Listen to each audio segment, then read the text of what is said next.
Between the silence of pages and the sound of my voice, stories find new life.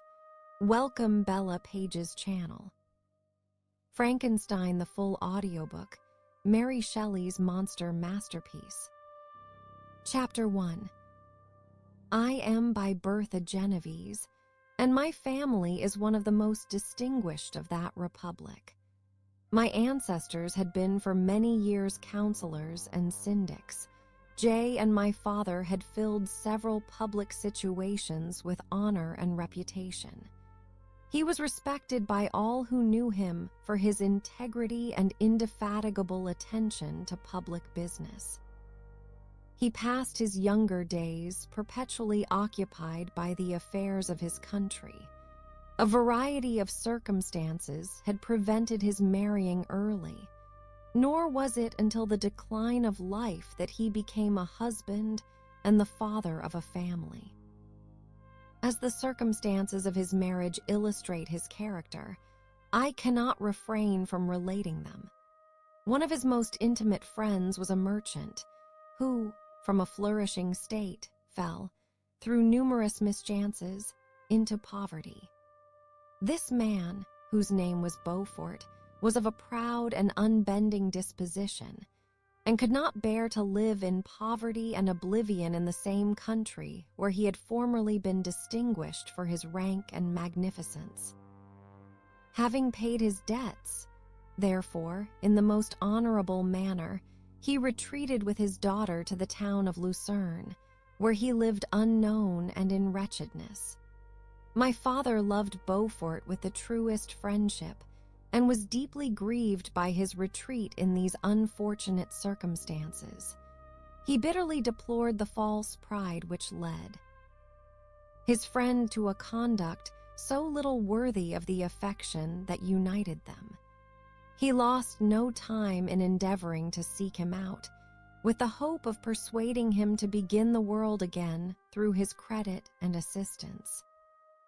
Beaufort had taken effectual measures to conceal himself, and it was 10 months before my father discovered his abode.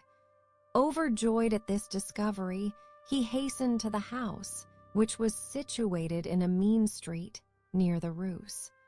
But when he entered, misery and despair alone welcomed him.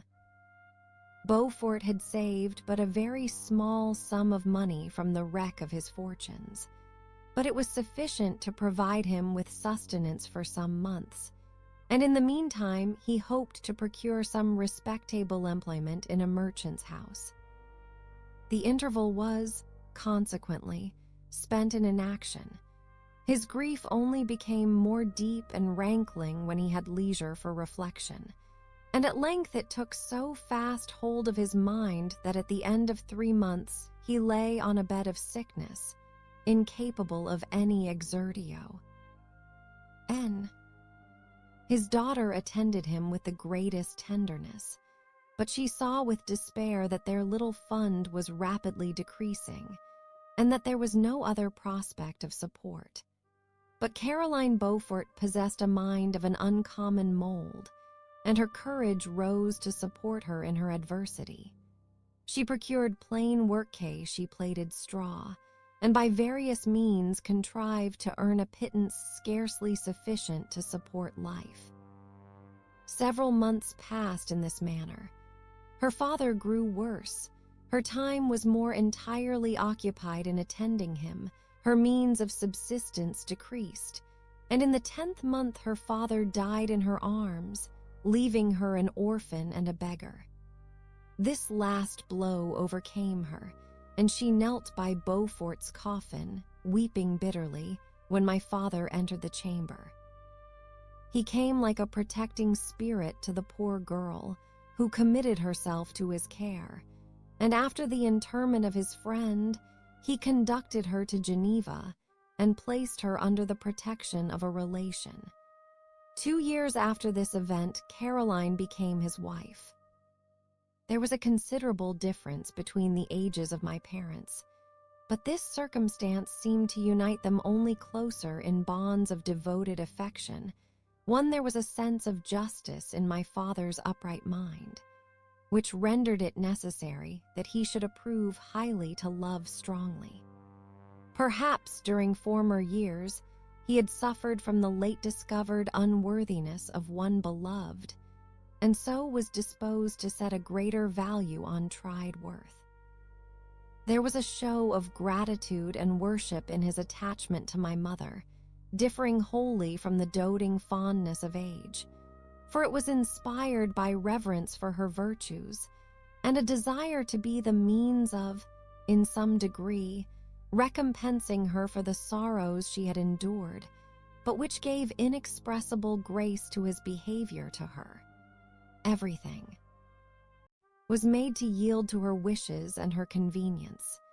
He strove to shelter her, as a fair exotic is sheltered by the gardener, from every rougher wind, and to surround her with all that could tend to excite pleasurable emotion in her soft and benevolent mind.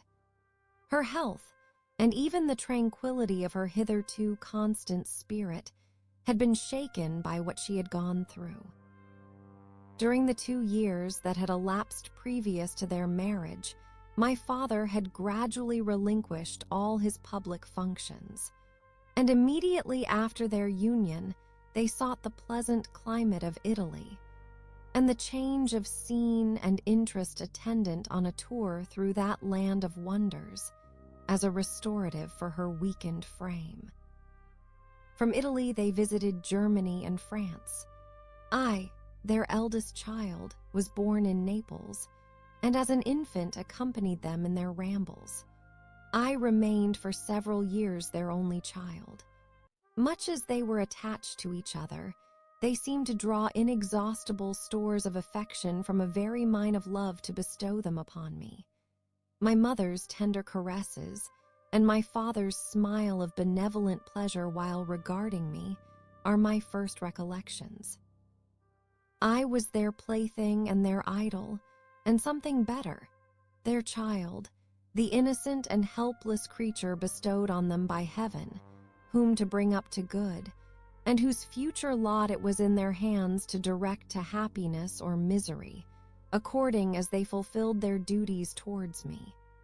With this deep consciousness of what they owe, towards the being to which they had given life, added to the active spirit of tenderness that animated both, it may be imagined that while during every hour of my infant life I received a lesson of patience, of charity, and of self-control, I was so guided by a silken cord that all seemed but one train of enjoyment to me too.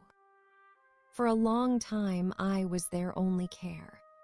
My mother had much desired to have a daughter, but I continued their single offspring. When I was about 5 years old, while making an excursion beyond the frontiers of Italy, they passed a week on the shores of the Lake of Como. Their benevolent disposition often made them enter the cottages of the poor.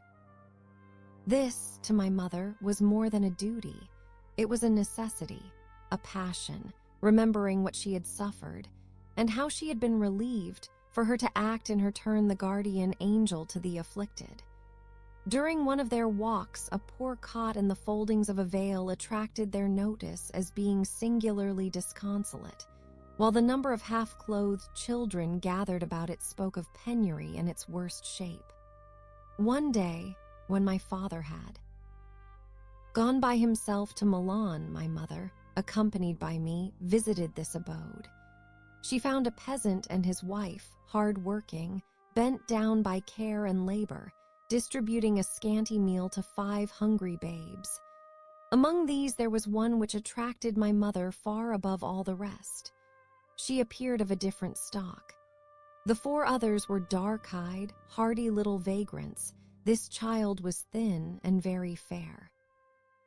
Her hair was the brightest living gold, and, despite the poverty of her clothing, seemed to set a crown of distinction on her head. Her brow was clear and ample, her blue eyes cloudless, and her lips and the molding of her face so expressive of sensibility and sweetness, that none could behold her without looking on her as of a distinct species, a being heaven-sent and bare. ing a celestial stamp in all her features. The peasant woman, perceiving that my mother fixed eyes of wonder and admiration on this lovely girl, eagerly communicated her history. She was not her child, but the daughter of a Milanese nobleman. Her mother was a German and had died on giving her birth. The infant had been placed with these good people to nurse. They were better off then. They had not been long married, and their eldest child was but just born.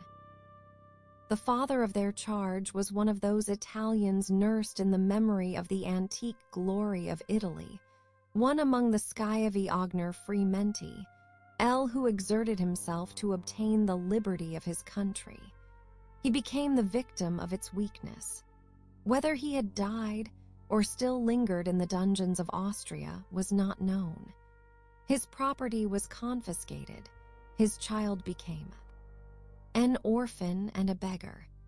She continued with her foster parents and bloomed in their rude abode, fairer than a garden rose among dark-leaved brambles. When my father returned from Milan, he found playing with me in the hall of our villa a child fairer than pictured cherub, a creature who seemed to shed radiance from her looks, and whose form and motions were lighter than the chamois of the hills. The apparition was soon explained. With his permission, my mother prevailed on her rustic guardians to yield their charge to her. They were fond of the sweet orphan. Her presence had seemed a blessing to them, but it would be unfair to her to keep her in poverty and want, when Providence afforded her such powerful protection. They consulted their village priest, and the result was that Elizabeth Lavenza became the inmate of my parents' house, my more-than sister, the beautiful and adored companion of all my occupations and my pleasures. Everyone loved Elizabeth. The passionate and almost reverential attachment with which all regarded her became, while I shared it, my pride and my delight. On the evening previous to her being brought to my home, my mother had said playfully, "I have a pretty present for my Victor tomorrow, he shall have it." And when, on the morrow, she presented Elizabeth to me as her promised gift, I, with childish seriousness, interpreted her words literally and looked upon Elizabeth as mine to protect, love, and cherish. All praises bestowed on her, I received as made to a possession of my own. We called each other familiarly by the name of cousin. No word, no expression could body forth the kind of relation in which she stood to me, my more-than sister, since till death she was to be mine only. Chapter 2. We were brought up together. There was not quite a year difference in our ages. I need not say that we were strangers to any species of disunion or dispute. Harmony was the soul of our companionship, and the diversity and contrast that subsisted in our characters drew us nearer together. Elizabeth was of a calmer and more concentrated disposition, but with all my ardor, I was capable of a more intense application, and was more deeply smitten with a thirst for knowledge. She busied herself with following the aerial creations of the poets, and in the majestic and wondrous scenes which surrounded our Swiss home, the sublime shapes of the mountains, the changes of the seasons, tempest and calm, the silence of winter, and the life and turbulence of our alpine summers, she found ample scope for admiration and delight, while my companion contemplated with a serious and satisfied spirit the magnificent appearances of things. I delighted in investigating their causes. The world was to me a secret which I desired to divine. Curiosity, earnest research to learn the hidden laws of nature, gladness akin to rapture, as they were unfolded to me, are among the earliest sensations I can remember. On the birth of a second son, my junior by 7 years, my parents gave up entirely their wandering life and fixed themselves in their native country. We possessed a house in Geneva and a campagnum on Belrive, the eastern shore of the lake, at the distance of rather more than a league from the city. We resided principally in the latter, and the lives of my parents were passed in considerable seclusion. It was my temper to avoid a crowd, and to attach myself fervently to a few. I was indifferent, therefore, to my schoolfellows in general, but I united myself in the bonds of the closest friendship to one among them. Henry Clerval was the son of a merchant of Geneva. He was a boy of singular talent and fancy. He loved enterprise, hardship, and even danger for its own sake. He was deeply read in books of chivalry and romance. He composed heroic songs and began to write many a tale of enchantment and knightly adventure. He tried to make us act plays and to enter into masquerades, in which the characters were drawn from the heroes of Roncesvalles, one of the Round Table of King Arthur, and the chivalrous train who shed their blood to redeem the Holy Sepulchre from the hands of the infidels. No human being could have passed a happier childhood than myself. My parents were possessed by the very spirit of kindness and indulgence. We felt that they were not the tyrants to rule our lot according to their caprice, but the agents and creators of all the many delights which we enjoyed. When I mingled with other families, I distinctly discerned how peculiarly fortunate my lot was, and gratitude assisted the development of filial love. My temper was sometimes violent, and my passions vehement, but by some law in my temperaturen they were turned, not towards childish pursuits, but to an eager desire to learn, and not to learn all things indiscriminately. I confess that neither the structure of languages, nor the code of governments, nor the politics of various states possessed attractions for me. It was the secrets of heaven and earth that I desired to learn, and whether it was the outward substance of things, or the inner spirit of nature and the mysterious soul of man that occupied me, still my inquiries were directed to the metaphysical, or, in its highest sense, the physical secrets of the world. Meanwhile, Clerval occupied himself, so to speak, with the moral relations of things. The busy stage of life, the virtues of heroes, and the actions of men were his theme, and his hope and his dream was to become one among those whose names are recorded in story, as the gallant and adventurous benefactors of our species. The saintly soul of Elizabeth shone like a shrine-dedicated lamp in our peaceful home. Her sympathy was ours. Her smile, her soft voice, the sweet glance of her celestial eyes were ever there to bless and animate us. She was the living spirit of love to soften and attract. I might have become sullen in my study, rough through the ardor of my nature, but that she was there to subdue me to a semblance of her own gentleness. And Clerval could aught ill entrench and the noble spirit of Clerval. Yet he might not have been so perfectly humane, so thoughtful in his generosity, so full of kindness and tenderness amidst his passion for adventurous exploit, had she not unfolded to him the real loveliness of beneficence, and made the doing good the end and aim of his soaring ambition. I feel exquisite pleasure in dwelling on the recollections of childhood, before misfortune had tainted my mind, and changed its bright visions of extensive usefulness into gloomy and narrow reflections upon self. Besides, in drawing the picture of my early days, I also record those events which led, by insensible steps, to my aftertale of misery. For when I would account to myself for the birth of that passion which afterwards ruled my destiny, I find it arise like a mountain river from ignoble and almost forgotten sources, but swelling as it proceeded, It became the torrent which, in its course, has swept away all my hopes and joys. Natural philosophy is the genius that has regulated my fate. I desire, therefore, in this narration, to state those facts which led to my predilection for that scienzo when I was 13 years of age. We all went on a party of pleasure to the baths near Thonon. The inclemency of the weather obliged us to remain a day confined to the inn. In this house I chanced to find a volume of the works of Cornelius Agrippa. I opened it with apathy.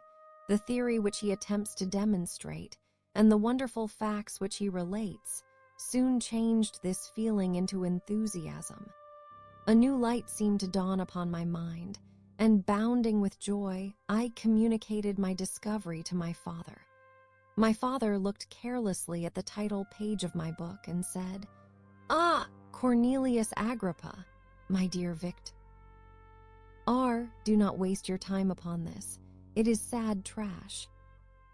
If, instead of this remark, my father had taken the pains to explain to me that the principles of Agrippa had been entirely exploded, and that a modern system of science had been introduced, which possessed much greater powers than the ancient, because the powers of the latter were chimerical, while those of the former were real and practical.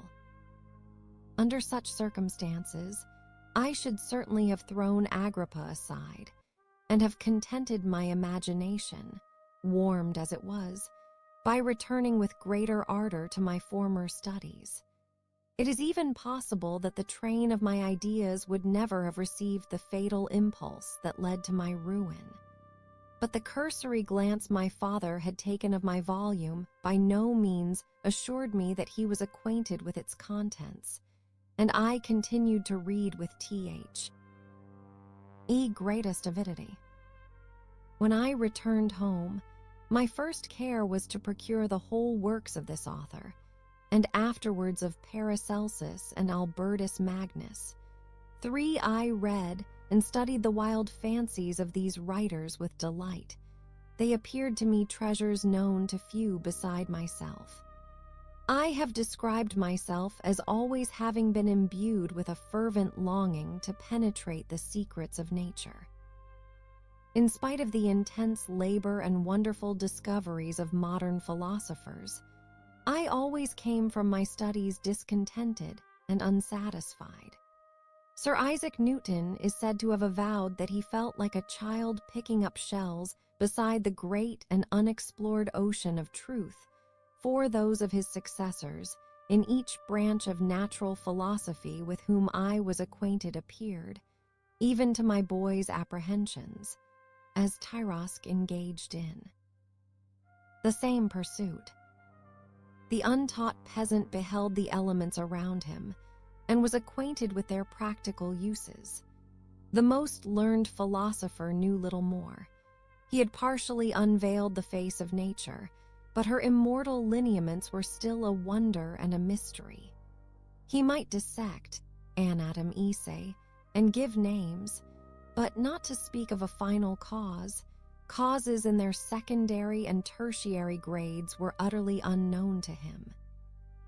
I had gazed upon the fortifications and impediments that seemed to keep human beings from entering the citadel of nature, and rashly and ignorantly I had repined. But here were books, and here were men who had penetrated deeper and knew more. I took their word for all that they averred, and I became their disciple. It may appear strange that such should arise in the 18th century, but while I followed the routine of education in the schools of Geneva, I was, to a great degree, self-taught with regard to my favorite studies. My father was not scientific, and I was left to struggle with a child's blindness, added to a student's thirst for knowledge. Under the guidance of my new preceptors, I entered with the greatest diligence into the search of the philosopher's stone and the elixir of life, but the latter soon obtained my undivided attention. Wealth was an inferior object, But what glory would attend the discovery if I could banish D, Isis, from the human frame and render man invulnerable to any but a violent death? Nor were these my only visions. The raising of ghosts or devils was a promise liberally accorded by my favorite authors, the fulfillment of which I most eagerly sought.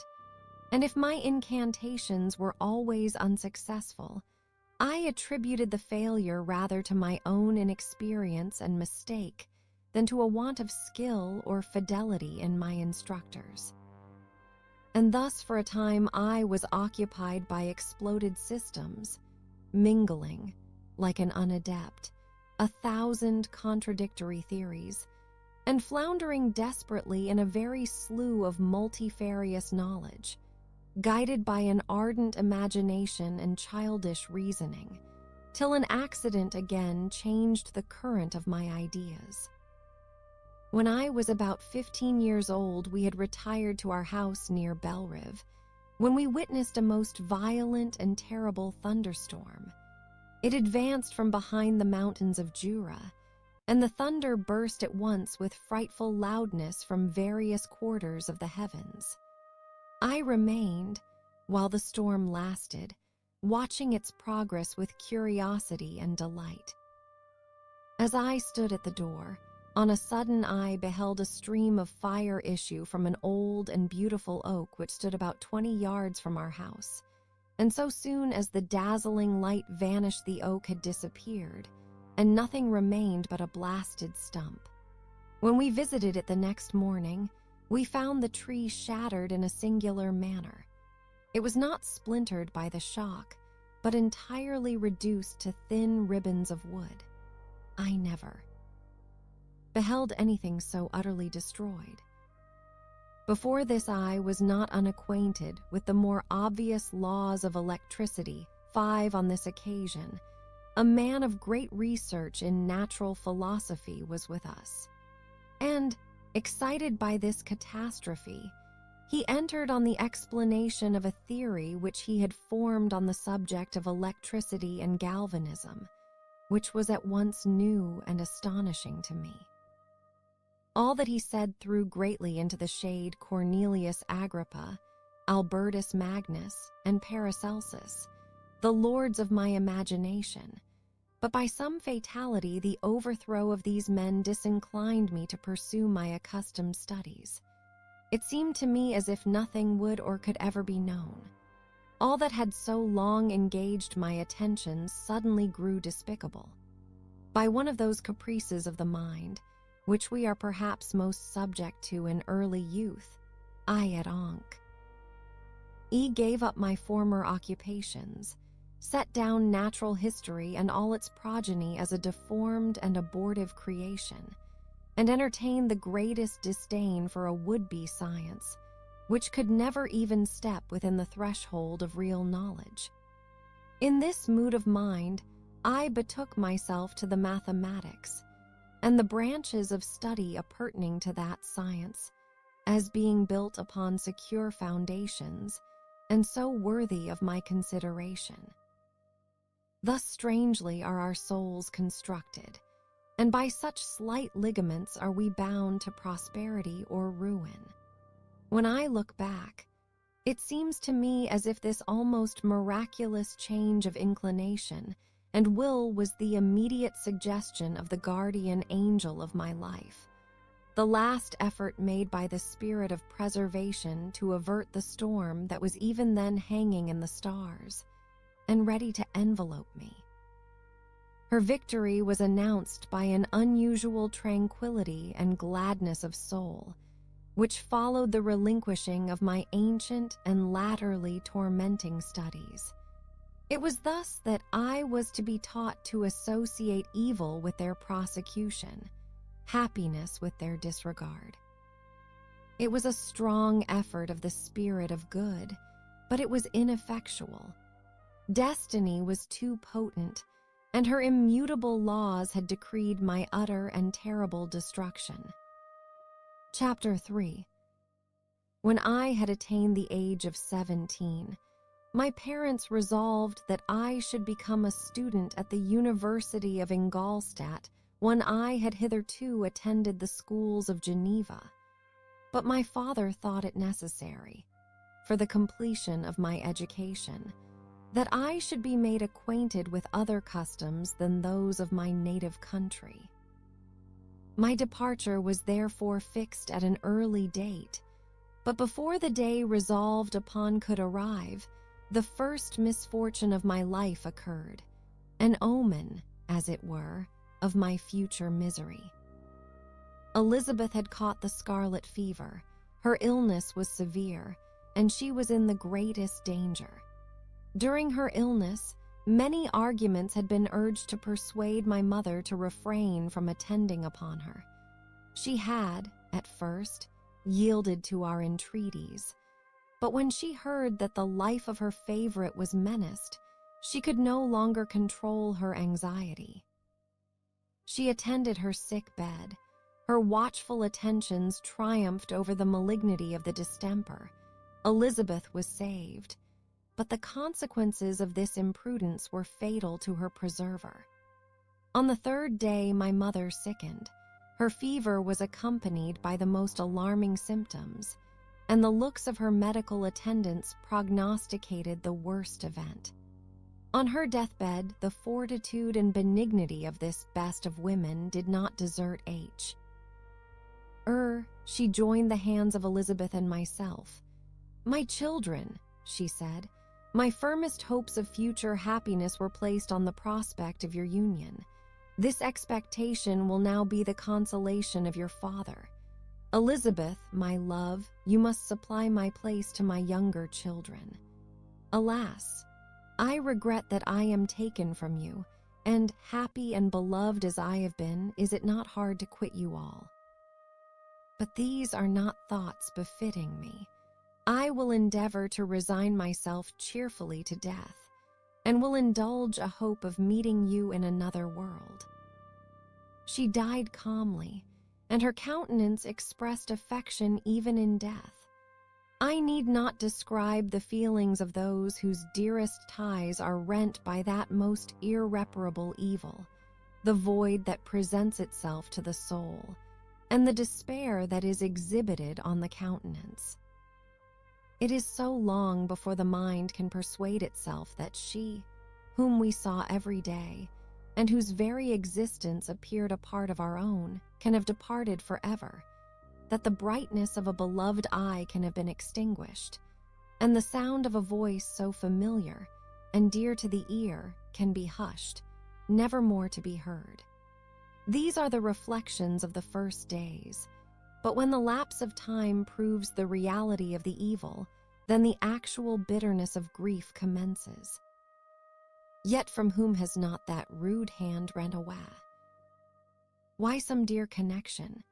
And why should I describe a sorrow which all have felt and must feel? Too, the time at length arrives when grief is rather an indulgence than a necessity, and the smile that plays upon the lips, although it may be deemed a sacrilege, is not banished. My mother was dead, but we had still duties which we ought to perform.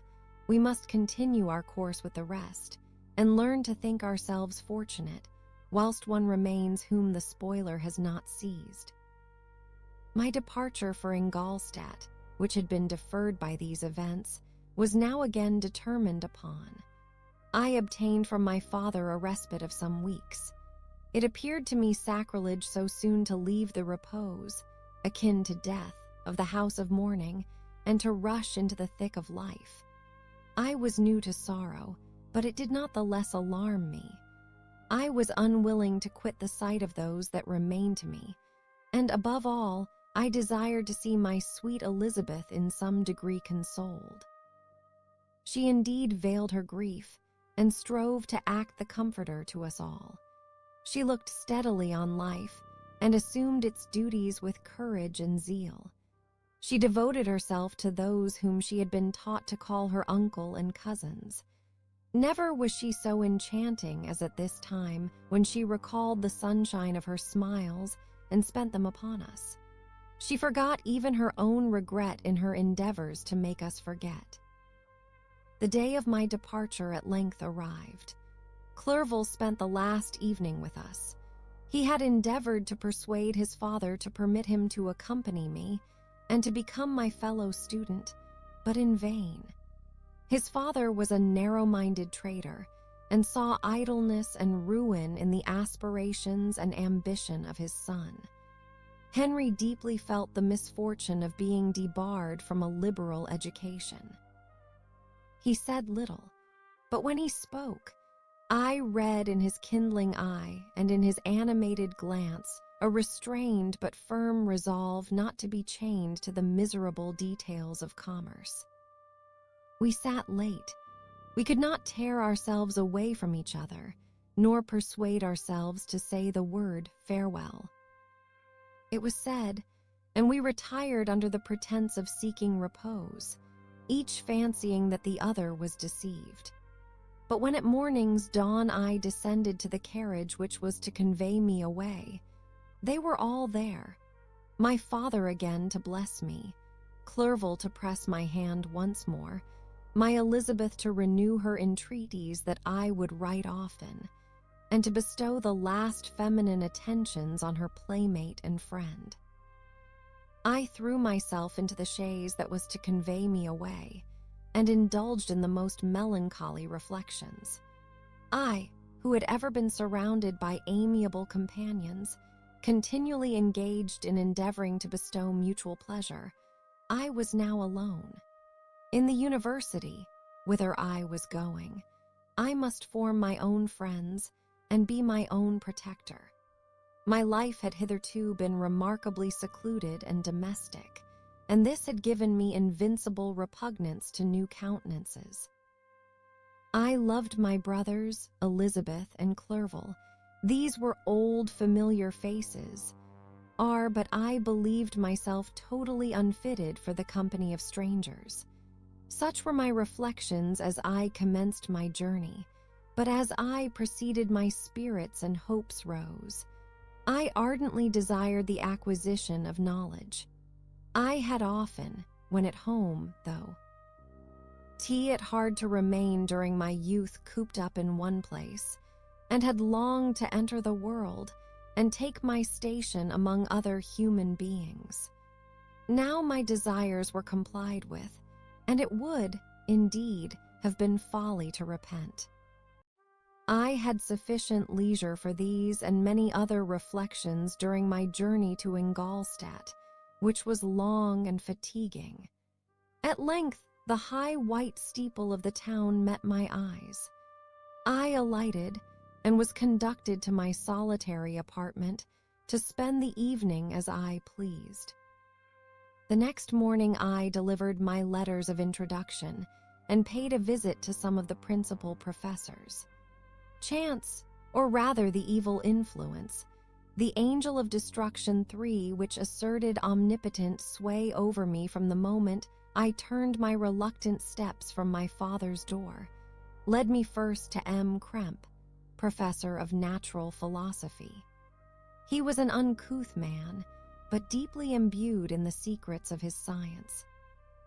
He asked me several questions concerning my progress in the different branches of science appertaining to natural philosophy.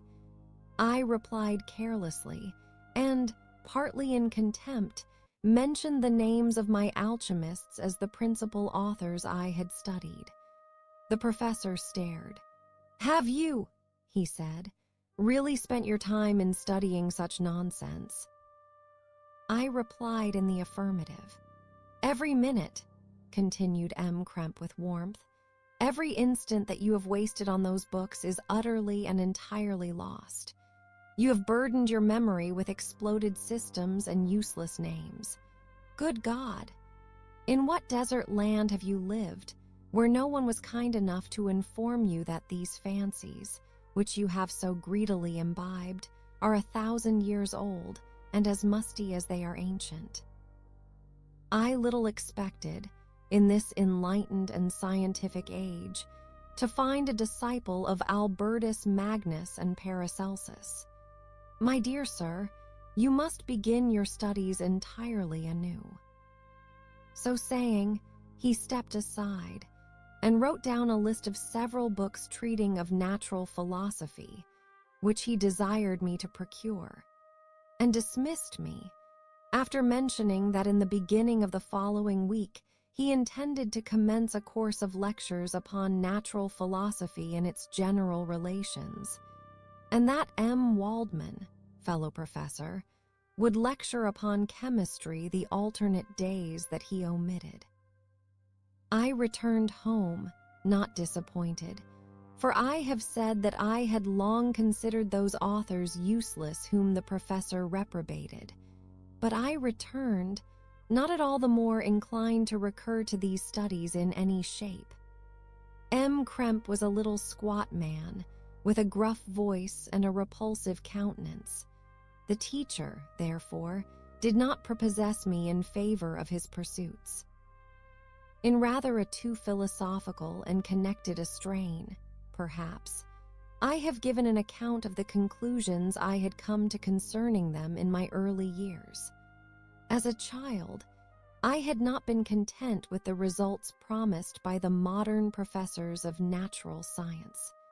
With a confusion of ideas only to be accounted for by my extreme youth and my want of a guide on such matters, I had retrod the steps of knowledge along the paths of time and exchanged the discoveries of recent inquirers for the dreams of forgotten alchemists. Besides, I had a contempt for the uses of modern natural philosophy. It was very different when the masters of the science sought immortality and power. Such views, although futile, were grand. But now the scene was changed. The ambition of the inquirer seemed to limit itself to the annihilation of those visions on which my interest in science was chiefly founded. I was required to exchange chimeras of boundless grandeur for realities of little worth. Such were my reflections during the first 2 or 3 days of my residence at Ingolstadt, which were chiefly spent in becoming acquainted with the localities and the principal residents in my new abode. But as the ensuing week commenced, I thought of the information which M. Krempe had given me concerning the lectures. And although I could not consent to go and hear that little conceited fellow deliver sentences out of a pulpit, I recollected what he had said of M. Waldman, whom I had never seen, as he had hitherto been out of town. Partly from curiosity and partly from idleness, I went into the lecturing room, which M. Waldman entered shortly after. This professor was very unlike his colleague. He appeared about 50 years of age, but with an aspect expressive of the greatest benevolence. A few gray hairs covered his temples, but those at the back of his head were nearly black. His person was short, but remarkably erect, and his voice the sweetest I had ever heard. He began his lecture by a recapitulation of the history of chemistry and the various improvements made by different men of learning, pronouncing with fervor the names of the most distinguished discoverers. He then took a cursory view of the present state of the science and explained many of its elementary terms, after having made a few preparatory experiments. He concluded with a panegyric upon modern chemistry, the terms of which I shall never forget. The ancient teachers of this science, said he, promised impossibilities and performed nothing. The modern masters promise very little. They know that metals cannot be transmuted and that the elixir of life is a chimera. But these philosophers, whose hands seem only made to dabble in dirt, and their eyes to pore over the microscope or crucible, have indeed performed miracles.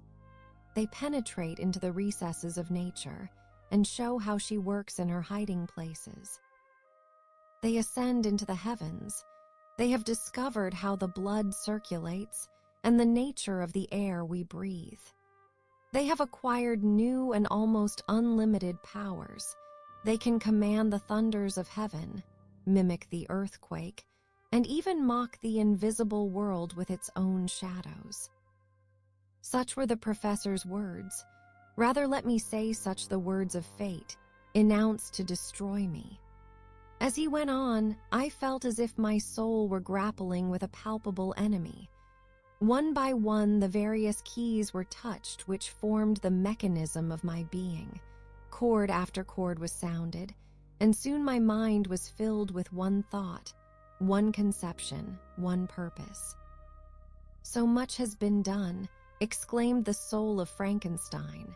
"More, far more, will I achieve. Treading in the steps already marked, I will pioneer a new way, explore unknown powers, and unfold to the world the deepest mysteries of creation." I closed not my eyes that night. My internal being was in a state of insurrection and turmoil. I felt that order would thence arise, but I had no power to produce it. By degrees, after the morning's dawn, sleep came. I awoke, and my yesternight's thoughts were as a dream. There only remained a resolution to return to my ancient studies, and to devote myself to a science for which I believed myself to possess a natural talent. On the same day, I paid M. Waldman a visit.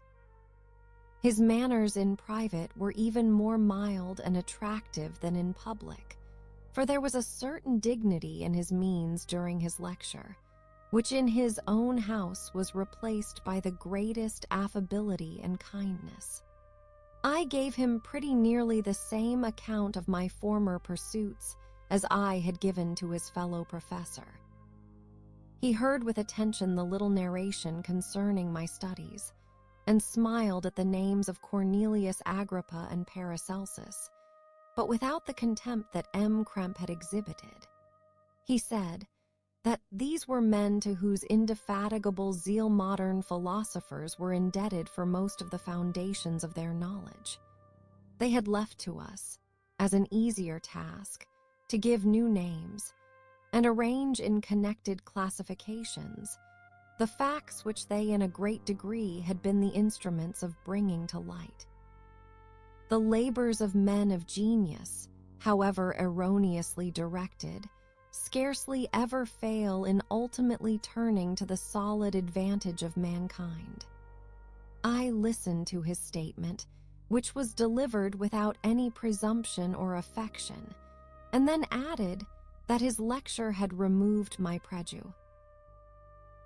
Against modern chemists, I expressed myself in measured terms, with the modesty and deference due from a youth to his instructor, without letting escape.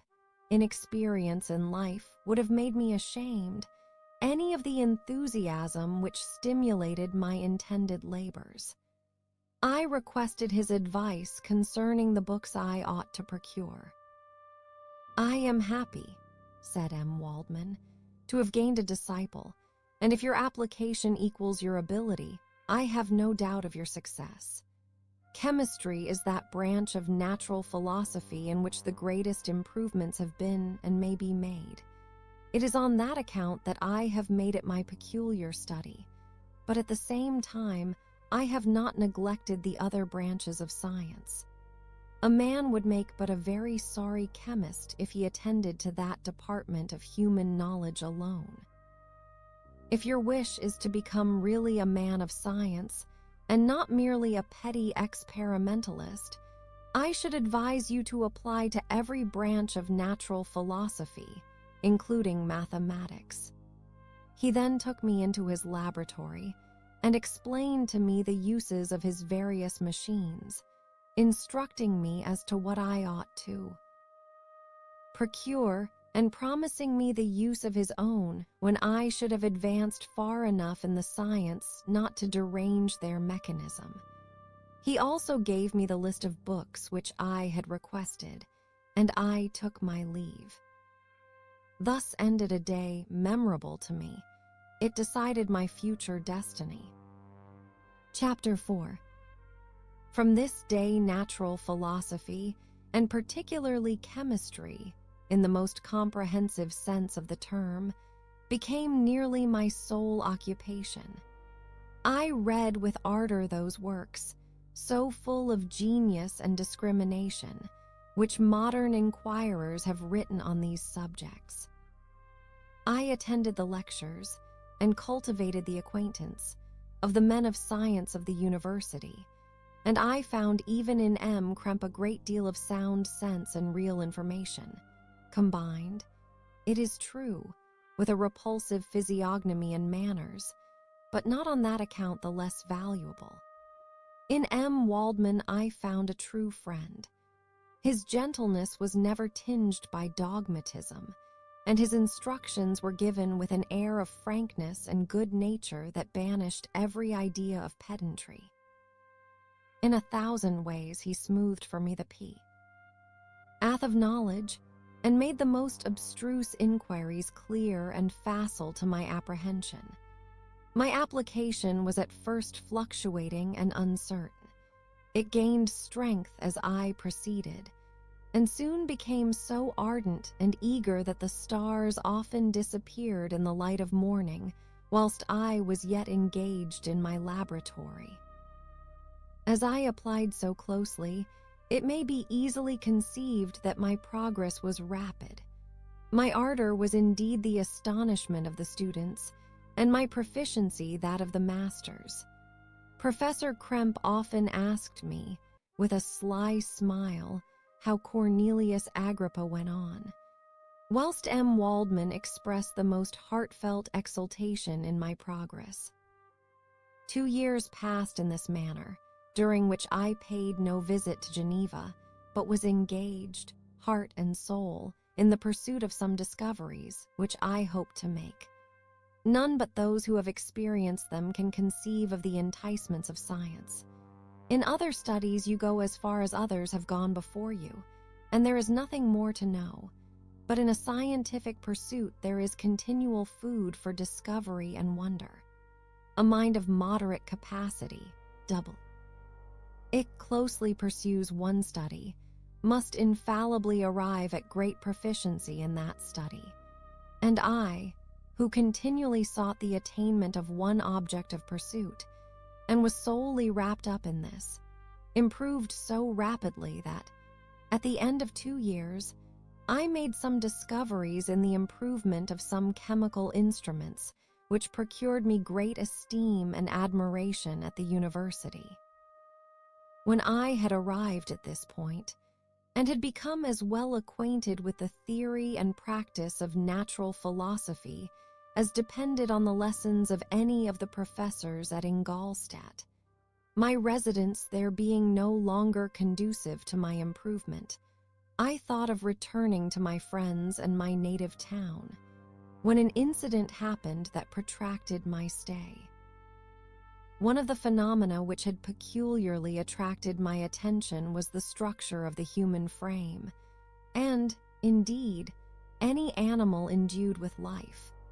Whence, I often asked myself, did the principle of life proceed? It was a bold question, and one which has ever been considered as a mystery. Yet with how many things are we upon the brink of becoming acquainted, if cowardice or carelessness did not restrain our inquiries? I revolved these circumstances in my mind, and determined thenceforth to apply myself more particularly to those branches of natural philosophy which relate to physiology.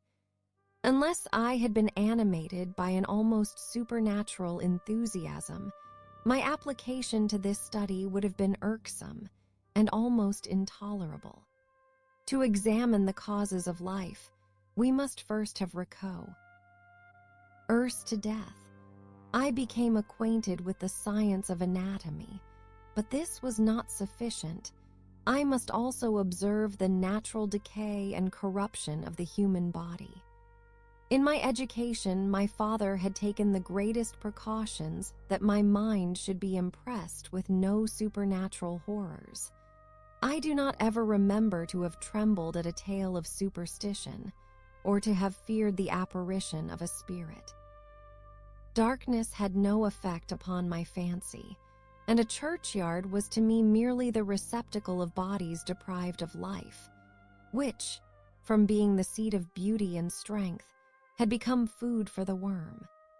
Now I was led to examine the cause and progress of this decay, and forced to spend days and nights in vaults and charnel houses. My attention was fixed upon every object the most insupportable to the delicacy of the human feelings. I saw how the fine form of man was degraded and wasted. I beheld the corruption of death succeed to the blooming cheek of life. I saw how the worm inherited the wonders of the eye and brain.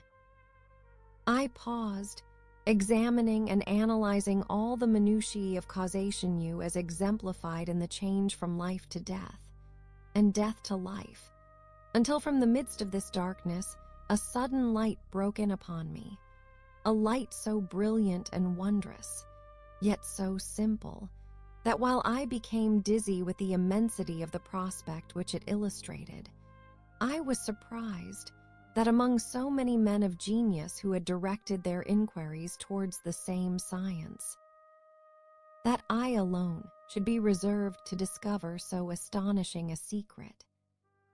Remember, I am not recording the vision of a madman. The sun does not more certainly shine in the heavens than that which I now affirm is true. Some miracle might have produced it, yet the stages of the discovery were distinct and probable. After days and nights of incredible labor and fatigue, I succeeded in discovering the cause of generation and life. Nay, more, I became myself capable of bestowing animation upon lifeless matter. The astonishment which I had at first experienced on this discovery soon gave place to delight and rapture. After so much time spent in painful labor, to arrive at once at the summit of my desires was the most gratifying consummation of my toils. But this discovery was so great and overwhelming that all the steps by which I had been progressively led to it were obliterated, and I beheld only the result. What had been the study and desire of the wisest men since the creation of the world was now within my grasp. Not that, like a magic scene, it all opened upon me at once. The information I had obtained was of a nature rather to direct my endeavors so soon as I should point them towards the object of my search, than to exhibit that object already accomplished. I was like the Arabian W. Ho had been buried with the dead, and found a passage to life, aided only by one glimmering, and seemingly ineffectual, light one. I see by your eagerness, and the wonder and hope which your eyes express, my friend, that you expect to be informed of the secret with which I am acquainted. That cannot be. Listen patiently until the end of my story, and you will easily perceive why I am reserved upon that subject. I will not lead you on, unguarded and ardent as I then was, to your destruction and infallible misery. Learn from me, if not by my precepts, at least by my example, how dangerous is the acquirement of knowledge, and how much happier that man is who believes his native town to be the world, than he who aspires to become greater than his nature will allow. When I found so astonishing a power placed within my hands, I hesitated a long time concerning the manner in which I should employ it. Although I possess the capacity of bestowing animation, yet to prepare a frame for the reception of it, with all its intricacies of fibers, muscles, and veins, still remained a work of inconceivable difficulty and labor. I doubted at first whether I should attempt the creation of a being like myself, or one of simpler organization, but my imagination was too much exalted by my first success to permit me to doubt of my ability to give life to an animal as complex and wonderful as man. The materials at present within my command hardly appeared adequate to so arduous an undertaking, but I doubted not that I should ultimately succeed. I prepared Mysel. F for a multitude of reverses. My operations might be incessantly baffled, and at last my work be imperfect. Yet, when I considered the improvement which every day takes place in science and mechanics, I was encouraged to hope my present attempts would at least lay the foundations of future success. Nor could I consider the magnitude and complexity of my plan as any argument of its impracticability. It was with these feelings that I began the creation of a human being. As the minuteness of the parts formed a great hindrance to my speed, I resolved, contrary to my first intention, to make the being of a gigantic stature, that is to say, about 8 feet in height and proportionably large. After having formed this determination, and having spent some months in successfully collecting and arranging my materials, I began. No one can conceive the variety of feelings which bore me onwards, like a hurricane, in the first enthusiasm of success.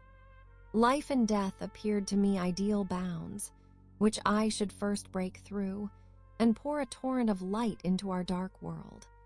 A new species would bless me as its creator and source. Many happy and excellent natures would owe their being to me. No father could claim the gratitude of his child so completely as I should deserve theirs.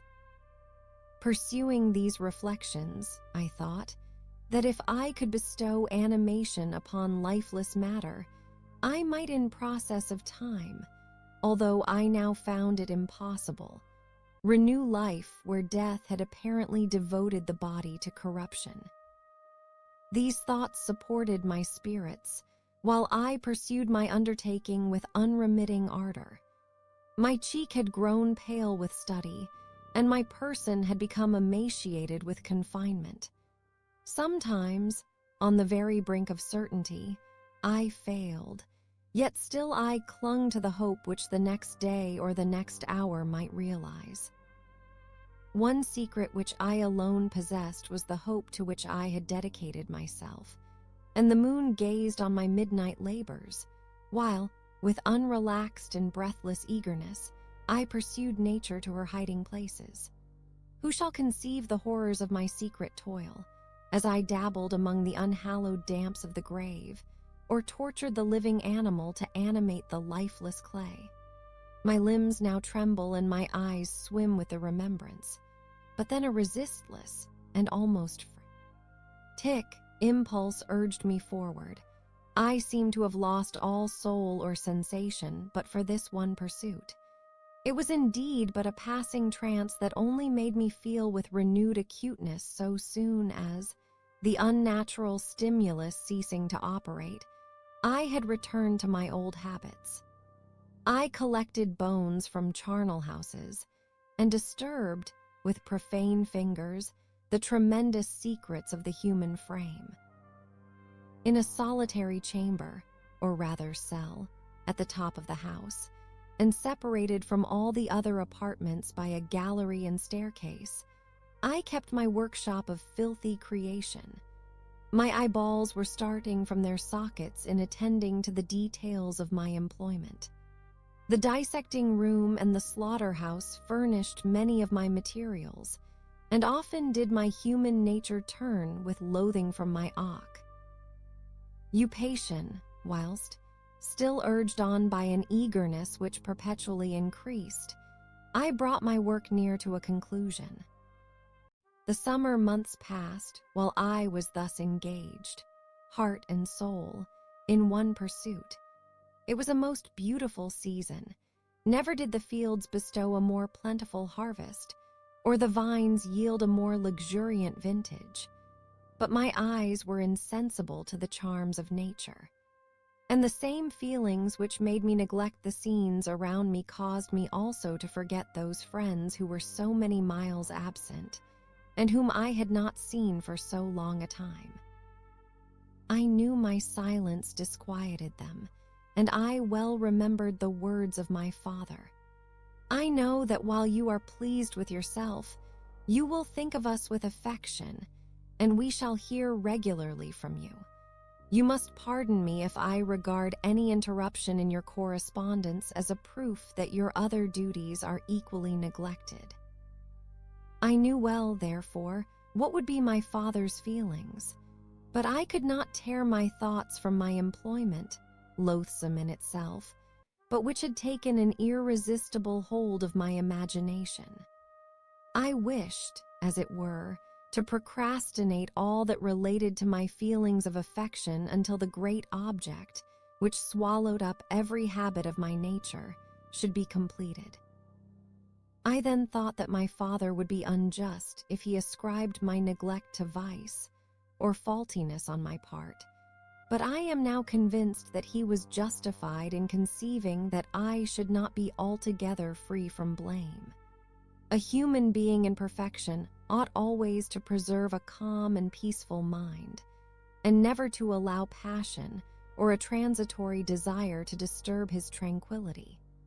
I do not think that the pursuit of knowledge is an exception to this rule. If the study to which you apply yourself has a tendency to weaken your affections, and to destroy your taste for those simple pleasures in which no alloy can possibly mix, then that study is certainly unlawful, that is to say, not befitting the human mind.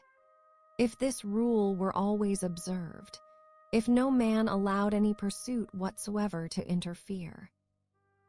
With the tranquility of his domestic affections, Greece had not been enslaved.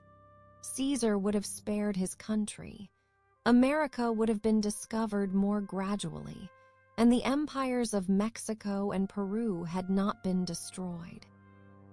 But I forget that I am moralizing in the most interesting part of my tale, and your looks remind me to proceed.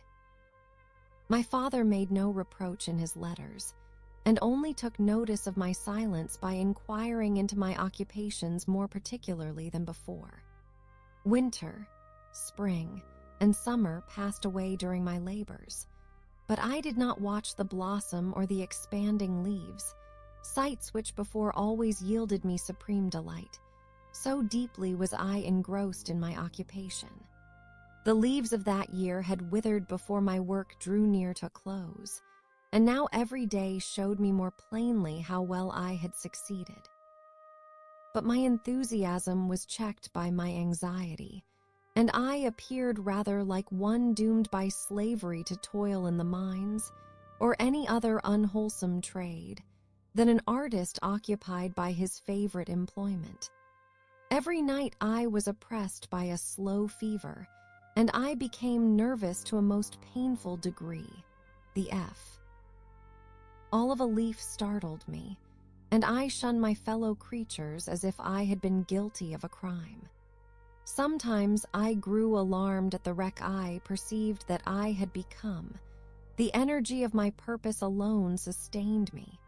My labors would soon end, and I believed that exercise and amusement would then drive away incipient disease, and I promised myself both of these when my creation should be completed too.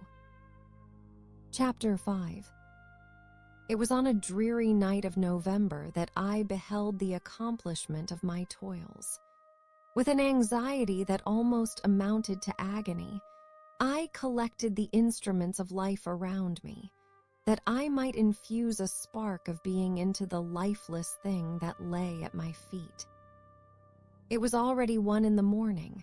The rain pattered dismally against the panes, and my candle was nearly burnt out, when, by the glimmer of the half-extinguished light, I saw the dull yellow eye of the creature open.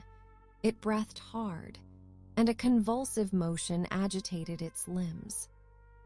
How can I describe my emotions at this catastrophe, or how delineate the wretch whom with such infinite pains and care I had endeavored to form?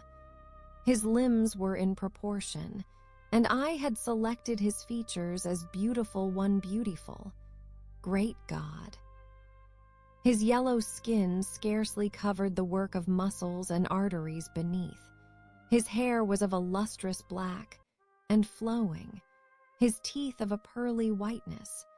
But these luxuriances only formed a more horrid contrast with his watery eyes, that seemed almost of the same color as the dun white sockets in which they were set, his shriveled complexion and straight black lips. The different accidents of life are not so changeable as the feelings of human nature. I had worked hard for nearly 2 years for the sole purpose of infusing life into an inanimate body. For this, I had deprived myself of rest and health. I had desired it with an ardor that far exceeded moderation. But now that I had finished, the beauty of the dream vanished, and breathless horror and disgust filled my heart. Unable to endure the aspect of the being I had created, I rushed out of the room and continued a long time traversing my bedchamber, unable to compose my mind to sleep. At length, lassitude succeeded to the tumult I had before endured, and I threw myself on the bed in my clothes, endeavoring to seek a few moments of forgetfulness. But it was in vain. I slept, indeed, but I was disturbed by the wildest dreams. I thought I saw Elizabeth, in the bloom of health, walking in the streets of Ingolstadt. Delighted and surprised, I embraced her. But as I imprinted the first kiss on her lips, they became livid with the hue of death. Her features appeared to change, and I thought that I held the corpse of my dead mother in my arms, till a shroud enveloped her form, and I saw the grave worms crawling in the folds of the flannel. I started from my sleep with horror. A cold dew covered my forehead, my teeth chattered, and every limb became convulsed. When, by the dim and yellow light of the moon, as it forced its way through the window shutters, I beheld the wretch, the miserable monster whom I had created. He held up the curtain of the bed, and his eyes, if eyes they may be called, were fixed on me. His jaws opened, and he muttered some inarticulate sounds, while a grin wrinkled his cheeks. He might have spoken, but I did not hear. One hand was stretched out, seemingly to detain me, but I escaped and rushed downstairs. I took refuge in the courtyard belonging to the house which I inhabited, where I remained during the rest of the night, walking up and down in the greatest agitation, listening attentively, catching and fearing each sound as if it were to announce the approach of the demoniacal corpse to which I had so miserably given life. Oh, no mortal could support the horror of that countenance. A mummy again endued with animation could not be so hideous as that wretch. I had gazed on him while unfinished. He was ugly then, but when those muscles and joints were rendered capable of motion, it became a thing such as even Dante could not have conceived. I passed the night wretchedly. Sometimes my pulse beat so quickly and hardly that I felt the palpitation of every artery. At others, I nearly sank to the ground through languor and extreme weakness. Mingled with this horror, I felt the bitterness of disappointment. Dreams that had been my food and pleasant rest for so long a space were now become a hell to me, and the change was so rapid, the overthrow so complete. Morning, dismal and wet, at length dawned, and discovered to my sleepless and aching eyes the church of Ingolstadt, its white steeple and clock, which indicated the 6th hour. The porter opened the gates of the court, which had that night been my asylum, and I issued into the streets, pacing them with quick steps, as if I sought to avoid the wretch whom I feared every turning of the street would present to my view. I did not dare return to the apartment which I inhabited, but felt impelled to hurry on, although drenched by the rain which poured from a black and comfortless sky. I continued walking in this manner for some time, endeavoring, by bodily exercise, to ease the load that weighed upon my mind. I traversed the streets without any clear conception of where I was or what I was doing. My heart palpitated in the sickness of fear, and I hurried on with irregular steps, not daring to look about me. Like one who, on a lonely road, doth walk in fear and dread, and having once turned round, walks on, and turns no more his head, because he knows a frightful fiend doth close behind him tread V4. Continuing thus, I came at length opposite to the inn at which the various diligences-swan carriages usually stopped. Here I paused, I knew not why, but I remained some minutes with my eyes fixed on a coach that was coming towards me from the other end of the street. As it drew nearer, I observed that it was the Swiss diligence. It stopped just where I was standing, and on the door being opened, I perceived Henry Clerval, who, on seeing me, instantly sprung out. "My dear Frankenstein," exclaimed he, "how glad I am to see you! How fortunate that you should be here at the very moment of my alighting." Nothing could equal my delight on seeing Clerval. His presence brought back to my thoughts my father, Elizabeth, and all those scenes of home so dear to my recollection. I grasped his hand, and in a moment forgot my horror and misfortune. I felt suddenly, and for the first time during many months, calm and serene joy.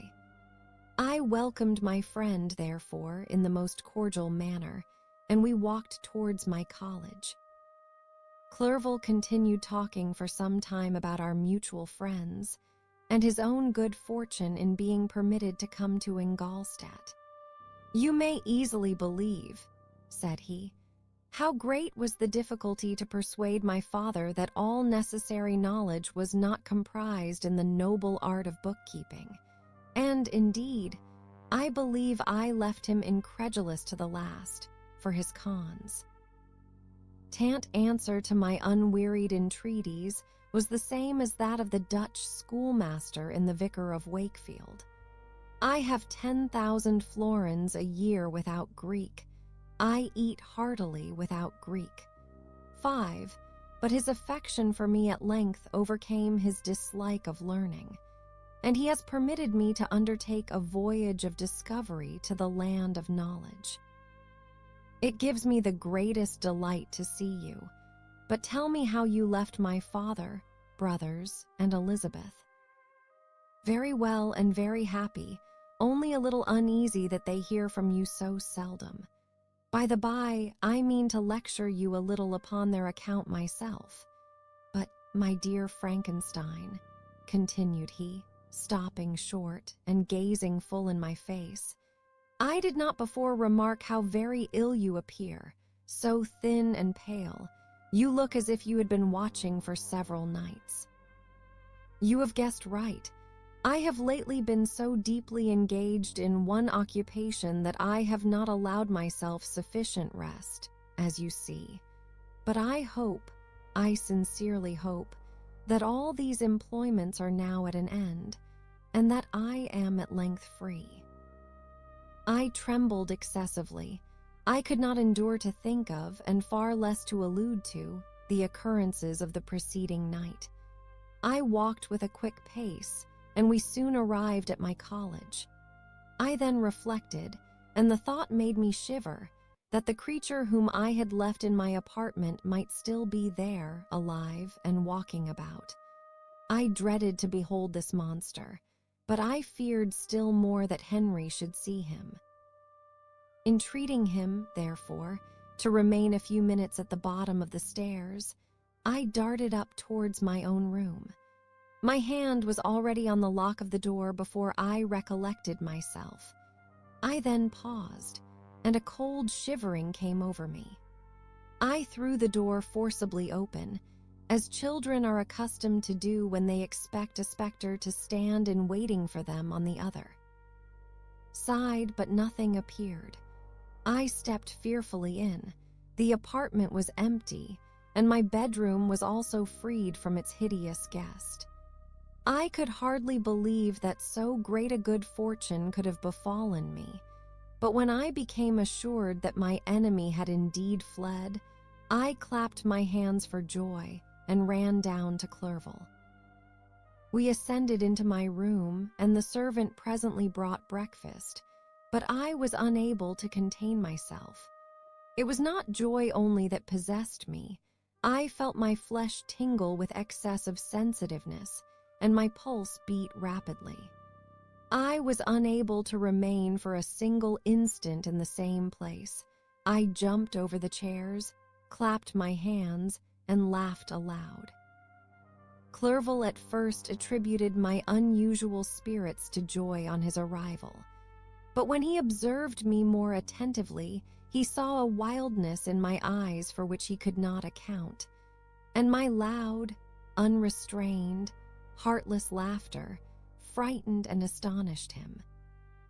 "My dear Victor," cried he, "what, for God's sake, is the matter? Do not laugh in that manner. How ill you are! What is the cause of all this?" "Do not ask me," cried I, putting my hands before my eyes, for I thought I saw the dreaded spectre glide into the room. "He can tell. Oh, save me, save me!" I imagined that the monster seized me.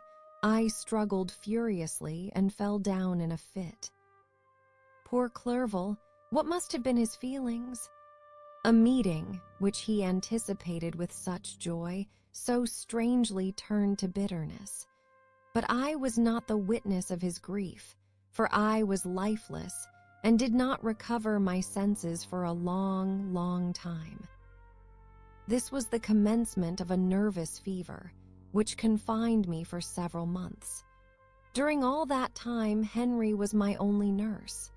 I afterwards learned that, knowing my father's advanced age and unfitness for so long a journey, and how wretched my sickness would make Elizabeth, he spared them this grief by concealing the extent of my disorder.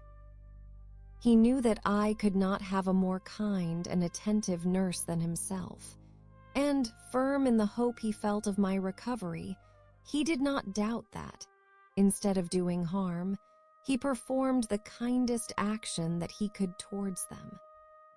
But I was in reality very ill, and surely nothing but the unbounded and unremitting attentions of my friend could have restored me to life. The form of the monster on whom I had bestowed existence was forever before my eyes, and I raved incessantly concerning him.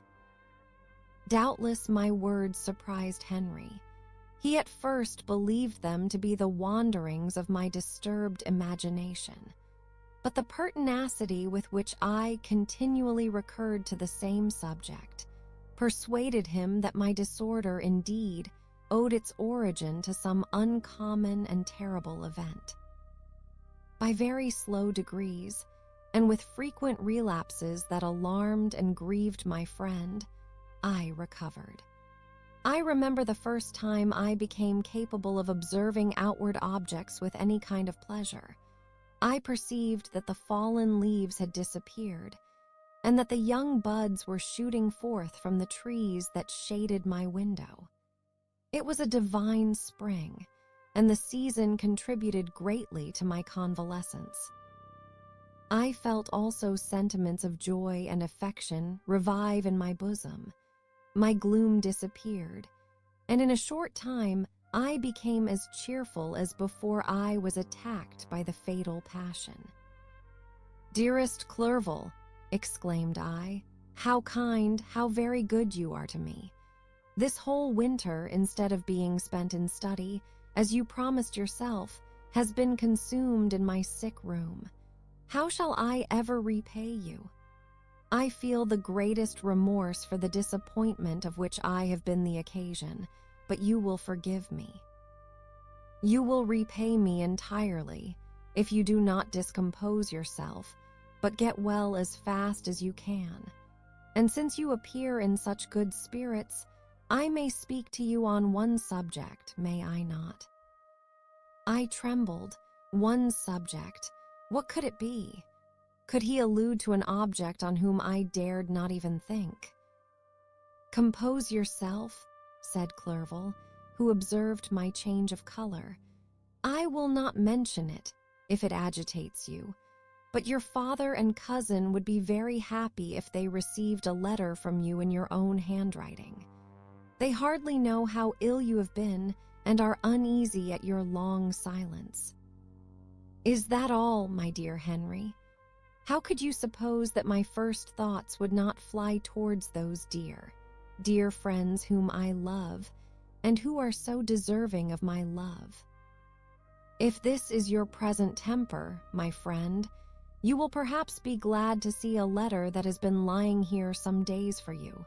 It is from your cousin, I believe." 6. Chapter 6. Clerval then put the following letter into my hands. It was from my own Elizabeth. "My dearest cousin, you have been ill, very ill, and even the constant letters of dear kind Henry are not sufficient to reassure me on your account. You are forbidden to write, to hold a pen, yet one word from you, dear Victor, is necessary to calm our apprehensions. For a long time I have thought that each post would bring this line, and my persuasions have restrained my uncle from undertaking a journey to Ingolstadt. I have prevented his encountering the inconveniences and perhaps dangers of so long a journey, yet how often have I regretted not being able to perform it myself. I figure to myself that the task of attending on your sick bed has devolved on some mercenary old nurse, who could never guess your wishes, nor minister to them with the care and affection of your poor coos. Yet that is over now. Clerval writes that indeed you are getting better. I eagerly hope that you will confirm this intelligence soon in your own handwriting. Get well and return to us. You will find a happy, cheerful home and friends who love you dearly. Your father's health is vigorous, and he asks but to see you, but to be assured that you are well, and not a care will ever cloud his benevolent countenance. How pleased you would be to remark the improvement of our Ernest. He is now 16, and full of activity and spirit. He is desirous to be a true Swiss, and to enter into foreign service, but we cannot part with him, at least until his elder brother return to us. My uncle is not pleased with the idea of a military career in a distant country, but Ernest never had your powers of application. He looks upon study as an odious fetter. His time is spent in the open air, climbing the hills or rowing on the lake. I fear that he will beck. An idler, unless we yield the point, and permit him to enter on the profession which he has selected. Little alteration, except the growth of our dear children, has taken place since you left us.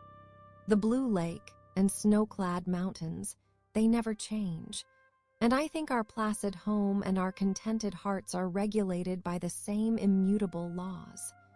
My trifling occupations take up my time and amuse me, and I am rewarded for any exertions by seeing none but happy, kind faces around me. Since you left us, but one change has taken place in our little household. Do you remember on what occasion Justine Moritz entered our family? Probably you do not. I will relate her history, therefore, in a few words. Madame Moritz, her mother, was a widow with 4 children, of whom Justine was the third. This girl had always been the favorite of her father, but through a strange perversity, her mother could not endure her, and after the death of M. Moritz, treated her very ill. My aunt observed this, and, when Justine was 12 years of age, prevailed on her mother to allow her to live at our house. The republican institutions of our country have produced simpler and happier manners than those which prevail in the great monarchies that surround it. Hence there is less distinction between the several classes of its inhabitants, and the lower orders, being neither so poor nor so despised, their manners are more refined and moral. A servant in Geneva does not mean the same thing as a servant in France and England.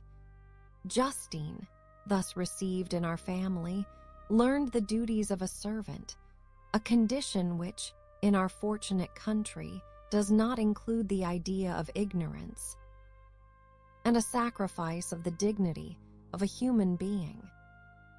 Justine, you may remember, was a great favorite of yours, and I recollect you once remarked that if you were in an ill humor, one glance from Justine could dissipate it, for the same reason that Ariosto gives concerning the beauty of Angelica too.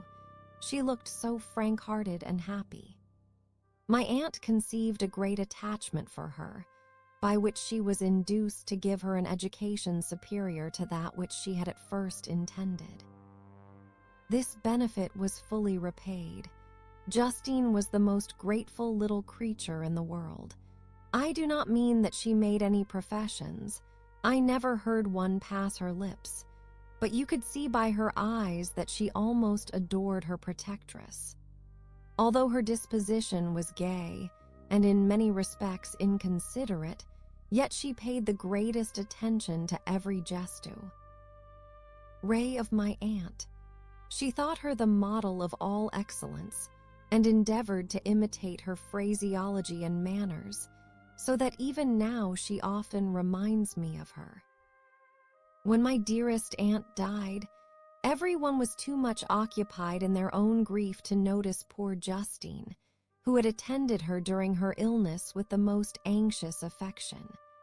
Poor Justine was very ill, but other trials were reserved for her. One by one, her brothers and sister died, and her mother, with the exception of her neglected daughter, was left childless. The conscience of the woman was troubled. She began to think that the deaths of her favorites was a judgment from heaven to chastise her partiality. She was a Roman Catholic, and I believe her confessor confirmed the idea which she had conceived. Accordingly, a few months after your departure for Ingolstadt, Justine was called home by her repentant mother. Poor girl. She wept when she quitted our house. She was much altered since the death of my aunt. Grief had given softness and a winning mildness to her manners, which had before been remarkable for vivacity. Nor was her residence at her mother's house of a nature to restore her gaiety. The poor woman was why vacillating in her repentance? She sometimes begged Justine to forgive her unkindness, but much oftener accused her of having caused the deaths of her brothers and sister. Perpetual fretting at length threw Madame Moritz into a decline, which at first increased her irritability, but she is now at peace forever. She died on the first approach of cold weather, at the beginning of this last winter. Justine has returned to us, and I assure you I love her tenderly. She is very clever and gentle, and extremely pretty. As I mentioned before, her mien and her expressions continually remind me of my dear aunt. I must say also a few words to you, my dear cousin, of little darling William. I wish you could see him.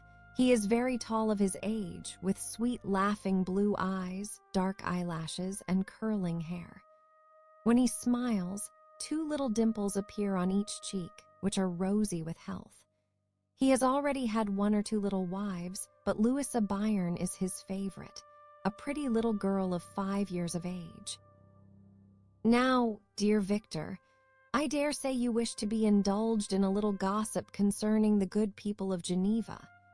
The pretty Miss Mansfield has already received the congratulatory visits on her approaching marriage with a young Englishman, John Melbourne, Esq. Her ugly sister, Manon, married M. Duviat, the rich banker, last autumn. Your favorite schoolfellow, Louis Manoir, has suffered several misfortunes since the departure of Clerval from Geneva. But he has already recovered his spirits, and is reported to be on the point of marrying a very lively, pretty Frenchwoman, Madame Tavernier. She is a widow and much older than Manoir, but she is very much admired and a favorite with everybody. I have written myself into better spirits, dear cousin, but my anxiety returns upon me as I conclude. Write, dearest Victor, one line, one word will be a blessing to us. 10,000 thanks to Henry for his kindness, his affection, and his many letters. We are sincerely grateful. Adieu, my cousin, take care of yourself, and I entreat you, write. Elizabeth Lavenza. Geneva, March 18th, 17. Dear, dear Elizabeth, I exclaimed when I had read her letter, I will write instantly and relieve them from the anxiety they must feel. I wrote, and this exertion greatly fatigued me, but my convalescence had commenced and proceeded regularly. In another fortnight, I was able to leave my chamber. One of my first duties on my recovery was to introduce Clerval to the several professors of the university. In doing this, I underwent a kind of rough usage, ill befitting the wounds that my mind had sustained. Ever since the fatal night, the end of my labors, and the beginning of my misfortunes, I had conceived a violent antipathy even to the name of natural philosophy. When I was otherwise quite restored to health, the sight of a chemical instrument would renew all the agony of my nervous symptoms. Henry saw this, and had removed all my apparatus from my view. He had also changed my apartment, for he perceived that I had acquired a dislike for the room which had previously been my laboratory. But these cares of Clerval were made of no avail when I visited the professors. M. Waldham. An inflicted torture when he praised, with kindness and warmth, the astonishing progress I had made in the sciences. He soon perceived that I disliked the subject, but not guessing the real cause, he attributed my feelings to modesty and changed the subject from my improvement to the science itself, with a desire, as I evidently saw, of drawing me out. What could I do? He meant to please, and he tormented me. I felt as if he had placed carefully, one by one, in my view those instruments which were to be afterwards used in putting me to a slow and cruel death. I writhed under his words, yet dared not exhibit the pain I felt. Clerval, whose eyes and feelings were always quick in discerning the sensations of others, declined the subject, alleging, in excuse, his total ignore. Rants, and the conversation took a more general turn. I thanked my friend from my heart, but I did not speak. I saw plainly that he was surprised, but he never attempted to draw my secret from me, and although I loved him with a mixture of affection and reverence that knew no bounds, yet I could never persuade myself to confide to him that event which was so often present to my recollection, but which I feared the detail to another would only impress more deeply. M. Krempe was not equally docile, and in my condition at that time of almost insupportable sensitiveness, his harsh, blunt encomiums gave me even more pain than the benevolent approbation of M. Waldman. "D.N. the fellow!" cried he. "Why, M. Clerval, I assure you he has outstripped us all. I stare if you please, but it is nevertheless true." A youngster who, but a few years ago, believed in Cornelius Agrippa as firmly as in the gospel, has now set himself at the head of the university, and if he is not soon pulled down, we shall all be out of countenance. Ay, continued he, observing my face expressive of suffering, M. Frankenstein is modest, an excellent quality in a young man. Young men should be diffident of themselves, you know, M. Clerval. I was myself when young. Tea that wears out in a very short time. M. Krempe had now commenced an eulogy on himself. which happily turned the conversation from a subject that was so annoying to me. Clerval had never sympathized in my tastes for natural science, and his literary pursuits differed wholly from those which had occupied me. He came to the university with the design of making himself complete master of the Oriental languages, as thus he should open a field for the plan of life he had marked out for himself. Resolved to pursue no inglorious career, he turned his eyes toward the east, as affording scope for his spirit of enterprise. The Persian, Arabic, and Sanskrit languages engaged his attention, and I was easily induced to enter on the same studies. Idleness had ever been irksome to me, and now that I wished to fly from reflection and hated my former studies, I felt great relief in being the fellow pupil with my friend, and found not only instruction but consola. In the works of the Orientalists. I did not, like him, attempt a critical knowledge of their dialects, for I did not contemplate making any other use of them than temporary amusement. I read merely to understand their meaning, and they well repaid my labors. Their melancholy is soothing, and their joy elevating, to a degree I never experienced in studying the authors of any other country. When you read their writings, life appears to consist in a warm sun and a garden of roses, in the smiles and frowns of a fair enemy, and the fire that consumes your own heart. How different from the manly and heroical poetry of Greece and Rome. 3. Summer passed away in these occupations, and my return to Geneva was fixed for the latter end of autumn, but being delayed by several accidents, winter and snow arrived, the roads were deemed impassable, and my journey was retarded until the ensuing spring. I felt this delay very bitterly, for I longed to see my native town and my beloved friends. My return had only been delayed so long from an unwillingness to leave Clerval in a strange place, before he had become acquainted with any of its inhabitants. The winter, however, was spent cheerfully, and although the spring was uncommonly late, when it came its beauty compensated for its dilatoriness.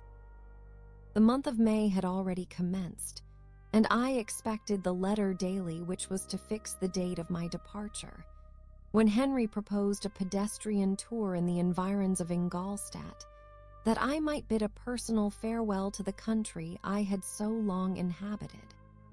I acceded with pleasure to this proposition. I was fond of exercise, and Clerval had always been my favorite companion in the rambles of this nature that I had taken among the scenes of my native country. We passed a fortnight in these perambulations. My health and spirits had long been restored, and they gained additional strength from the salubrious air I breathed, the natural incidents of our progress, and the conversation of my friend. Study had before secluded me from the intercourse of my fellow creatures, and rendered me unsocial, but Clerval called forth the better feelings of my heart. He again taught me to love the aspect of nature and the cheerful faces of children. Excellent friend! How sincerely did you love me, and endeavor to elevate my mind until it was on a level with your own. A selfish pursuit had cramped and narrowed me, until your gentleness and affection warmed and opened my senses. I became the same happy creature who, a few years ago, loved and beloved be. Why all had no sorrow or care, when happy, inanimate nature had the power of bestowing on me the most delightful sensations. A serene sky and verdant fields filled me with ecstasy. The present season was indeed divine. The flowers of spring bloomed in the hedges, while those of summer were already in bud. I was undisturbed by thoughts which during the preceding year had pressed upon me, notwithstanding my endeavors to throw them off with an invincible burden. Henry rejoiced in my gaiety and sincerely sympathized in my feelings. He exerted himself to amuse me, while he expressed the sensations that filled his soul. The resources of his mind on this occasion were truly astonishing. His conversation was full of imagination, and very often, in imitation of the Persian and Arabic writers, he invented tales of wonderful fancy and passion. At other times, he repeated my favorite poems, or drew me out into arguments, which he supported with great ingenuity. We returned to our college on a Sunday afternoon. The peasants were dancing, and everyone we met appeared gay and happy. My own spirits were high, and I bounded along with feelings of unbridled joy and hilarity. Chapter 7. On my return, I found the following letter from my father. My dear Victor, you have probably waited impatiently for a letter to fix the date of your return to us, and I was at first tempted to write only a few lines, merely mentioning the day on which I should expect you. But that would be a cruel kindness, and I dare not do it. What would be your surprise, my son, when you expected a happy and glad welcome, to behold, on the contrary, tears and wretchedness? And how, Victor, can I relate our misfortune? Absence cannot have rendered you callous to our joys and griefs, and how shall I inflict pain on my long-absent son? I wish to prepare you for the woeful news, but I know it is impossible. Even now your eye skims over the page to seek the words which are to convey to you the horrible tidings.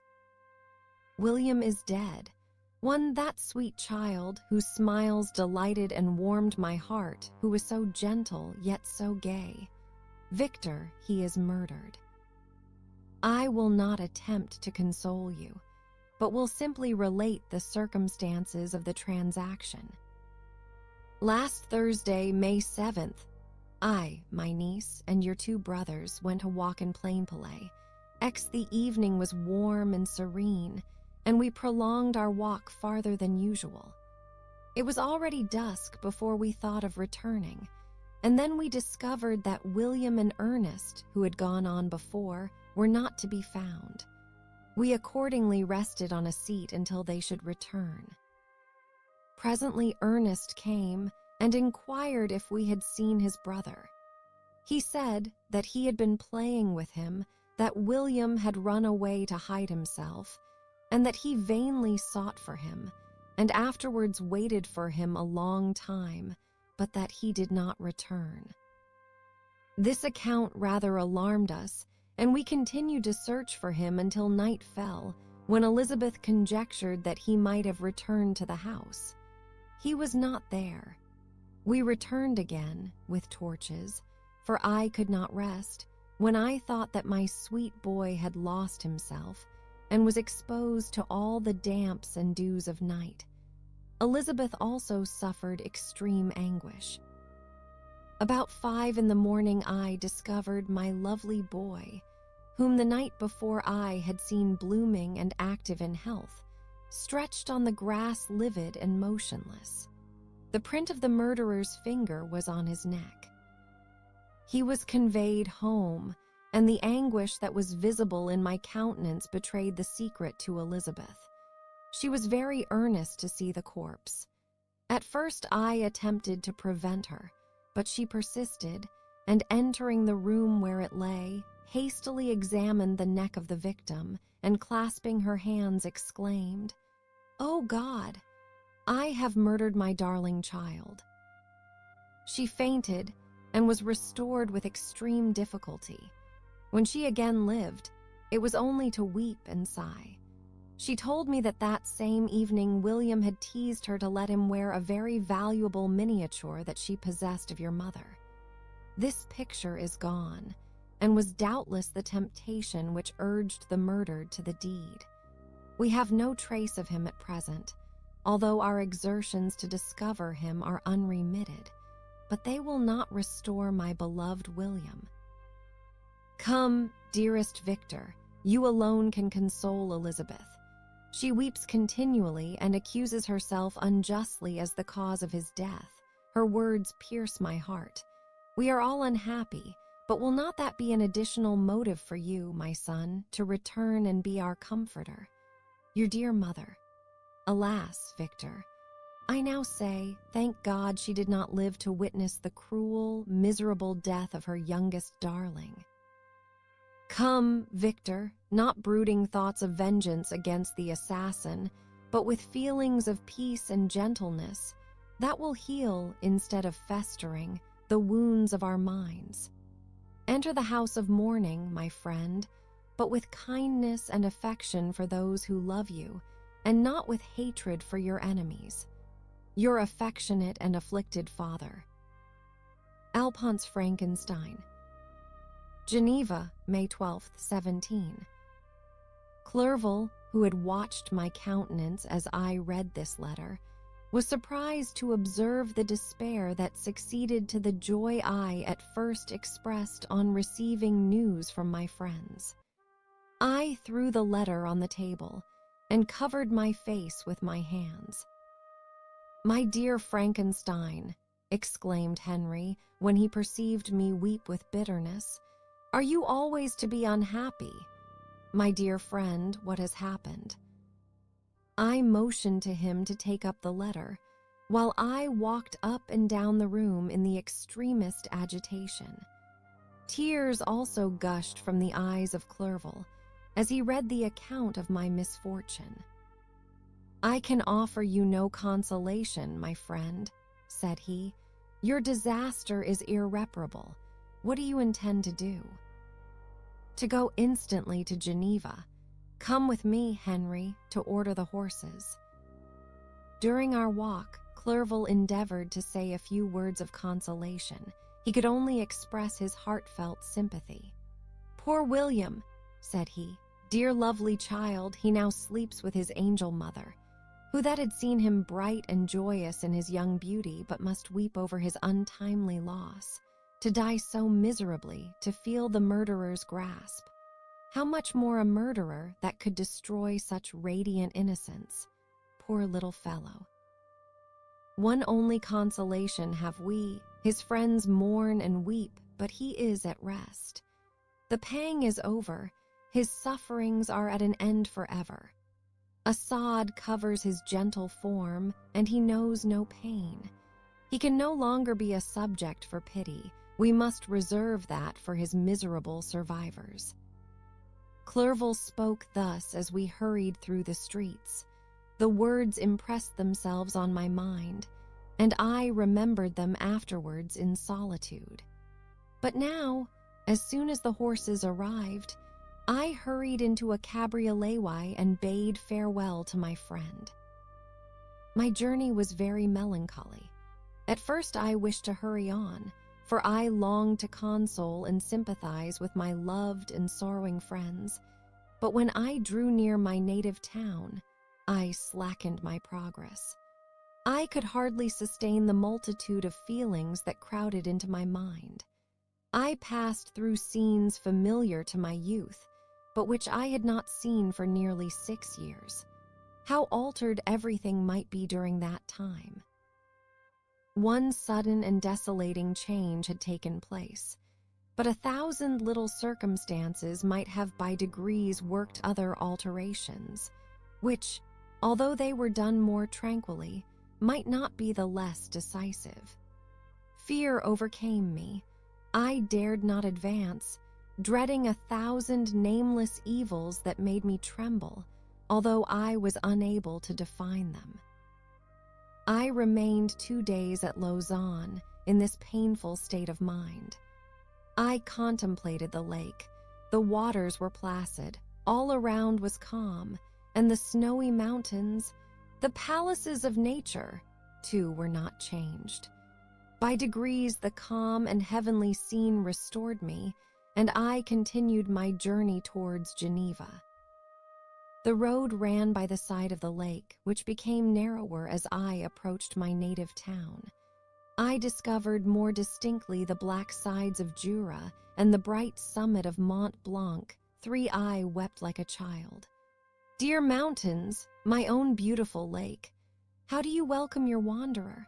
Your summits are clear, the sky and lake are blue and placid. Is this to prognosticate peace or to mock at my unhappiness?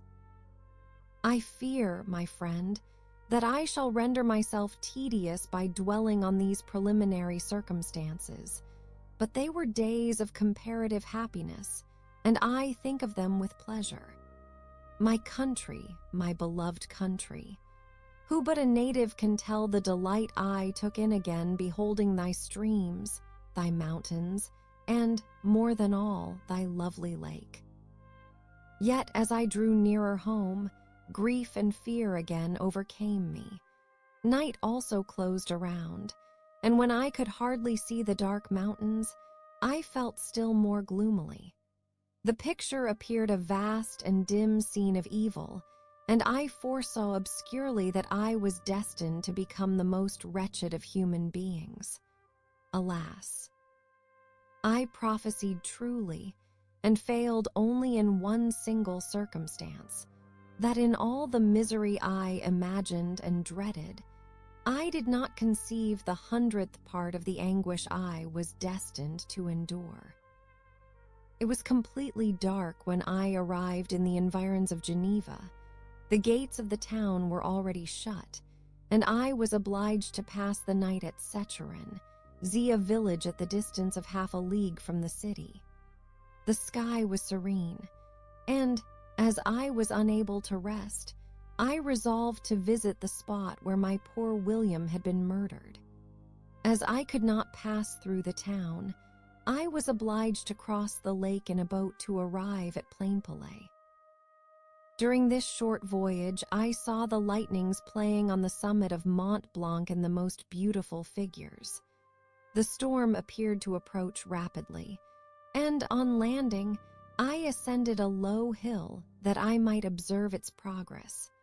It advanced, the heavens were clouded, and I soon felt the rain coming slowly in large drops, but its violence quickly eased. I quitted my seat and walked on, although the darkness and storm increased every minute, and the thunder burst with a terrific crash over my head. It was echoed from Salers, the Juras, and the Alps of Savoy. Vivid flashes of lightning dazzled my eyes, illuminating the lake, making it appear like a vast sheet of fire. Then for an instant everything seemed of a pitchy darkness, until the eye recovered itself from the preceding flash. The storm, as is often the case in Switzerland, appeared at once in various parts of the heavens. The most violent storm hung exactly north of the town, over that part of the lake which lies between the promontory of Bellerive and the village of Coppert. Another storm enlightened Jura with faint flashes, and another darkened, and sometimes disclosed the Mole, a peaked mountain to the east of the lake. While I watched the tempest, so beautiful yet terrific, I wandered on with a hasty step. This noble war in the sky elevated my spirits. I clasped my hands and exclaimed aloud, "William, dear angel, this is thy funeral, this thy dirge." As I said these words, I perceived in the gloom a figure which stole from behind a clump of trees near me. I stood fixed, gazing intently. I could not be mistaken. A flash of lightning illuminated the object and discovered its shape plainly to me. Its gigantic stature and the deformity of its aspect, more hideous than belongs to humanity, instantly informed me that it was the wretch, the filthy demon, to whom I had given life. What did he there?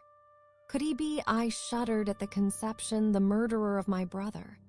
No sooner did that I decross my imagination than I became convinced of its truth. My teeth chattered, and I was forced to lean against a tree for support. The figure passed me quickly, and I lost it in the gloom. Nothing in human shape could have destroyed that fair child. He was the murderer. I could not doubt it. The mere presence of the idea was an irresistible proof of the fact. I thought of pursuing the devil, but it would have been in vain, for another flash discovered him to me hanging among the rocks of the nearly perpendicular ascent of Mont Salierve, a hill that bounds Plainpalais on the south. He soon reached the summit and disappeared. I remained motionless. The thunder ceased, but the rain still continued, and the scene was enveloped in an impenetrable darkness.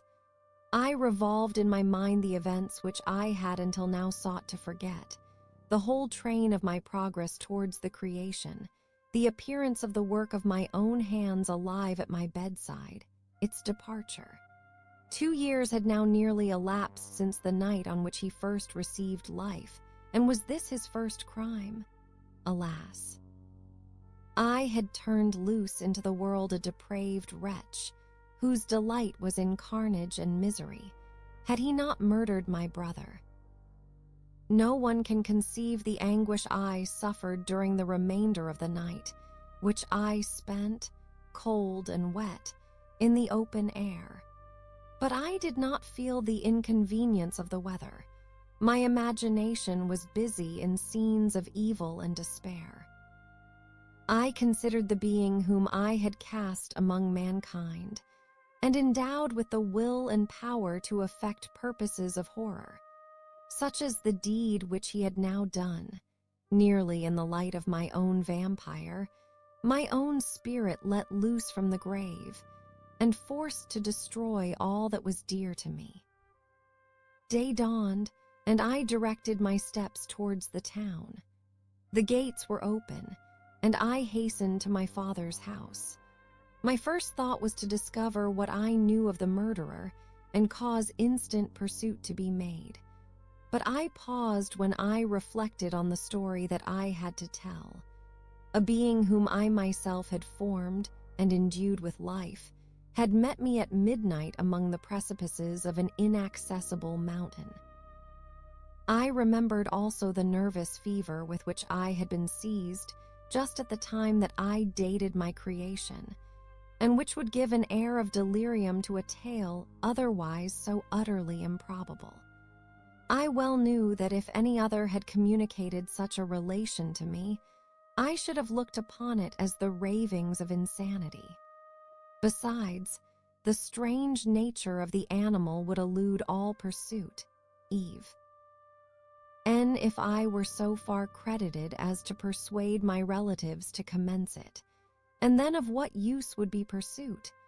Who could arrest a creature capable of scaling the overhanging sides of Mont Salierve? These reflections determined me, and I resolved to remain silent. It was about 5 a.m. when I entered my father's house. I told the servants not to disturb the family, and went into the library to attend their usual hour of rising.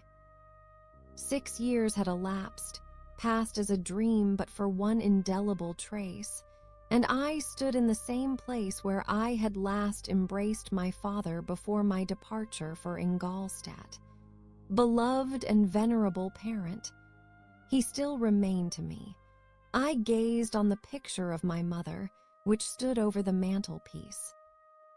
It was an historical subject, painted at my father's desire, and represented Caroline Beaufort in an agony of despair. Kneeling by the coffin of her dead father, her garb was rustic and her cheek pale, but there was an air of dignity and beauty that hardly permitted the sentiment of pity. Below this picture was a miniature of William, and my tears flowed when I looked upon it. While I was thus engaged, Ernest entered. He had heard me arrive and hastened to welcome me. He expressed a sorrowful delight to see me. "Welcome, my dearest Victor," said he.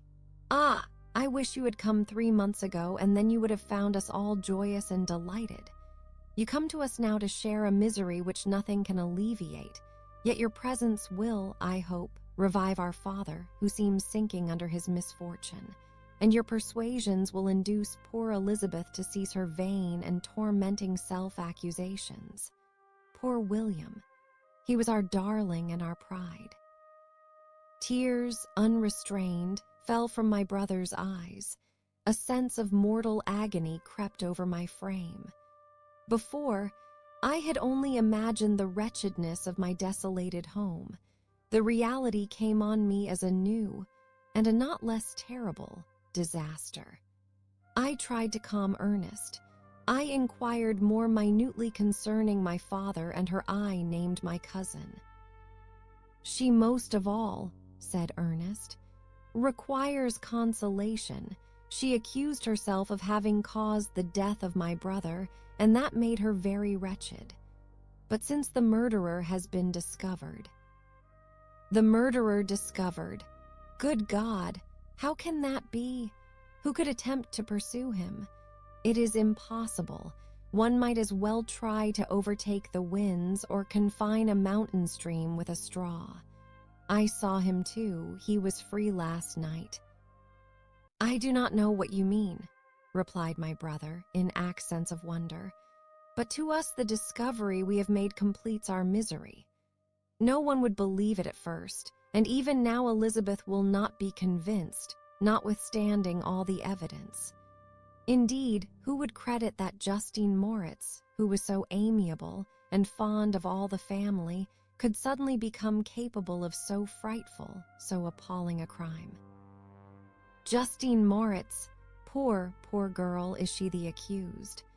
But it is wrongfully, everyone knows that. No one believes it, surely, Ernest."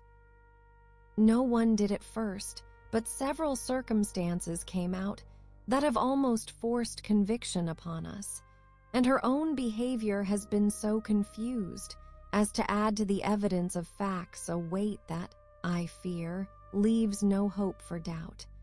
But she will be tried today, and you will then hear all."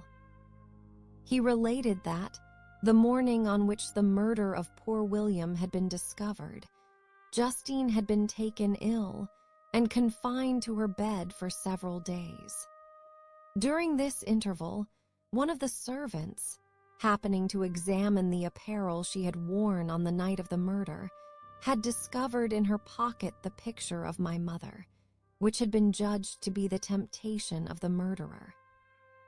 The servant instantly showed it to one of the others, who, without saying a word to any of the family, went to a magistrate, and upon their deposition, Justine was apprehended. On being charged with the fact, the poor girl confirmed the suspicion in a great measure by her extreme confusion of manner. This was a strange tale, but it did not shake my faith, and I replied earnestly, "You are all mistaken. I know the murderer. Justine, poor, good Justine, is innocent." At that instant my father entered. I saw unhappiness deeply impressed on his countenance, but he endeavored to welcome me cheerfully, and after we had exchanged our mournful greeting, would have introduced some other topic than that of our disaster, had not Ernest exclaimed, "Good God, Papa! Victor says that he knows who was the murderer of poor William." "We do also, unfortunately," replied my father, "for indeed I had rather have been forever ignorant than have discovered so much depravity and ingratitude in one I valued so highly. My dear father, you are mistaken. Justine is innocent. If she is, God forbid that she should suffer as guilty. She is to be tried today, and I sincerely hope, that she will be acquitted." This speech calmed me. I was firmly convinced in my own mind that Justine, and indeed every human being, was guiltless of this murder. I had no fear, therefore, that any circumstantial evidence could be brought forward strong enough to convict her. My tale was not one to announce publicly. Its astounding horror would be looked upon as madness by the vulgar. Did anyone indeed exist, except I, the Creator, who would believe, unless his senses convinced him, in the existence of the living monument of presumption and rash ignorance which I had let loose upon the world? We were soon joined by Elizabeth. Time had altered her since I last beheld her. It had endowed her with loveliness surpassing the beauty of her childish years. There was the same candor, the same vivacity, but it was allied to an expression more full of sensibility and intellect. She welcomed me with the greatest affection. "Your arrival, my dear cousin," said she, "fills me with hope. You perhaps will find some means to justify my poor guiltless Justine. Alas, who is safe if she be convicted of crime? I rely on her innocence as certainly as I do upon my own. Our misfortune is doubly hard to us. We have not only lost that lovely darling boy, but this poor girl, whom I sincerely love, is to be torn away by even a worse fate. If she is condemned, I never shall know joy more. Boo. She will not. I am sure she will not. And then I shall be happy again, even after the sad death of my little William." "She is innocent, my Elizabeth," said I, "and that shall be proved. Fear nothing, but let your spirits be cheered by the assurance of her acquittal." "How kind and generous you are! Everyone else believes in her guilt, and that made me wretched, for I knew that it was impossible, and to see everyone else prejudiced in so deadly a manner rendered me hopeless and despairing." She wept. "Dearest niece," said my father, "dry your tears. If she is, as you believe, innocent, rely on the justice of our laws, and the activity with which I shall prevent the slightest shadow of partiality." Chapter 8. We passed a few sad hours until 11 o'clock, when the trial was to commence. My father and the rest of the family being obliged to attend as witnesses, I accompanied them to the court. During the whole of this wretched mockery of justice, I suffered living torture. It was to be decided whether the result of my curiosity and lawless devices would cause the death of two of my fellow beings, one a smiling babe, full of innocence and joy, the other far more dreadfully murdered, with every aggravation of infamy that could make the murder memorable in horror. Justine also was a girl of merit, and possessed qualities which promised to render her life happy. Now all was to be obliterated in an ignominious grave, and I the cause. 1,000 times, rather would I have confessed myself gooey.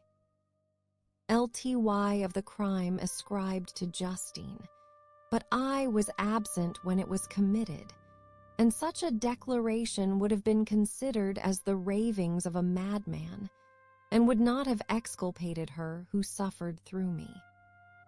The appearance of Justine was calm. She was dressed in mourning, and her countenance, always engaging, was rendered, by the solemnity of her feelings, exquisitely beautiful. Yet she appeared confident in innocence, and did not tremble, although gazed on and execrated by thousands, for all the kindness which her beauty might otherwise have excited was obliterated in the minds of the spectators by the imagination of the enormity she was supposed to have committed. She was tranquil, yet her tranquillity was evidently constrained, and as her confusion had before been adduced as a proof of her guilt, she worked up her mind to an appearance of courage. When she entered the court, she threw her eyes round it, and quickly discovered where we were seated. A tear seemed to dim her IWH. She saw us, but she quickly recovered herself, and a look of sorrowful affection seemed to attest her utter guiltlessness.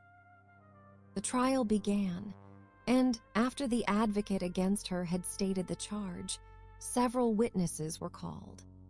Several strange facts combined against her, which might have staggered anyone who had not such proof of her innocence as I had.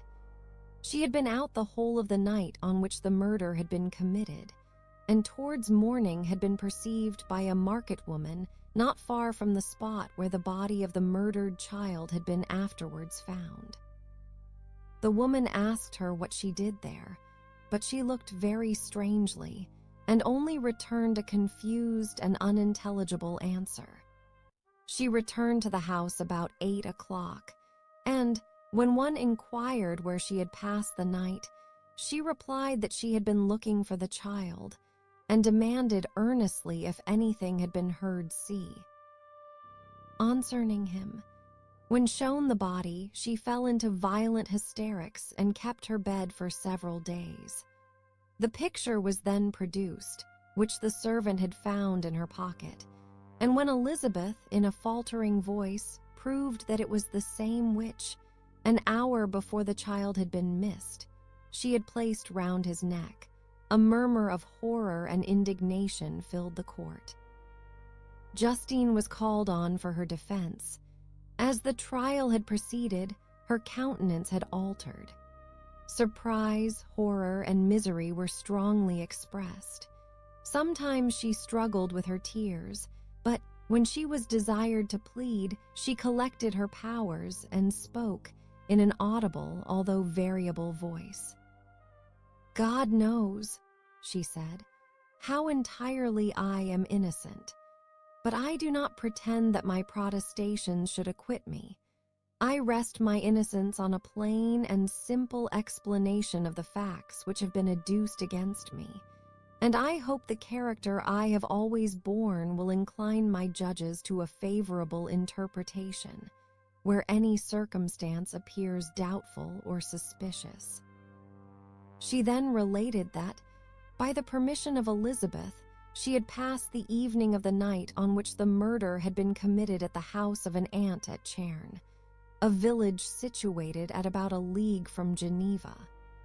On her return, at about 9 o'clock, she met a man who asked her if she had seen anything of the child who was lost. She was alarmed by this account and passed several hours in looking for him when the gates of Geneva were shut, and she was forced to remain several hours of the night in a barn belonging to a cottage, being unwilling to call up the inhabitants, to whom she was well known. Most of the night she spent here watching. Towards morning she believed that she slept for a few minutes. Some steps disturbed her, and she awoke. It was dawn, and she quit her asylum, that she might again endeavor to find my brother. If she had gone near the spot where his body lay, it was without her knowledge. That she had been bewildered when questioned by the market woman was not surprising, since she had passed a sleepless night, and the fate of poor William was yet uncertain. Concerning the picture she could give no account.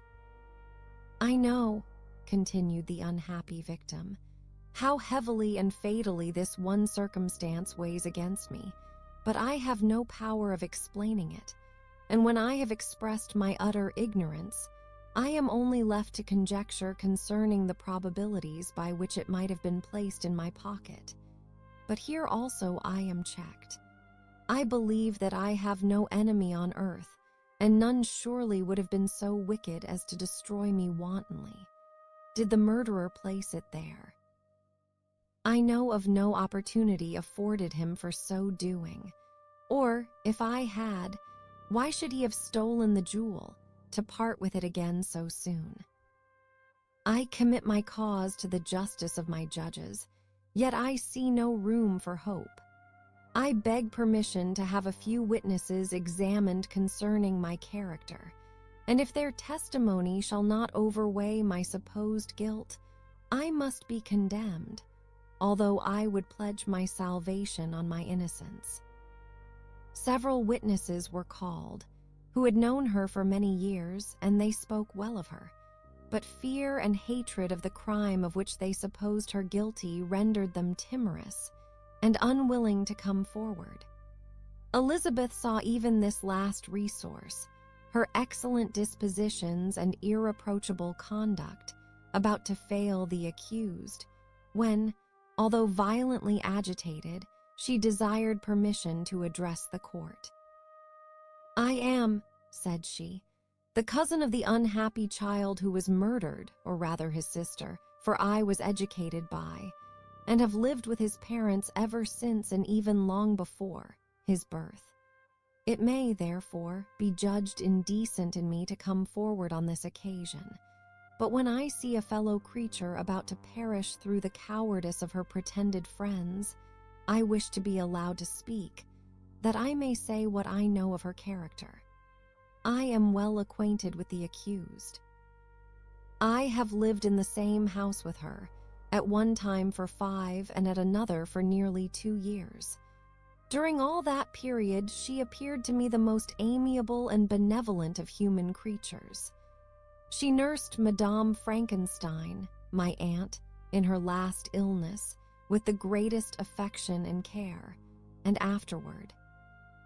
S attended her own mother during a tedious illness, in a manner that excited the admiration of all who knew her, after which she again lived in my uncle's house, where she was beloved by all the family. She was warmly attached to the child who is now dead, and acted towards him like a most affectionate mother. For my own part, I do not hesitate to say that, notwithstanding all the evidence produced against her, I believe and rely on her perfect innocence. She had no temptation for such an action. As to the bauble on which the chief proof rests, if she had earnestly desired it, I should have willingly given it to her. So much do I esteem and value her." A murmur of approbation followed Elizabeth's simple and powerful appeal, but it was excited by her generous interference and not in favor of poor Justine, on whom the public indignation was turned with renewed violence, charging her with the blackest ingratitude. She herself wept as Elizabeth spoke, but she did not answer. My own agitation and anguish was extreme during the whole trial. I believed in her innocence. I knew it. Could the demon, who had, I did not for a minute doubt, murdered my brother, also in his hellish sport have betrayed the innocent to death and ignominy? I could not sustain the horror of my situation, and when I perceived that the popular voice and the countenances of the judges had already condemned my unhappy victim, I rushed out of the court in agony. The tortures of the accused did not equal mine. She was sustained by innocence, but the fangs of remorse tore my bosom and would not forgo their hold. I passed a night of unmingled wretchedness. In the morning I went to the court. My lips and throat were parched. I dared not ask the fatal question, but I was known, and the officer guessed the cause of my visit. The ballots had been thrown. They were all black, and Justine was condemned. I cannot pretend to describe what I then felt. I had before experienced sensations of horror, and I have endeavored to bestow upon them adequate expressions, but words cannot convey an idea of the heart-sickening despair that I then endured. The person to whom I addressed myself added that Justine had already confessed her guilt. "That evidence," he observed, "was hardly required in so glaring a case, but I am glad of it, and, indeed, none of our judges like to condemn a criminal upon circumstantial evidence, be it ever so decisive." This was strange and unexpected intelligence. What could it mean? Had my eyes deceived me? And was I really as mad as the whole world would believe me to be if I disclosed the object of my suspicions? I hastened to return home, and Elizabeth eagerly demanded the result. "My cousin," replied I, "it is decided as you may have expected. All judges had rather that 10 innocent should suffer than that one guilty should escape. But she has confessed." This was a dire blow to poor Elizabeth, who had relied with firmness upon Justine's innocence. "Alas," said she, "how shall I ever again believe in human goodness? Justine, whom I loved and esteemed as my sister, how could she put on those smiles of innocence only to betray? Her mild eyes seemed incapable of any severity or guile, and yet she has committed a murder."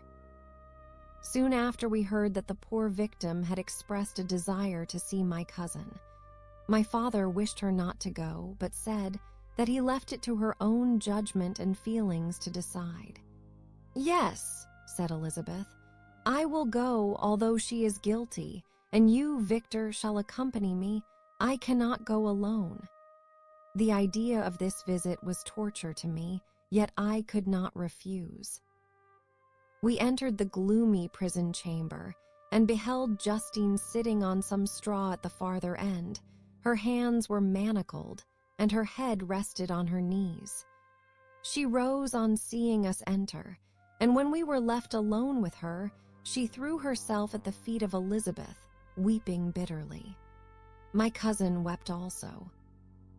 "Oh, Justine," said she, "why did you rob me of my last consolation?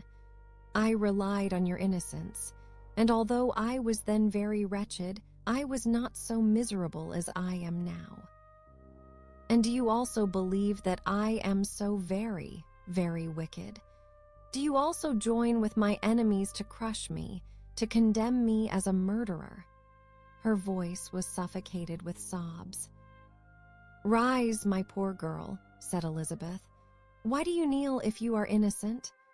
I am not one of your enemies. I believed you guiltless, notwithstanding every evidence, until I heard that you had yourself declared your guilt.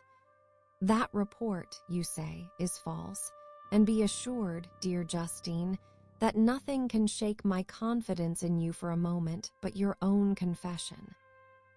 I did confess, but I confessed a lie. I confessed that I might obtain absolution, but now that falsehood lies heavier at my heart than all my other sins. The God of heaven forgive me. Ever since I was condemned, my confessor has besieged me. He threatened and menaced, until I almost began to think that I was the monster that he said I was.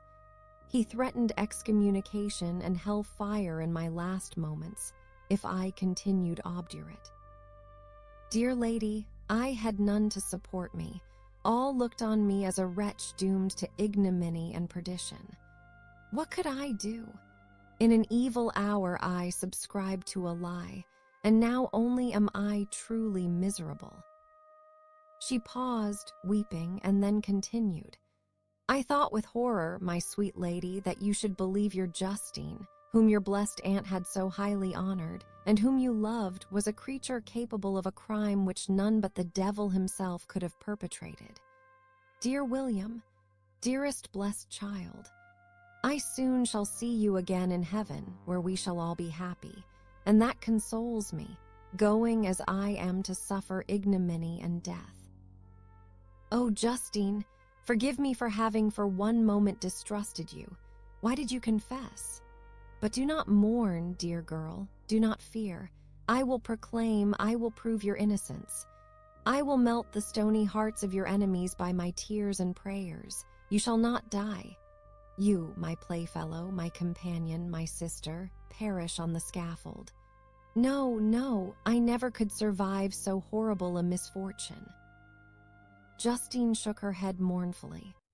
I do not fear to die, she said. That pang is past. God raises my weakness and gives me courage to endure the worst. I leave a sad and bitter world, and if you remember me and think of me as of one unjustly condemned, I am resigned to the fate awaiting me. Learn from me, dear lady, to submit in patience to the will of heaven. During this conversation, I had retired to a corner of the prison room, where I could conceal the horrid anguish that possessed me. Despair. Who dared talk of that? The poor victim, who on the morrow was to pass the awful boundary between life and death, felt not as I did such deep and bitter agony. I gnashed my teeth and ground them together, uttering a groan that came from my inmost soul. Justine started. When she saw who it was, she approached me and said, "Dear sir, you are very kind to visit me. You, I hope, do not believe that I am guilty." I could not answer. "No, Justine," said Elizabeth. "He is more convinced of your innocence than I was, for even when he heard that you had confessed, he did not credit it." I truly thank him. In these last moments, I feel the sincerest gratitude towards those who think of me with kindness. How sweet is the affection of others to such a wretch as I am. It removes more than half my misfortune, and I feel as if I could die in peace, now that my innocence is acknowledged by you, dear lady, and your cousin. Thus the poor sufferer tried to comfort others and herself. She indeed gained the resignation she desired. But I, the true murderer, felt the never-dying worm alive in my bosom, which allowed of no hope or consolation. Elizabeth also wept and was unhappy, but hers also was the misery of innocence, which, like a cloud that passes over the fair moon, for a while hides but cannot tarnish its brightness. Anguish and despair had penetrated into the core of my heart. I bore a hell within me, which nothing could extinguish. We stayed several hours with Justine, and it was with great difficulty that Elizabeth could tear herself away. "I wish," cried she, "that I were to die with you. I cannot live in this world of misery." Justine assumed an air of cheerfulness, while she with difficulty repressed her bitter tears. She embraced Elizabeth and said, in a voice of half-suppressed emotion, "Farewell, sweet lady, dearest Elizabeth, my beloved and only friend. May heaven, in its bounty, bless and preserve you. May this be the last misfortune that you will ever suffer. Live and be happy and make others so." And on the morrow Justine died. Elizabeth's heartrending eloquence failed to move the judges from their settled conviction in the criminality of the saintly sufferer. My passionate and indignant appeals were lost upon them, and when I received their cold answers and heard the harsh, unfeeling reasoning of these men, my purposed avowal died away on my lips. Thus I might proclaim myself a madman, but not revoke the sentence passed upon my wretched victim. She perished on the scaffold as a murderess. From the tortures of my own heart, I turned to contemplate the deep and voiceless grief of my Elizabeth. This also was my doing, and my father's woe, and the desolation of that late so smiling home, all was the work of my thrice accursed hands. Ye weep, unhappy ones, but these are not your last tears. Again shall you raise the funeral wail, and the sound of your lamentations shall again and again be heard. Frankenstein, your son, your kinsman, your early, much-loved friend, he who would spend each vital drop of blood for your sakes, who has no thought nor sense of joy, except as it is mirrored also in your dear countenances, who would fill the air with blessings and spend his life in serving you, he bids you weep, to shed countless tears, happy beyond his hopes, if thus inexorable. Le fate be satisfied, and if the destruction pause before the peace of the grave have succeeded to your sad torments. Thus spoke my prophetic soul, as, torn by remorse, horror, and despair, I beheld those I loved spend vain sorrow upon the graves of William and Justine, the first hapless victims to my unhallowed arts. Chapter 9.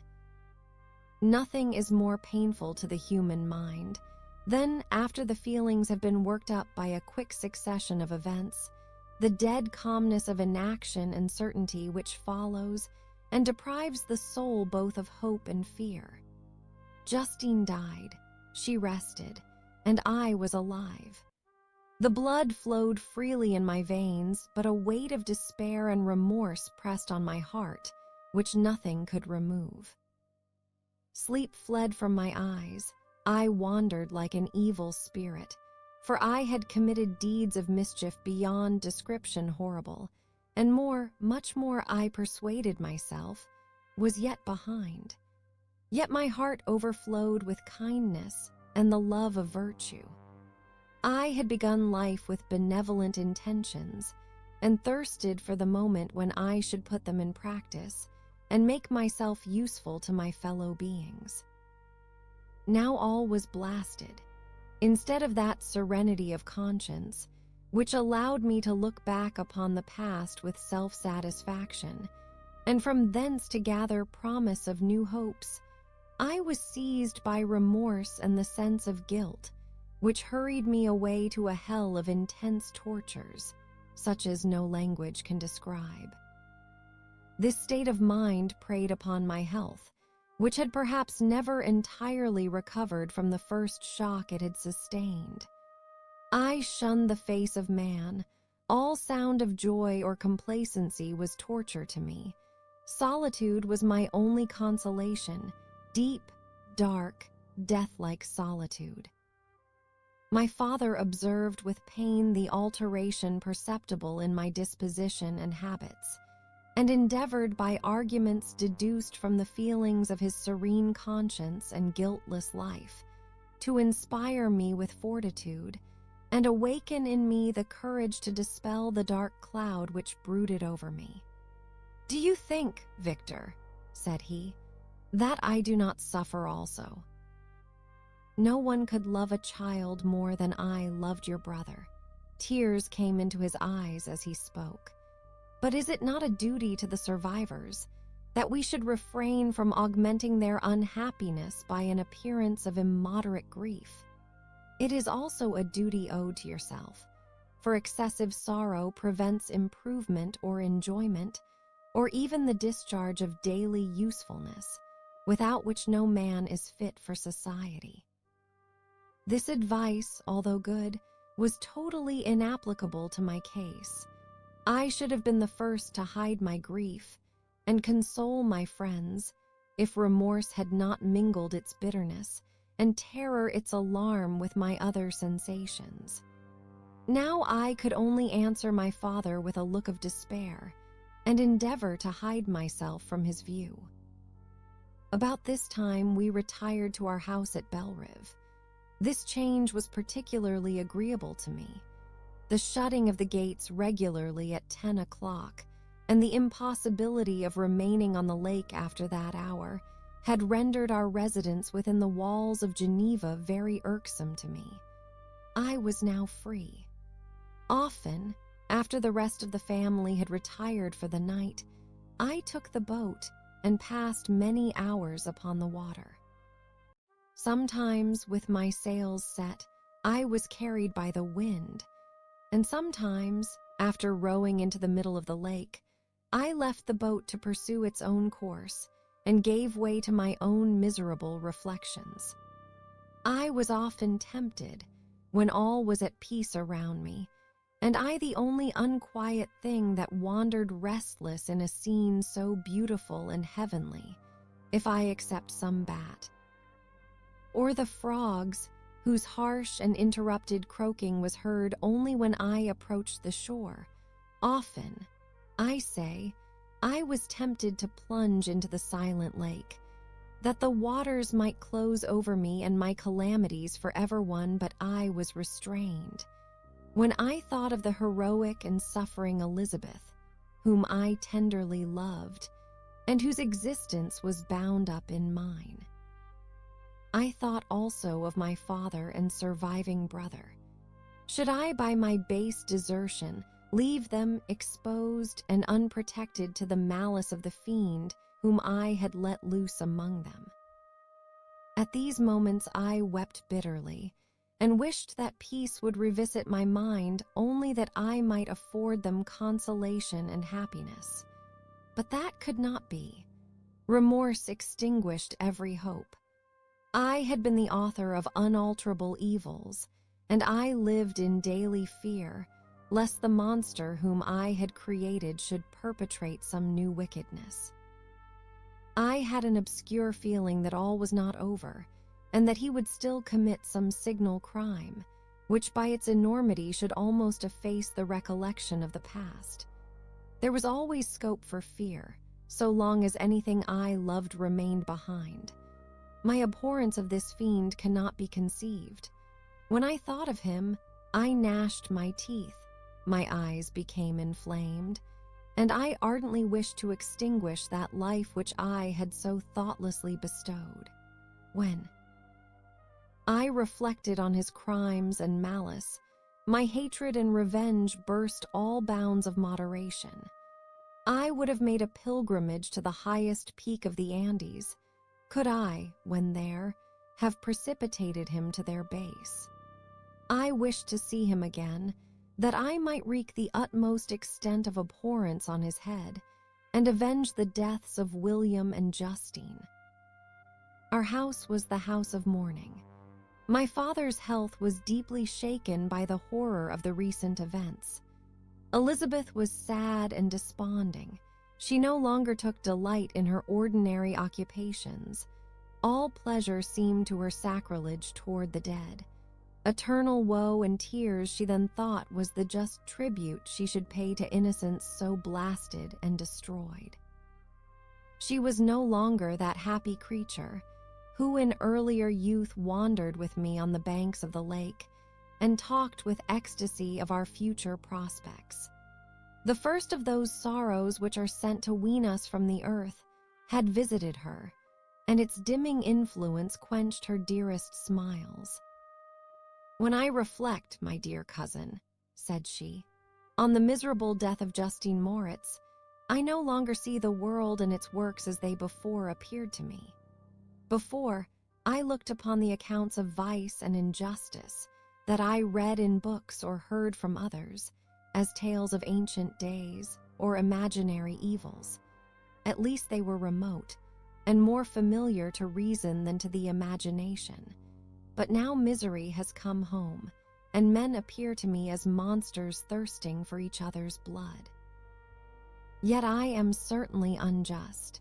Everybody believed that poor girl to be guilty, and if she could have committed the crime for which she suffered, assuredly she would have been the most depraved of human creatures. For the sake of a few jewels, to have murdered the son of her benefactor and friend, a child who she had nursed from its birth and appeared to love as if it had been her own. I could not consent to the death of any human being, but certainly I should have thought such a creature unfit to remain in the society of men. But she was innocent. I feel she was innocent. You are of the same opinion, and that confirms me. Alas! Victor, when falsehood can look so like the truth, who can assure themselves of certain happiness? I feel as if I were walking on the edge of a precipice, towards which thousands are crowding, and endeavoring to plunge me into the abyss. William and Justine were assassinated, and the murderer escapes. He walks about the world free and perhaps respected. But even if I were condemned to suffer on the scaffold for the same crimes, I would not chan. G places with such a wretch. I listened to this discourse with the extremest agony. I, not indeed, but in effect, was the true murderer. Elizabeth read my anguish in my countenance, and kindly taking my hand, said, "My dearest friend, you must calm yourself. These events have affected me, God knows how deeply, but I am not so wretched as you are. There is an expression of despair and sometimes of revenge in your countenance that makes me tremble. Dear Victor, banish these dark passions. Remember the friends around you who center all their hopes in you. Have we lost the power of rendering you happy? Ah, while we love, while we are true to each other, here in this land of peace and beauty, your native country, we may reap every tranquil blessing. What can disturb our peace?" And could not such words from her, whom I fondly prized before every other gift of fortune, suffice to chase away the fiend that lurked in my heart? Even as she spoke, I drew near to her, as if in terror, lest at that very moment the destroyer had been near to rob me of her. Thus not the tenderness of friendship, nor the beauty of earth, nor of heaven, could redeem my soul from woe. The very accents of love were ineffectual. I was encompassed by a cloud which no beneficial influence could penetrate. The wounded deer dragging its fainting limbs to some untrodden brake, there to gaze upon the arrow which had pierced it, and to die, was but a type of me. Sometimes I could cope with the sullen despair that overwhelmed me, but sometimes the whirlwind passions of my soul drove me to seek, by bodily exercise and by change of place, some relief from my intolerable sensations. It was during an access of this kind that I suddenly left my home, and bending my steps towards the near alpine valleys, sought in the magnificence, the eternity of such scenes, to forget myself and my ephemeral, because human, sorrows. My wanderings were directed towards the valley of Chamonix. I had visited it frequently during my boyhood. 6 years had passed since then.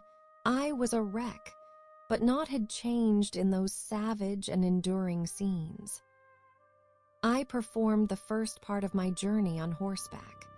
I afterwards hired a mule, as the more sure-footed, and least liable to receive injury on these rugged roads. The weather was fine.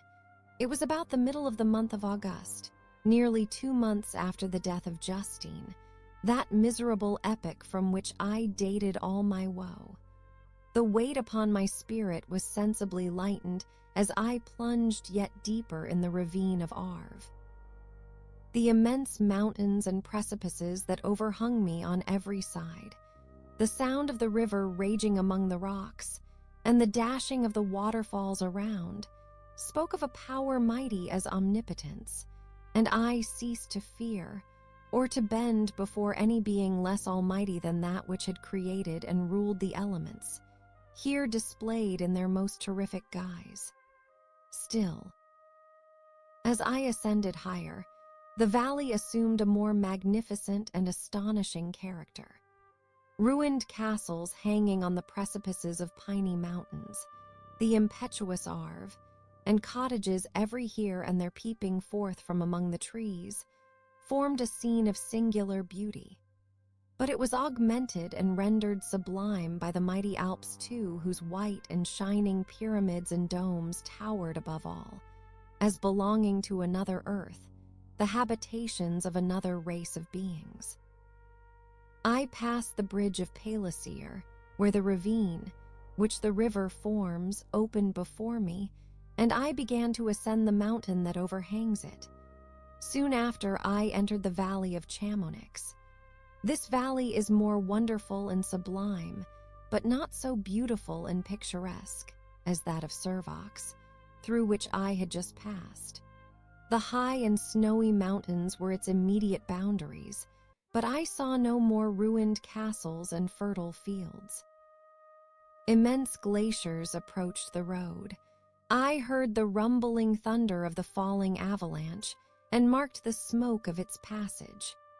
Mont Blanc, the supreme and magnificent Mont Blanc, raised itself from the surrounding aiguilles, and its tremendous dome overlooked the Valliab. A tingling, long-lost sense of pleasure often came across me during this journey. Some turn in the road, some new object suddenly perceived and recognized, reminded me of days gone by, and were associated with the light-hearted gaiety of boyhood. The very winds whispered in soothing accents, and maternal nature bade me weep no more. Then again the kindly influence ceased to act. I found myself fettered again to grief, and indulging in all the misery of reflection. Then I spurred on my animal, striving so to forget the world, my fears, and more than all, myself. Or, in a more desperate fashion, I alighted, and threw myself on the grass, weighed down by horror and despair. At length I arrived at the village of Chamonix. Exhaustion succeeded to the extreme fatigue both of body and of mind which I had endured. For a short space of time, I remained at the window, watching the pallid lightnings that played above Mont Blanc and listening to the rushing of the Arve, which pursued its noisy way beneath.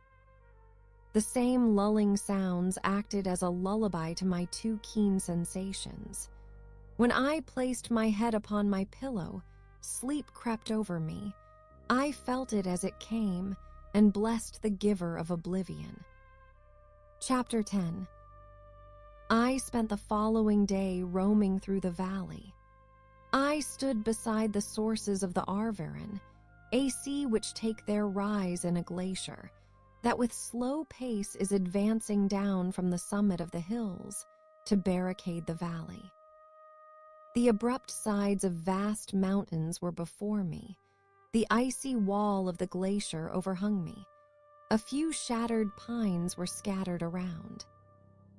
And the solemn silence of this glorious presence chamber of imperial nature was broken only by the brawling waves, or the fall of some vast fragment, the thunder sound of the avalanche, or the cracking reverberated along the mountains of the accumulated ice, which, through the silent working of immutable laws, was ever and anon rent and torn, as if it had been but a plaything in their hands.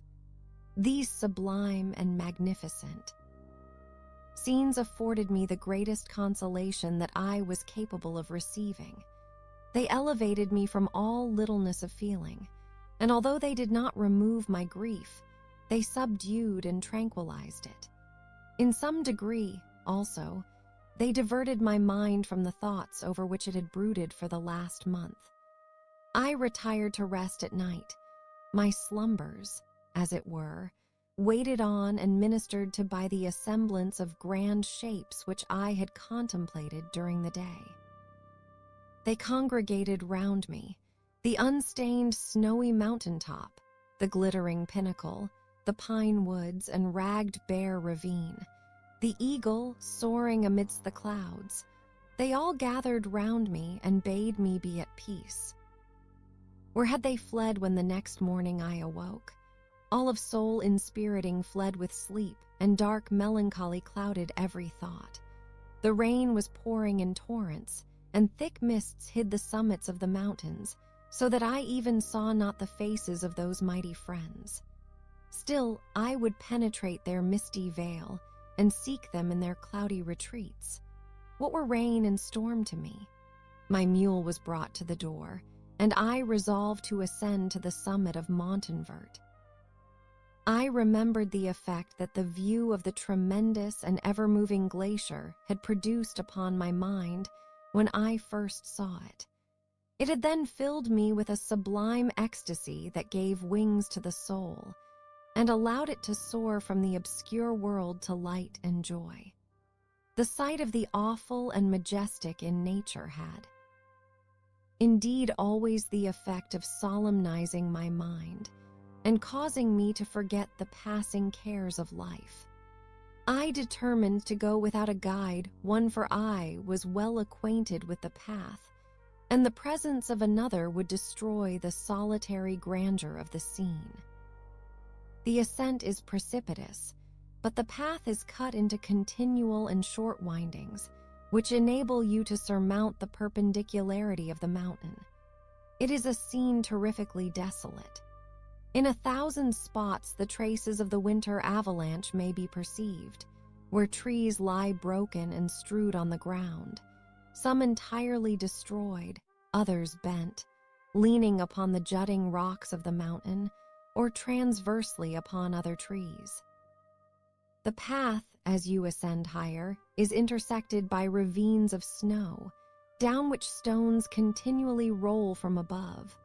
One of them is particularly dangerous, as the slightest sound, such as even speaking in a loud voice, produces a concussion of air sufficient to draw destruction upon the head of the speaker.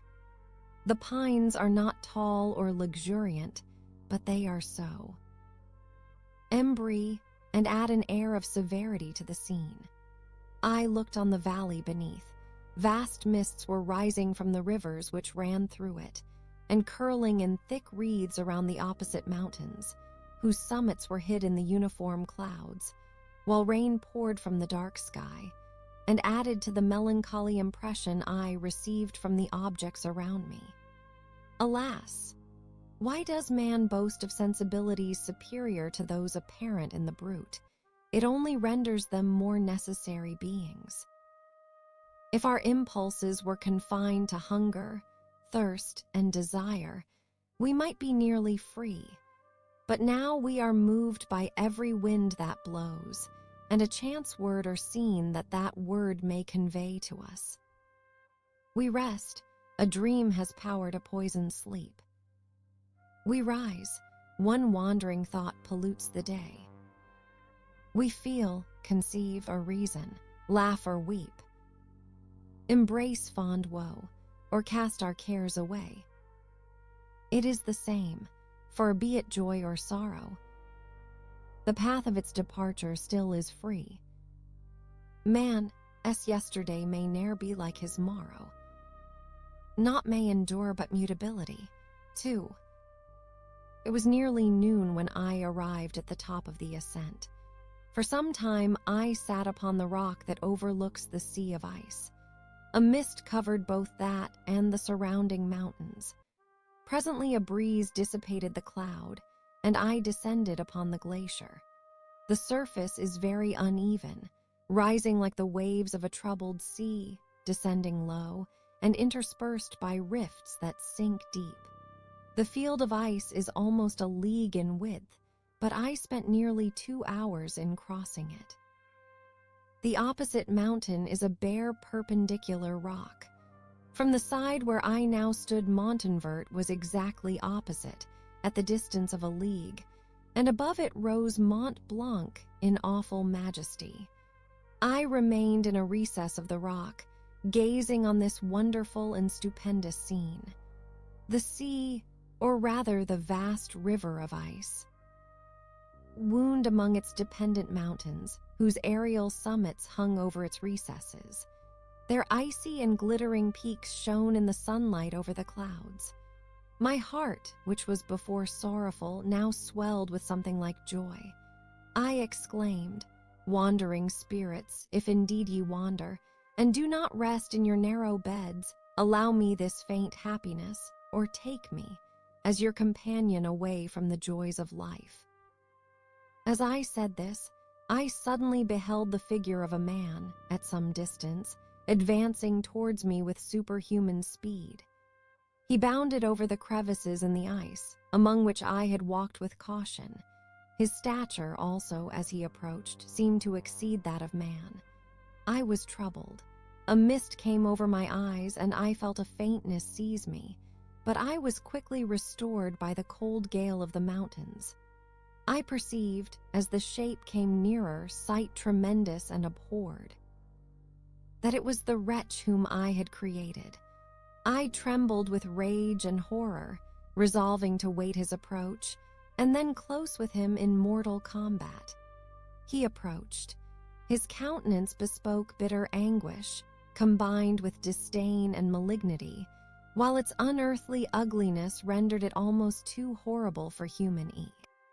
Yes, but I scarcely observed this. Rage and hatred had at first deprived me of utterance, and I recovered only to overwhelm him with words expressive of furious detestation and contempt.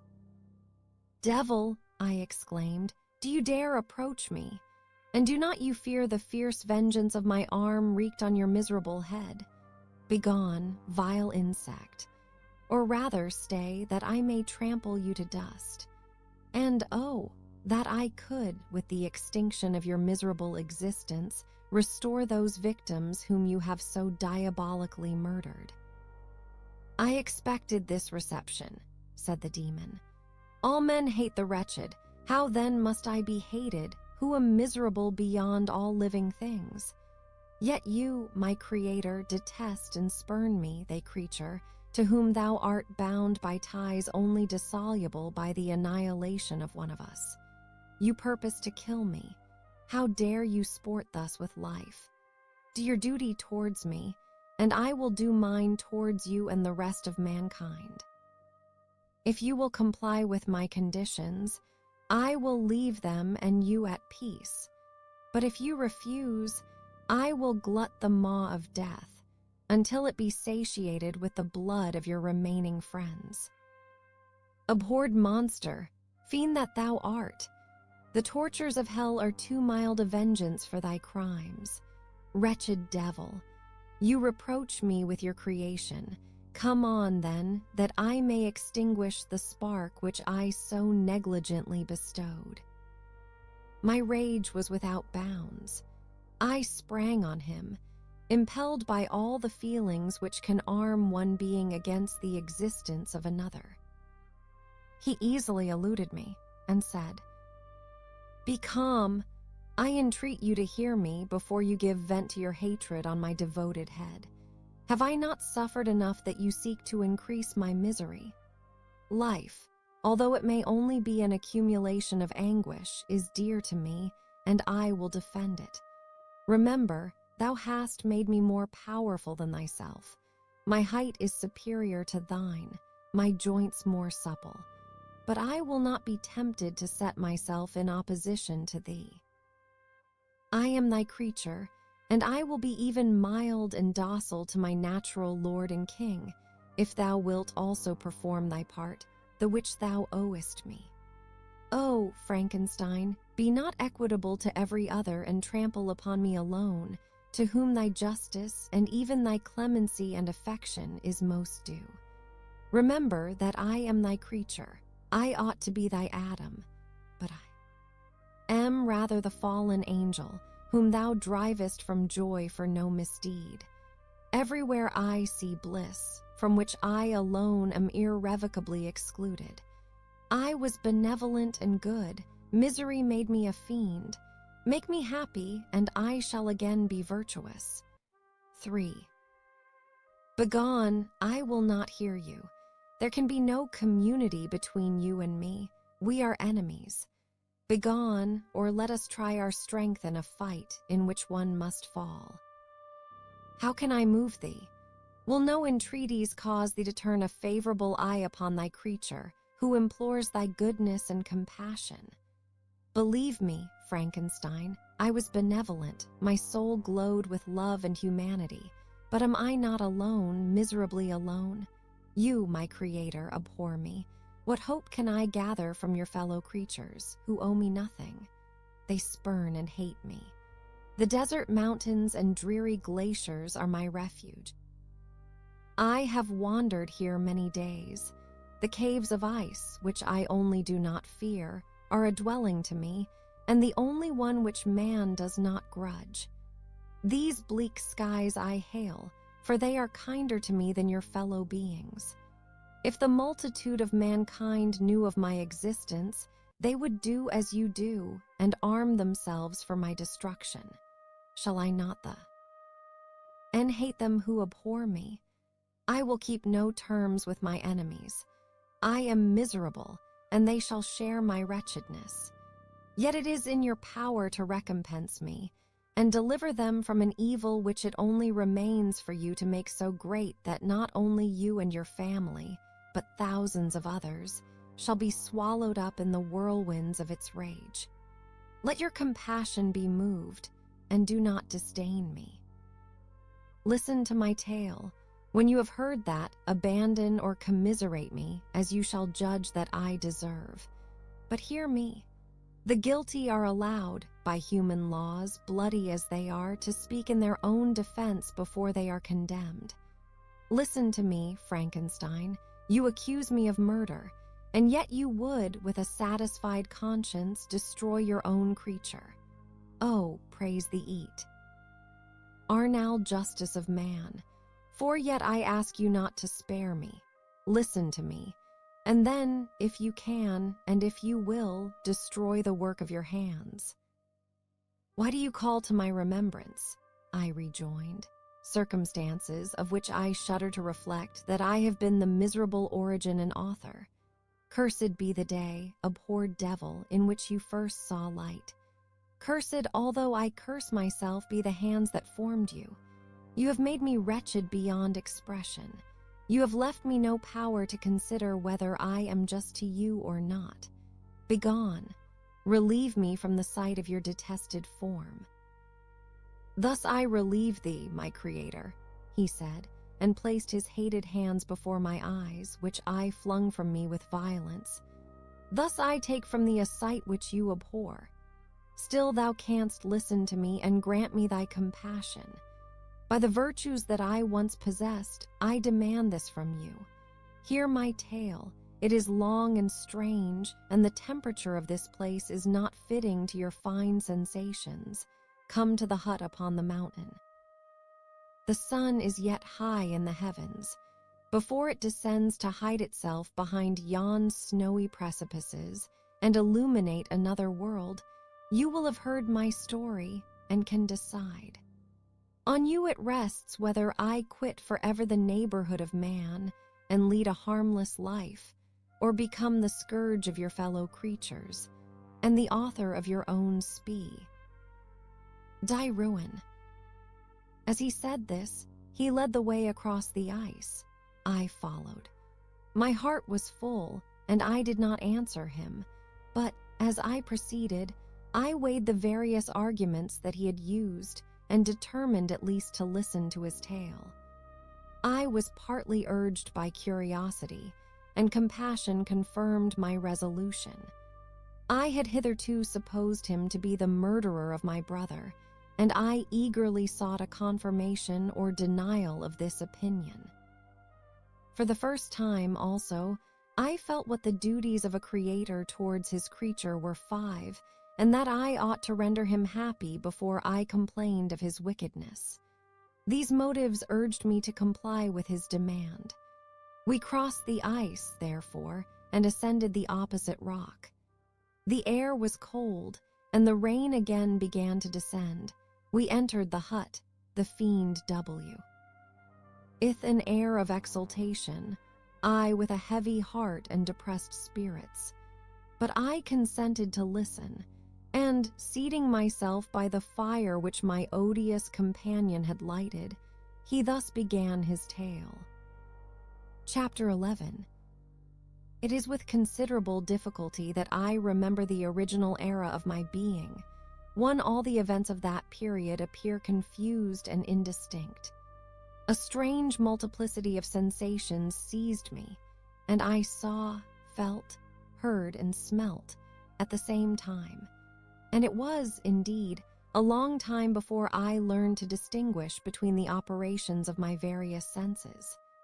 By degrees, I remember, a stronger light pressed upon my nerves, so that I was obliged to shut my eyes.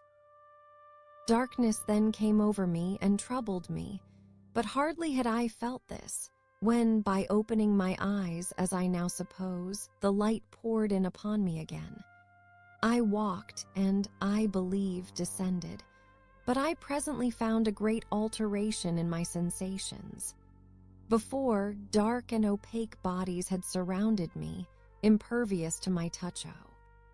Our sight, but I now found that I could wander on at liberty, with no obstacles which I could not either surmount or avoid. The light became more and more oppressive to me, and, the heat wearying me as I walked, I sought a place where I could receive shade. This was the forest near Ingolstadt, and here I lay by the side of a brook resting from my fatigue, until I felt tormented by hunger and thirst. This roused me from my nearly dormant state, and I ate some berries which I found hanging on the trees or lying on the ground. I slaked my thirst at the brook, and then lying down was overcome by sleep. It was dark when I awoke. I felt cold also, and half frightened, as it were instinctively, finding myself so desolate. Before I had quitted your apartment on a sensation of cold, I had covered myself with some clothes, but these were insufficient to secure me from the dews of night. I was a poor, helpless, miserable wretch. I knew and could distinguish nothing, but feeling pain invade me on all sides, I sat down and wept. Soon a gentle light stole over the heavens and gave me a sensation of pleasure. I started up and beheld a radiant formid rise from among the trees. I gazed with a kind of wonder. It moved slowly, but it enlightened my path, and I again went out in search of berries. I was still cold when under one of the trees I found a huge cloak with which I covered myself and sat down upon the ground. No distinct ideas occupied my mind. All was confused. I felt light and hunger and thirst and darkness. Innumerable sounds rung in my ears, and on all sides various scents saluted me. The only object that I could distinguish was the bright moon, and I fixed my eyes on that with pleasure. Several changes of day and night passed, and the orb of night had greatly lessened, when I began to distinguish my sensations from each other. I gradually saw plainly the clear stream that supplied me with drink, and the trees that shaded me with their foliage.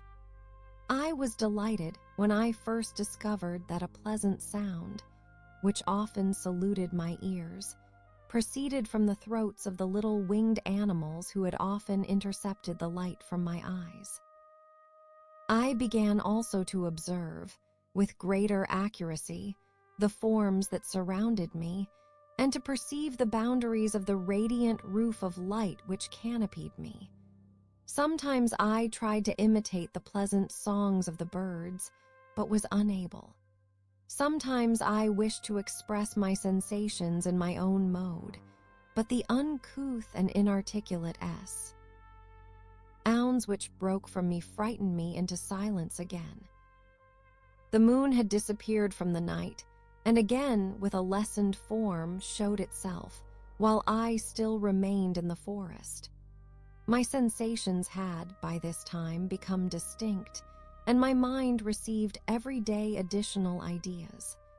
My eyes became accustomed to the light, and to perceive objects in their right forms. I distinguished the insect from the herb, and by degrees one herb from another. I found that the sparrow uttered none but harsh notes, whilst those of the blackbird and thrush were sweet and enticing. One day, when I was oppressed by cold, I found a fire which had been left by some wandering beggars, and was overcome with delight at the warmth I experienced from it. In my joy, I thrust my hand into the live embers, but quickly drew it out again with a cry of pain. How strange, I thought, that the same cause should produce such opposite effects. I examined the materials of the fire, and to my joy found it to be composed of wood. I quickly collected some branches, but they were wet and would not burn. I was pained at this and sat still watching the operation of the fire. The wet wood which I had placed near the heat dried, and itself became inflamed. I reflected on this, and by touching the various branches, I discovered the cause and busied myself in collecting a great quantity of wood that I might dry it and have a plentiful supply of fire. When night came on and brought sleep with it, I was in the greatest fear lest my fire should be extinguished. I covered it carefully with dry wood and leaves and placed wet branches upon it, and then, spreading my cloak, I lay on the ground and sunk into sleep. It was morning when I awoke, and my first care was to visit the fire. I uncovered it, and a gentle breeze quickly fanned it into a flame. I observed this also, and contrived a fan of branches, which roused the embers when they were nearly extinguished. When night came again, I found, with pleasure, that the fire gave light as well as heat, and that the discovery of this element was useful to me in my food. For I found some of the offals that the travelers had left had been roasted, and tasted much more savory than the berries I gathered from the trees. I tried, therefore, to dress my food in the same manner, placing it on the live embers. I found that the berries were spoiled by this operation, and the nuts and roots much improved. Food, however, became scarce, and I often spent the whole day searching in vain for a few acorns to assuage the pangs of hunger. When I found this, I resolved to quit the place that I had hitherto inhabited, to seek for one where the few wants I experienced would be more easily satisfied. In this emigration, I exceedingly lamented the loss of the fire which I had obtained through accident, and knew not how to reproduce it. I gave several hours to the serious consideration of this difficulty, but I was obliged to relinquish all attempt to supply it, and wrapping myself up in my cloak, I struck across the wood towards the setting sun.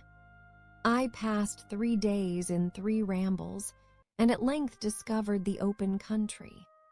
A great fall of snow had taken place the night before, and the LDS were of one uniform white. The appearance was disconsolate, and I found my feet chilled by the cold, damp substance that covered the ground. It was about 7 in the morning, and I longed to obtain food and shelter. At length I perceived a small hut on a rising ground which had doubtless been built for the convenience of some shepherd. This was a new sight to me, and I examined the structure with great curiosity. Finding the door open, I entered. An old man sat in it near a fire over which he was preparing his breakfast. He turned on hearing a noise, and perceiving me, shrieked loudly, and, quitting the hut, ran across the fields with a speed of which his debilitated form hardly appeared capable. His appearance, different from any I had ever before seen, and his flight somewhat surprised me. But I was enchanted by the appearance of the hut. Here the snow and rain could not penetrate, the ground was dry, and it presented to me then as exquisite and divine a retreat as pandemonium appeared to the demons of hell after their sufferings in the lake of fire. Too, I greedily devoured the remnants of the shepherd's breakfast, which consisted of bread, cheese, milk, and wine. The latter, however, I did not like. Then, overcome by fatigue, I lay down among some straw and fell asleep.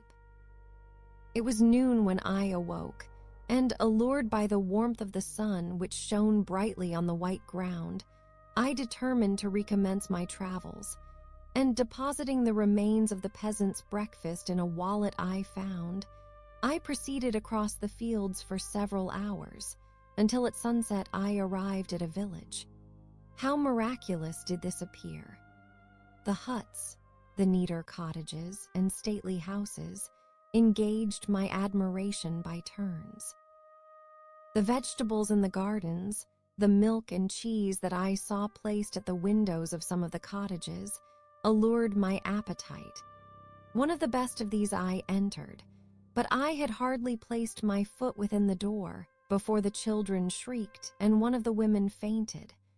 The whole village was roused. Some fled, some attacked me, until grievously bruised, set by stones and many other kinds of missile weapons, I escaped to the open country and fearfully took refuge in a low hovel, quite bare, and making a wretched appearance after the palaces I had beheld in the village.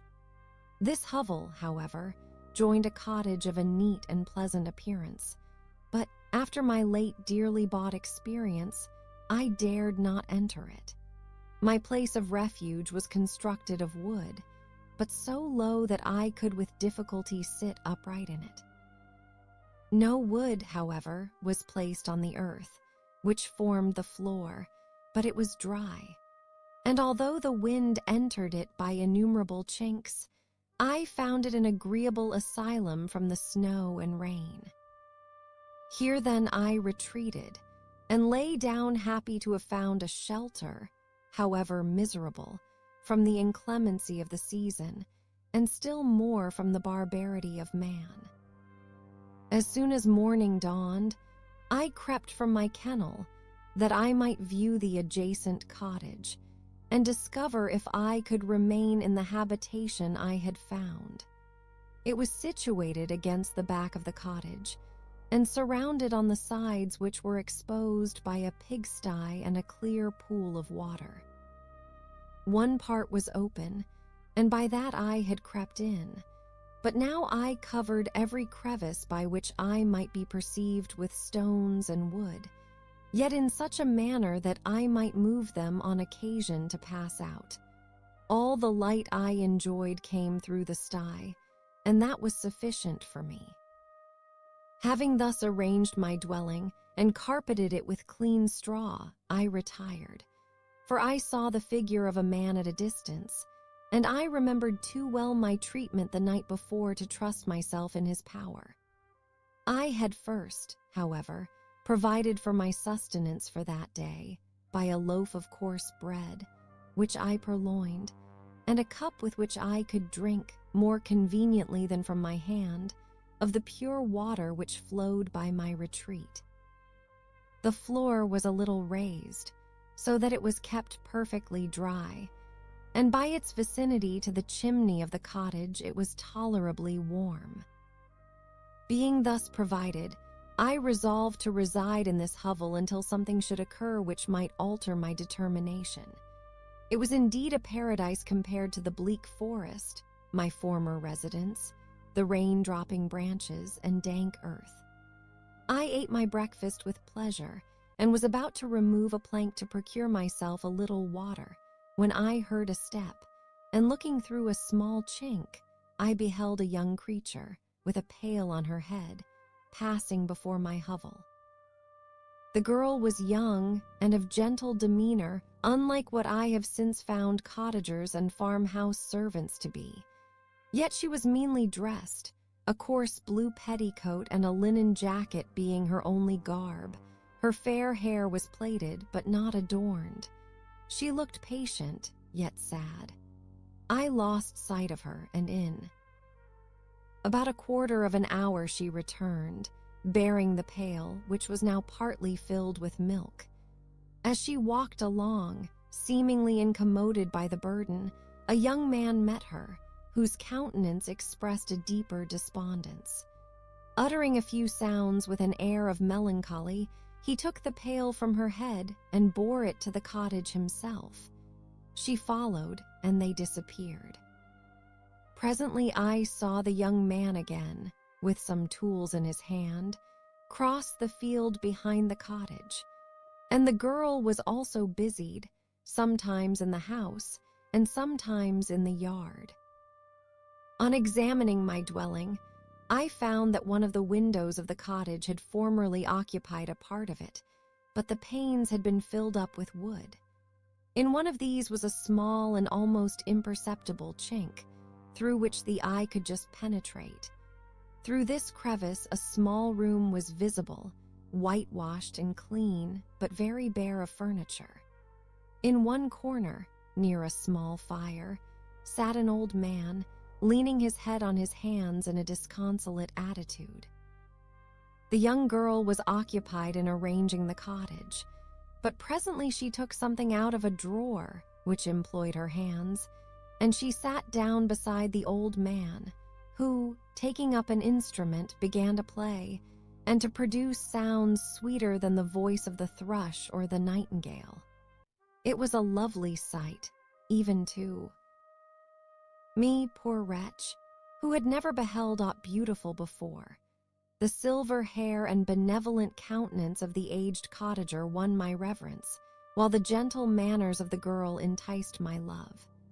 He played a sweet, mournful air, which I perceived drew tears from the eyes of his amiable companion, of which the old man took no notice, until she sobbed audibly. He then pronounced a few sounds, and the fair creature, leaving her work, knelt at his feet. He raised her and smiled with such kindness and affection that I felt sensations of a peculiar and overpowering nature. They were a mixture of pain and pleasure, such as I had never before experienced, either from hunger or cold, warmth, or food, and I withdrew from the window, unable to bear these emotions. Soon after this, the young man returned, bearing on his shoulders a load of wood. The girl met him at the door, helped to relieve him of his burden, and, taking some of the fuel into the cottage, placed it on the fire. Then she and the youth went apart into a nook of the cottage, and he showed her a large loaf and a piece of cheese. She seemed pleased, and went into the garden for some roots and plants, which she placed in water, and then upon the fire. She afterwards continued her work, whilst the young man went into the garden, and appeared busily employed in digging and pulling up roots.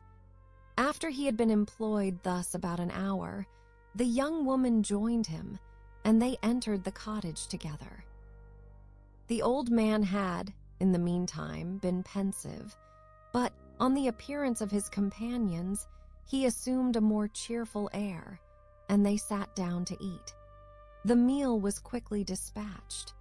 The young woman was again occupied in arranging the cottage. The old man walked before the cottage in the sun for a few minutes, leaning on the arm of the youth. Nothing could exceed in beauty the contrast between these two excellent creatures. One was old, with silver hairs and a countenance beaming with benevolence and love.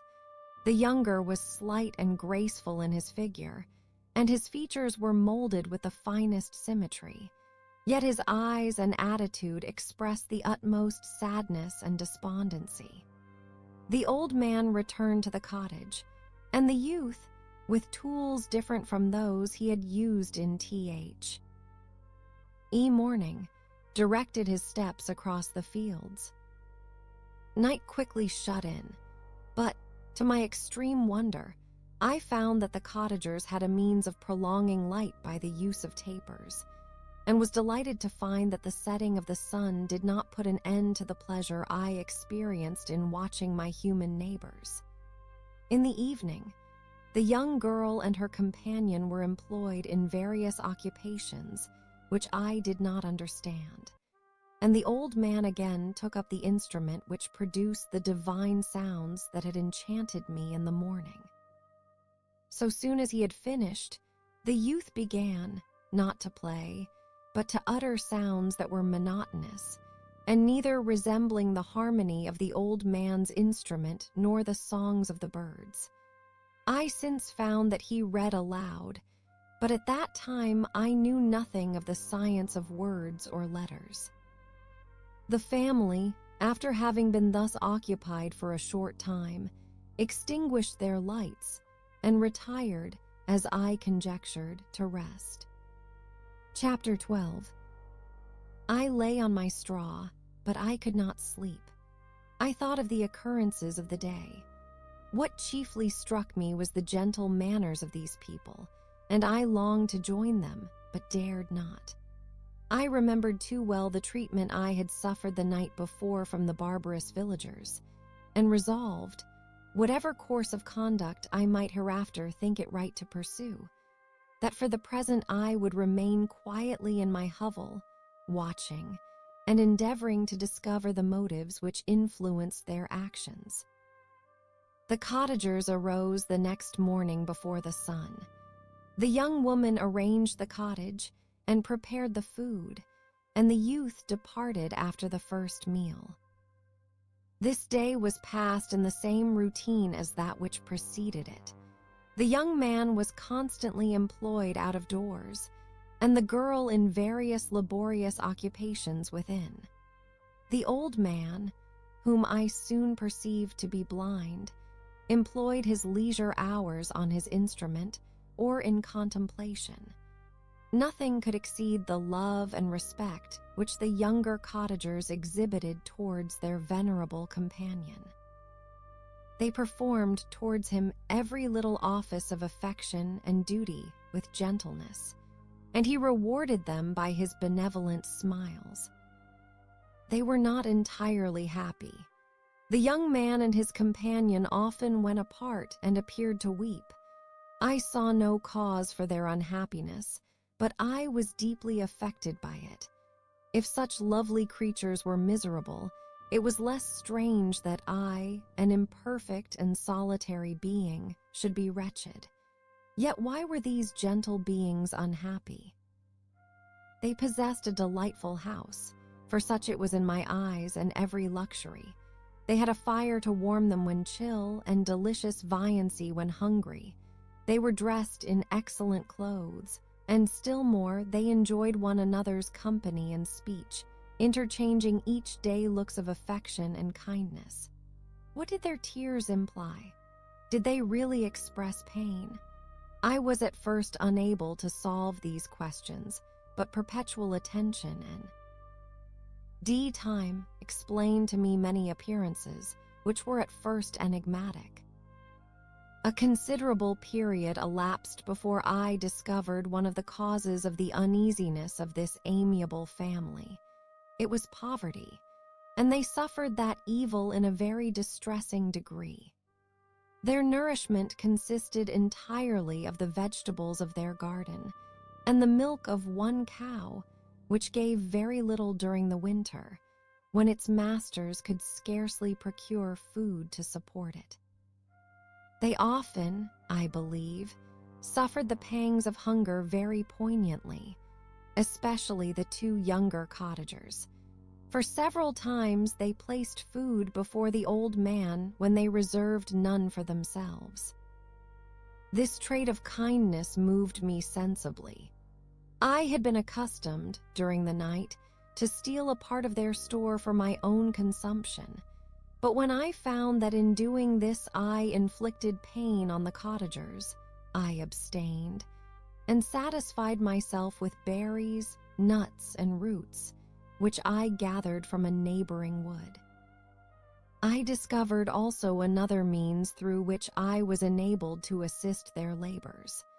I found that the youth spent a great part of each day in collecting wood for the family fire, and, during the night, I often took his tools, the use of which I quickly discovered, and brought home firing sufficient for the consumption of several days. I remember the first time that I did this, the young woman, when she opened the door in the morning, appeared greatly astonished on seeing a great pile of wood on the outside.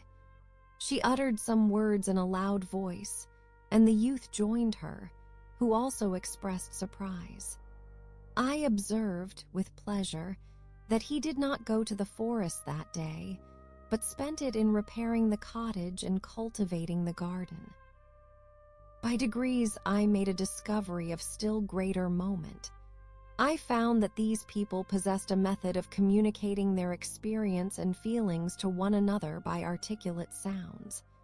I perceived that the words they spoke sometimes produced pleasure or pain, smiles or sadness, in the minds and countenances of the hearers.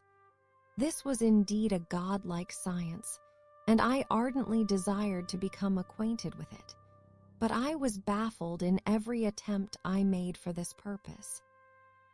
Their pronunciation was quick, and the words they uttered, not having any apparent connection with visible objects, I was unable to discover any clue by which I could unravel the mystery of their reference.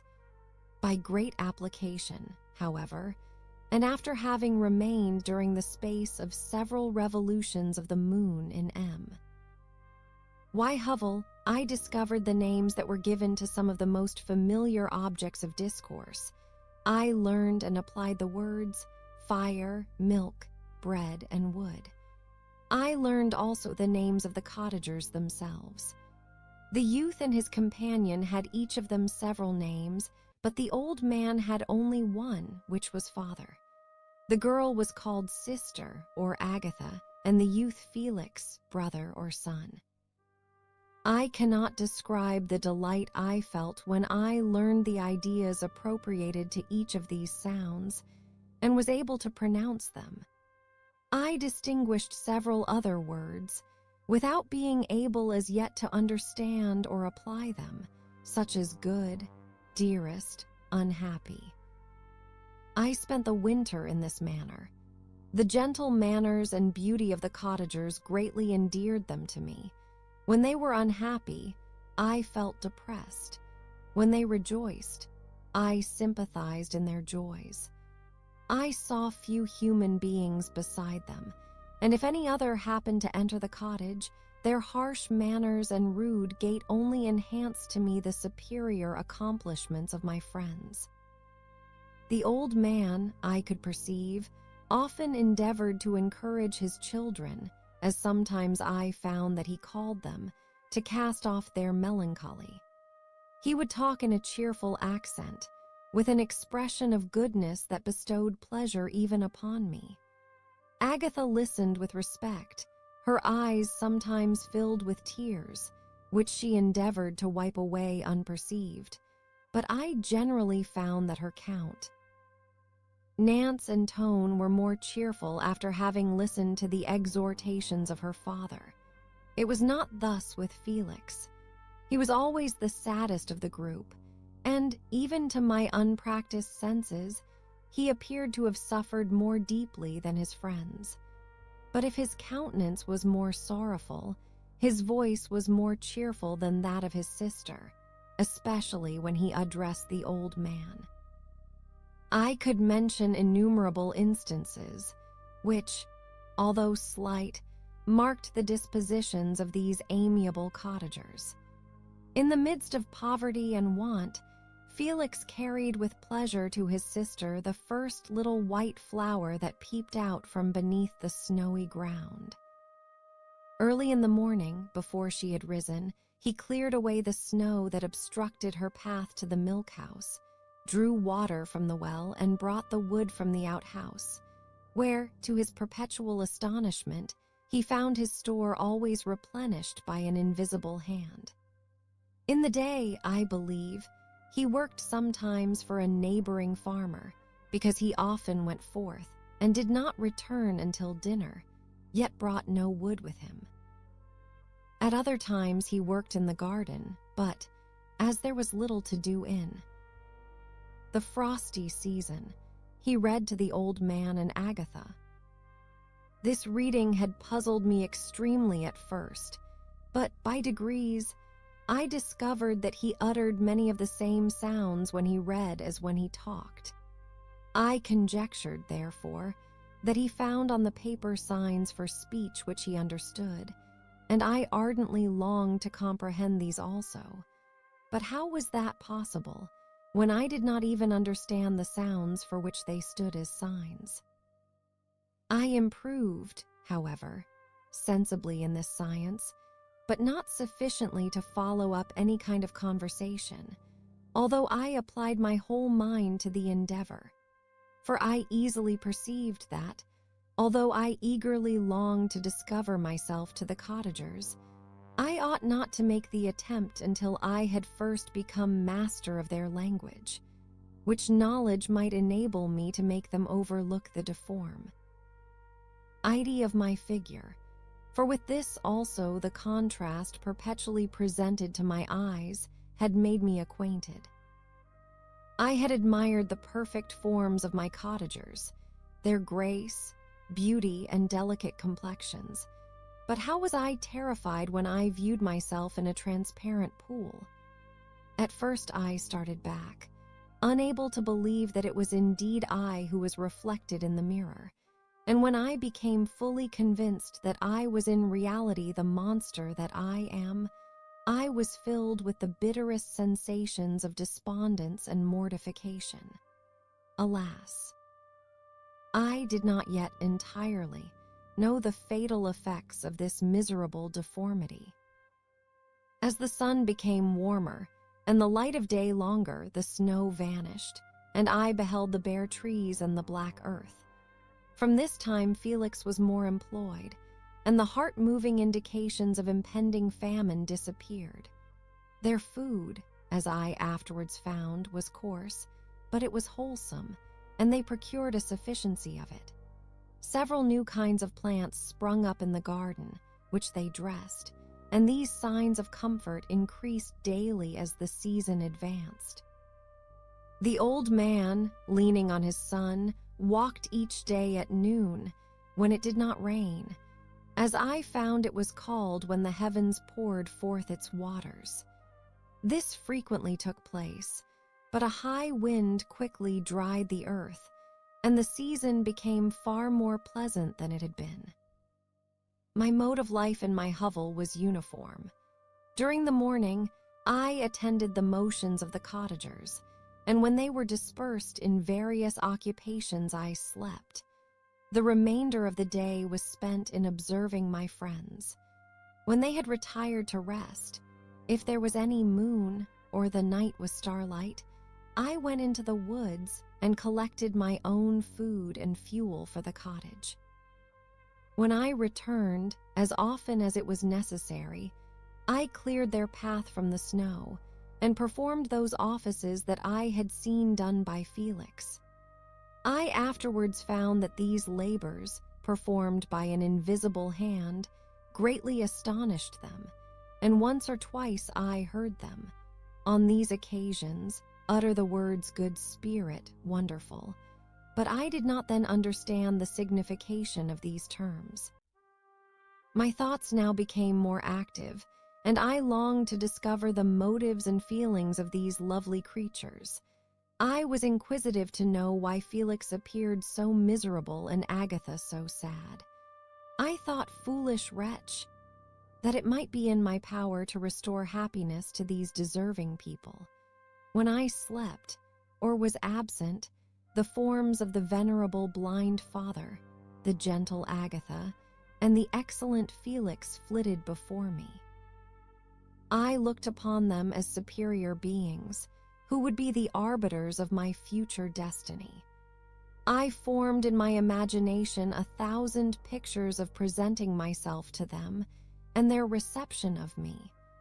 I imagined that they would be disgusted until, by my gentle demeanor and conciliating words, I should first win their favor and afterwards their love. These thoughts exhilarated me and led me to apply with fresh ardor to the acquiring the art of language. My organs were indeed harsh, but supple, and although my voice was very unlike the soft music of their tones, yet I pronounced such words as I understood with tolerable ease. It was as the ass and the lapdog, one yet surely the gentle ass whose intentions were affectionate, although his manners were rude, deserved better treatment than blows and execration. The pleasant showers and genial warmth of spring greatly altered the aspect of the earth. Men, who before this change seemed to have been hid in caves, dispersed themselves and were employed in various arts of cultivation. The birds sang in more cheerful notes, and the leaves began to bud forth on the trees. Happy, happy earth, fit habitation for gods, which, so short a time before, was bleak, damp, and unwholesome. My spirits were elevated by the enchanting appearance of nature. The past was blotted from my memory, the present was tranquil, and the future gilded by bright rays of hope and anticipations of joy. Chapter 13. I now hasten to the more moving part of my story. I shall relate events that impressed me with feelings which, from what I had been, have made me what I am. Spring advanced rapidly, the weather became fine, and the skies cloudless. It surprised me that what before was desert and gloomy should now bloom with the most beautiful flowers and verdure. My senses were gratified and refreshed by 1,000 scents of delight and 1,000 sights of beauty. It was on one of these days, when my cottagers periodically rested from labor, the old man played on his guitar, and the children listened to him, that I observed the countenance of Felix was melancholy beyond expression. He sighed frequently, and once his father paused in his music, and I conjectured by his manner that he inquired the cause of his son's sorrow. Felix replied in a cheerful accent, and the old man was recommencing his music when someone tapped at the door. It was a lady on horseback, accompanied by a countryman as a guide. The lady was dressed in a dark suit and covered with a thick black veil. Agatha asked a question, to which the stranger only replied by pronouncing, in a sweet accent, the name of Felix. Her voice was musical, but unlike that of either of my friends. On hearing this word, Felix came up hastily to the lady, who, when she saw him, threw up her veil, and I beheld a countenance of angelic beauty and expression. Her hair of a shining raven black and curiously braided. Her eyes were dark, but gentle, although animated. Her features of a regular proportion, and her complexion wondrously fair, each cheek tinged with a lovely pink. Felix seemed ravished with delight when he saw her. Every trait of sorrow vanished from his face, and it instantly expressed a degree of ecstatic joy, of which I could hardly have believed it capable. His eyes sparkled as his cheek flushed with pleasure, and at that moment I thought him as beautiful as the stranger. She appeared affected by different feelings. Wiping a few tears from her lovely eyes, she held out her hand to Felix, who kissed it rapturously and called her, as well as I could distinguish, his sweet Arabian. She did not appear to understand him, but smiled. He assisted her to dismount, and dismissing her guide, conducted her into the cottage. Some conversation took place between him and his father, and the young stranger knelt at the old man's feet and would age. Ave kissed his hand, but he raised her and embraced her affectionately. I soon perceived that, although the stranger uttered articulate sounds and appeared to have a language of her own, she was neither understood by, not herself understood, the cottagers. They made many signs which I did not comprehend, but I saw that her presence diffused gladness through the cottage, dispelling their sorrow as the sun dissipates the morning mists. Felix seemed peculiarly happy, and with smiles of delight welcomed his Arabian. Agatha, the ever-gentle Agatha, kissed the hands of the lovely stranger, and pointing to her brother made signs which appeared to me to mean that he had been sorrowful until she came. Some hours passed thus, while they, by their countenances, expressed joy, the cause of which I did not comprehend. Presently I found, by the frequent recurrence of some sound which the stranger repeated after them, that she was endeavoring to learn their language, and the idea instantly occurred to me that I should make use of the same instructions to the same end. The stranger learned about 20 words at the first lesson. Most of them, indeed, were those which I had before understood, but I profited by the others. As night came on, Agatha and the Arabian retired early. When they separated, Felix kissed the hand of the stranger and said, "Good night, sweet Safie." He sat up much longer, conversing with his father, and by the frequent repetition of her name, I conjectured that their lovely guest was the subject of their conversation. I ardently desired to understand them, and bent every faculty towards that purpose, but found it utterly impossible. The next morning Felix went out to his work, and after the usual occupations of Agatha were finished, the Arabian sat at the feet of the old man, and, taking his guitar, played some airs so entrancingly beautiful that they at once drew tears of sorrow and delight from my eyes. She sang, and her voice flowed in a rich cadence, swelling or dying away, like a nightingale of the woods. When she had finished, she gave the guitar to Agatha, who at first declined it. She played a simple air, and her voice accompanied it in sweet accents, but unlike the wondrous strain of the stranger. The old man appeared enraptured and said some words, which Agatha endeavored to explain to Safie, and by which he appeared to wish to express that she bestowed on him the greatest delight by her music. The days now passed as peaceably as before, with the sole alteration that joy had taken place of sadness in the countenances of my friends. Safie was always gay and happy. She and I improved rapidly in the knowledge of language, so that in 2 months I began to comprehend most of the words uttered by my protectors.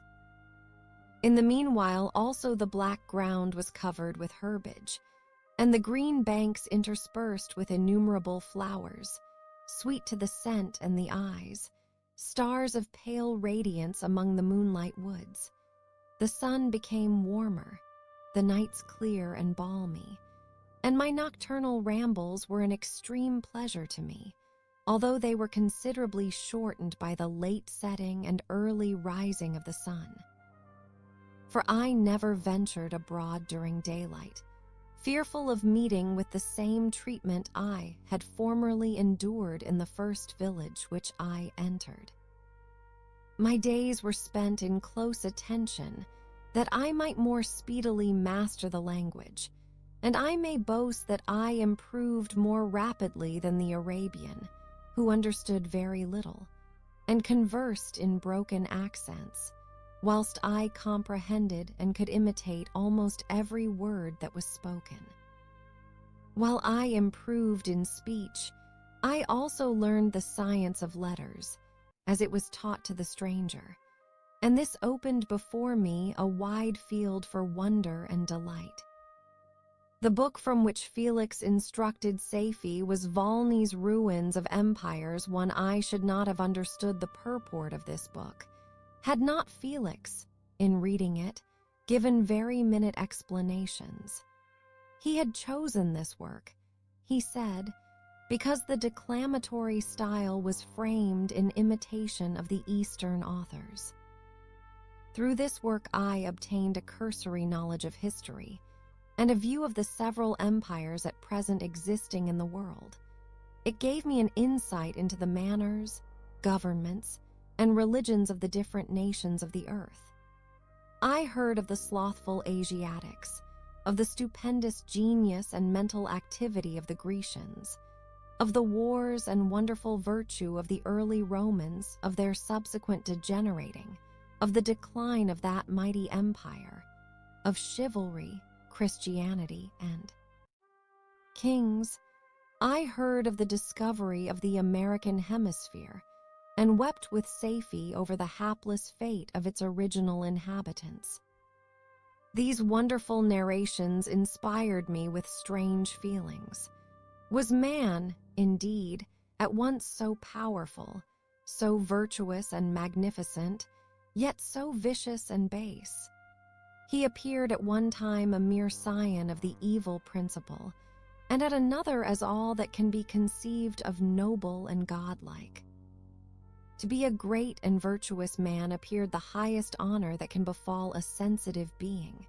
To be base and vicious, as many on record have been, appeared the lowest degradation, a condition more abject than that of the blind mole or harmless worm.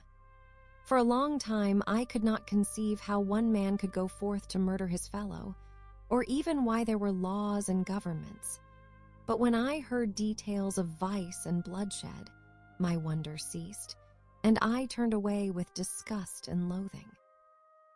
Every conversation of the cottagers now opened new wonders to me. While I listened to the instructions which Felix bestowed upon the Arabian, the strange system of human society was explained to me. I heard of the division of property, of immense wealth and squalid poverty, of rank, descent, and noble blood. The words induced me to turn towards myself. I learned that the possessions most esteemed by your fellow creatures were high and unsullied descent united with riches. A man might be respected with only one of these advantages, but without either, he was considered, except in very rare instances, as a vagabond and a slave, doomed to waste his powers for the profits of the chosen few. And what was I?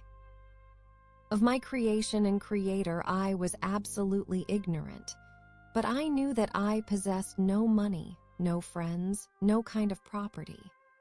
I was, besides, endued with a figure hideously deformed and loathsome. I was not even of the same nature as man. I was more agile than they, and could subsist upon coarser diet. I bore the extremes of heat and cold with less injury to my frame. My stature far exceeded theirs. When I looked around, I saw and heard of none like me. Was I then a monster, a blot upon the earth, from which all men fled, and whom all men disowned? I cannot describe to you the agony that these reflections inflicted upon me. I tried to dispel them, but sorrow only increased with knowledge. Oh, that I had forever remained in my native wood, nor known nor felt beyond the sensations of hunger, thirst, and heat. Of what a strange nature is knowledge! It clings to the mind, when it has once seized on it, like a lichen on the rock. I wished sometimes to shake off all thought and feeling, but I learned that there was but one means to overcome the sensation of pain, and that was death, a state which I feared yet did not understand. I admired virtue and good feelings, and loved the gentle manners and amiable qualities of my cottagers, but I was shut out from intercourse with them, except through means which I obtained by stealth, when I was unseen and unknown, and which rather increased than satisfied the desire I had of becoming one among my fellows. The gentle words of Agatha and the animated smiles of the charming Arabian were not for me. The mild exhortations of the old man and the veli conversation of the loved Felix were not for me. Miserable, unhappy wretch. Other lessons were impressed upon me even more deeply. I heard of the difference of sexes, and the birth and growth of children, how the father doted on the smiles of the infant, and the lively sallies of the older child, how all the life and cares of the mother were wrapped up in the precious charge, how the mind of youth expanded and gained knowledge of brother, sister, and all the various relationships which bind one human being to another in mutual bonds. But where were my friends and relations? No father had watched my infant days, no mother had blessed me with smiles and caresses, or if they had, all my past life was now a blot, a blind vacancy in which I distinguished nothing. From my earliest remembrance I had been as I then was in height and proportion. I had never yet seen a being resembling me, or who claimed any intercourse with me. What was I? The question again recurred, to be answered only with groans. I will soon explain to what these feelings tended, but allow me now to return to the cottagers, whose story excited in me such various feelings of indignation, delight, and wonder, but which all terminated in additional love and reverence for my protectors, for so I loved, in an innocent, half-painful self-deceit, to call them. Chapter 14. Some time elapsed before I learned the history of my friends. It was one which could not fail to impress itself deeply on my mind, unfolding as it did a number of circumstances, each interesting and wonderful to one so utterly inexperienced as I was. The name of the old man was de Lacy. He was descended from a good family in France, where he had lived for many years in affluence, respected by his superiors and beloved by his equals. His son was bred in the service of his country, and Agatha had ranked with ladies of the highest distinction. A few months before my arrival, they had lived in a large and luxurious city called Paris, surrounded by friends, and possessed of every enjoyment which virtue, refinement of intellect, or taste, accompanied by a moderate fortune, could afford. The father of Safie had been the cause of their ruin. He was a Turkish merchant, and had inhabited Paris for many years when, for some reason which I could not learn, he became obnoxious to the government. He was seized and cast into prison the very day that Safie arrived from Constantinople to join him. He was tried and condemned to death. The injustice of his sentence was very flagrant. All Paris was indignant, and it was judged that his religion and wealth, rather than the crime alleged against him, had been the cause of his condemnation. Felix had accidentally been present at the trial. His horror and indignation were uncontrollable when he heard the decision of the court. He made, at that moment, a solemn vow to deliver him, and then looked around for the means.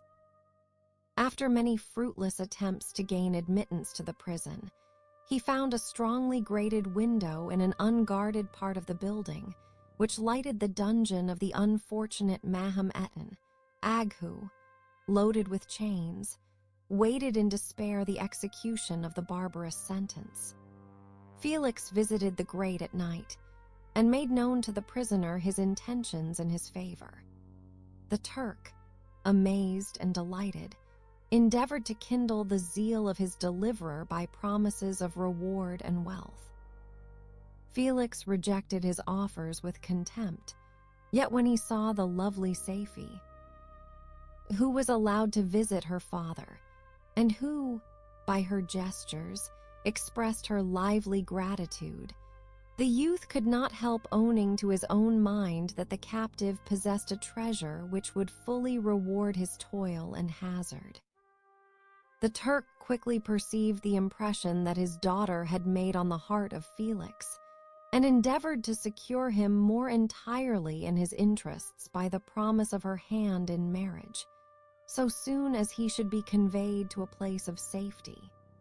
Felix was too delicate to accept this offer, yet he looked forward to the probability of the event as to the consummation of his happiness. During the ensuing days, while the preparations were going forward for the escape of the merchant, the zeal of Felix was warmed by several letters that he received from this lovely girl, who found means to express her thoughts in the language of her lover by the aid of an old man, a servant of her father, who understood French. She thanked him in the most ardent terms for his intended services towards her parent, and at the same time she gently deplored her own fate. I have copies of these letters, for I found means, during my residence in the hovel, to procure the implements of writing, and the letters were often in the hands of Felix or Agatha. Before I depart, I will give them to you. They will prove the truth of my tale. But at present, as the sun is already far declined, I shall only have time to repeat the substance of them to you. Safie related that her mother was a Christian Arab, seized and made a slave by the Turks. Recommended by her beauty, she had won the heart of the father of Safie, who married her.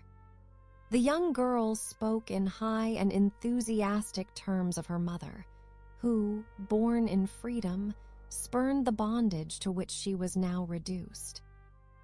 She instructed her daughter in the tenets of her religion, and taught her to aspire to higher powers of intellect and an independence of spirit, forbidden to the female followers of Mahomet.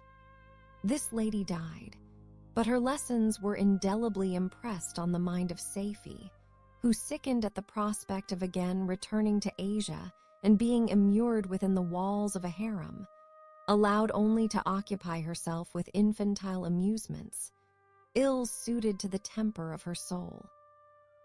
Now accustomed to grand ideas and a noble emulation for virtue, the prospect of marrying a Christian and remaining in a country where women were allowed to take a rank in society was enchanting to her.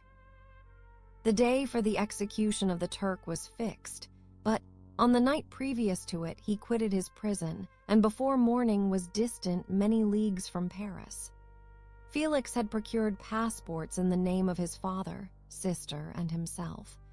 He had previously communicated his plan to the former, who aided the deceit by quitting his house under the pretense of a journey and concealed himself with his daughter in an obscure part of Paris. Felix conducted the fugitives through France to Lyon and across Mont-Cenis to Leghorn, where the merchant had decided to wait a favorable opportunity of passing into some part of the Turkish dominions. Safie resolved to remain with her father until the moment of his departure, before which time the Turk renewed his promise that she should be united to his deliverer, and Felix remained with them in expectation of that event. And in the meantime, he enjoyed the society of the Arabian, who exhibited towards him the simplest and tenderest affection.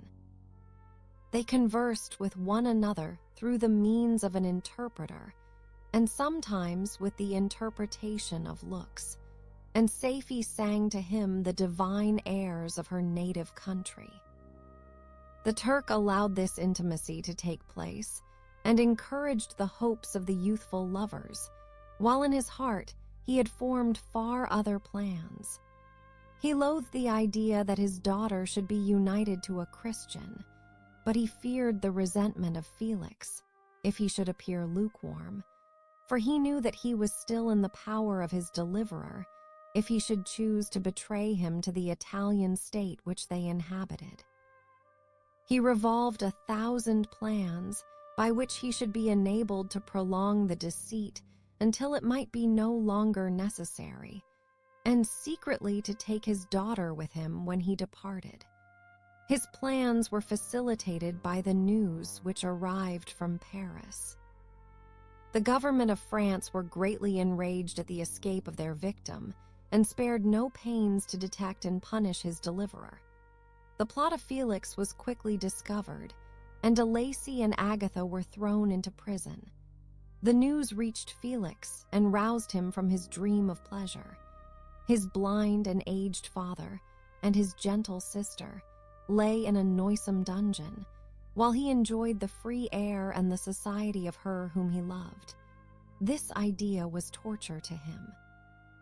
He quickly arranged with the Turks that if the latter should find a favorable opportunity for escape before Felix could return to Italy, Safie should remain as a boarder at a convent at Leghorn.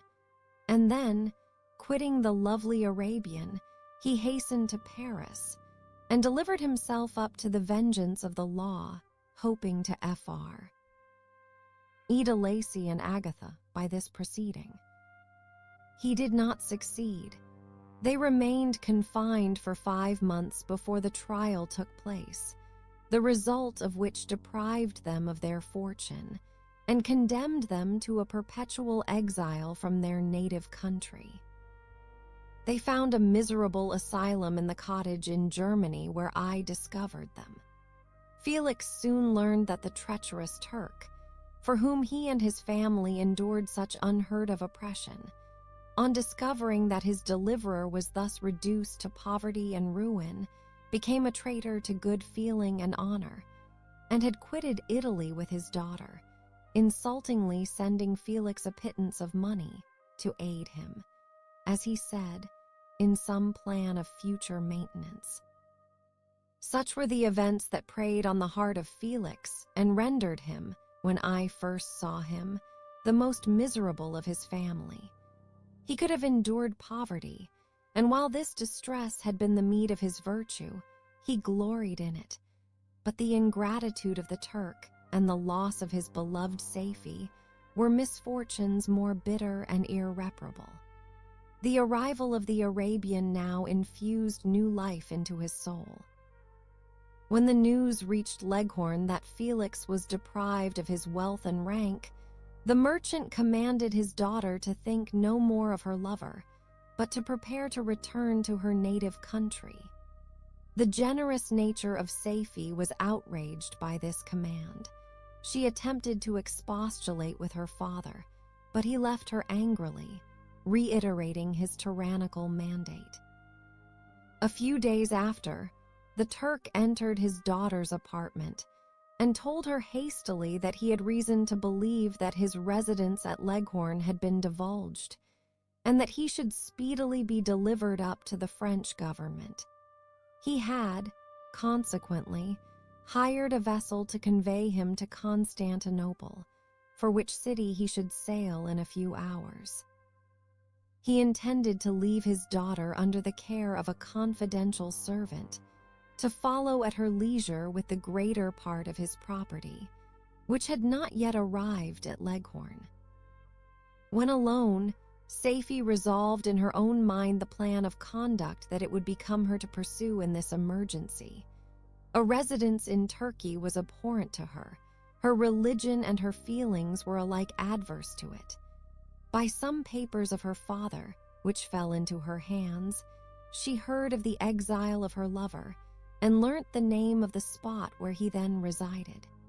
She hesitated some time, but at length she formed her determination.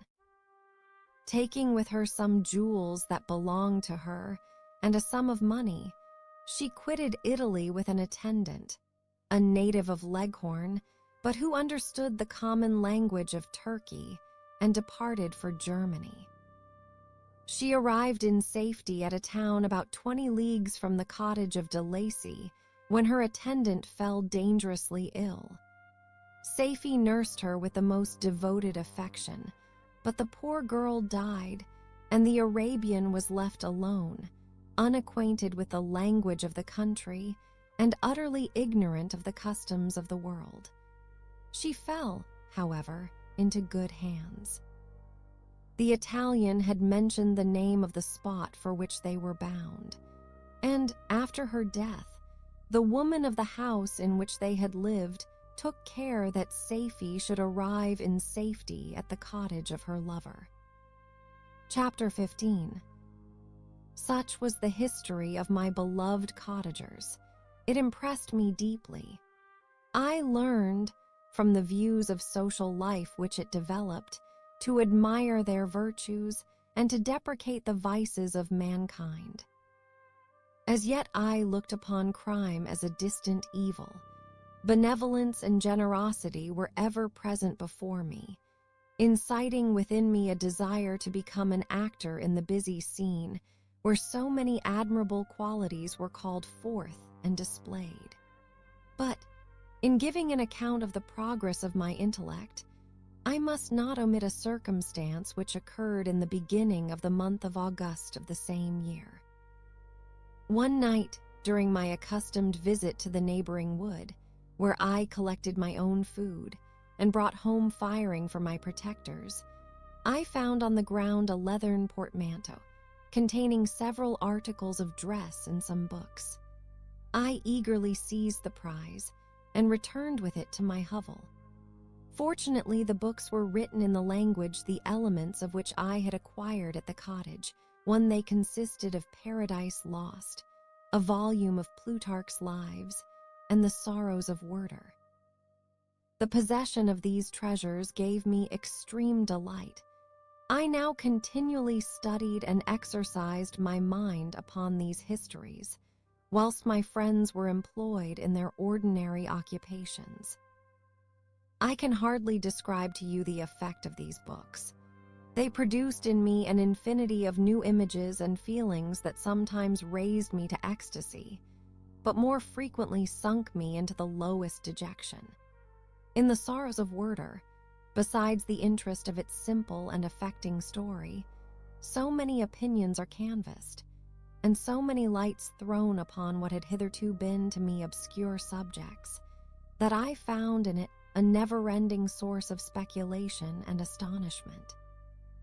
The gentle and domestic manners it described, combined with lofty sentiments and feelings, which had for their object something out of self, accorded well with my experience among my protectors, and with the wants which were forever alive in my own bosom. But I thought Werter himself a more divine being than I had ever beheld or imagined. His character contained no pretension, but it sunk deep. The disquisitions upon death and suicide were calculated to fill me with wonder, I did not pretend to enter into the merits of the case, yet I inclined towards the opinions of the hero, whose extinction I wept without precisely understanding it. As I read, however, I applied much personally to my own feelings and condition. I found myself similar, yet at the same time strangely unlike to the beings concerning whom I read, and to whose conversation I was a listener. I sympathized with and partly understood them, but I was unformed in mind. I was dependent on none and related to none. The path of my departure was free, and there was none to lament my annihilation. My person was hideous and my stature gigantic. What did this mean? Who was I? What was I? Whence did I come? What was my destination? These questions continually recurred, but I was unable to solve them. The volume of Plutarch's Lives, which I possessed, contained the histories of the first founders of the ancient republics. This book had a far different effect upon me from the Sorrows of Werter. I learned from Werter's imaginations despondency and gloom, but Plutarch taught me high thoughts. He elevated me above the wretched sphere of my own reflections to admire and love the heroes of past ages. Many things I read surpassed my understanding and experience. I had a very confused knowledge of kingdoms, wide extents of country, mighty rivers, and boundless seas. But I was perfectly unacquainted with towns and large assemblages of men. The cottage of my protectors had been the only school in which I had studied human nature, but this book developed new and mightier scenes of action. I read of men concerned in public affairs, governing or massacring their species. I felt the greatest ardor for virtue rise within me, and abhorrence for vice, as far as I understood the signification of those terms, relative as they were, as I applied them, to pleasure and pain alone. Induced by these feelings, I was of course led to admire peaceable lawgivers, Numa, Solon, and Lycurgus. In preference to Romulus and Theseus III, the patriarchal lives of my protectors caused these impressions to take a firm hold on my mind. Perhaps, if my first introduction to humanity had been made by a young soldier, burning for glory and slaughter, I should have been imbued with different sensations. But Paradise Lost excited different and far deeper emotions. I read it, as I had read the other volumes which had fallen into my hands, as a true history.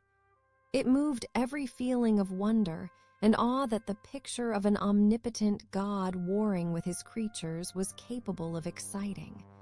I often referred the several situations, as their similarity struck me, to my own.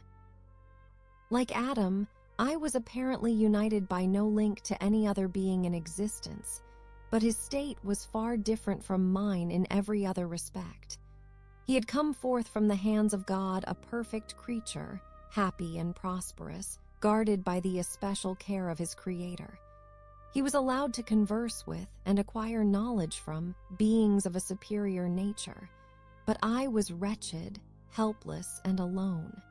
Many times I considered Satan as the fitter emblem of my condition, for often, like him, when I viewed the bliss of my protectors, the bitter gall of envy rose within me.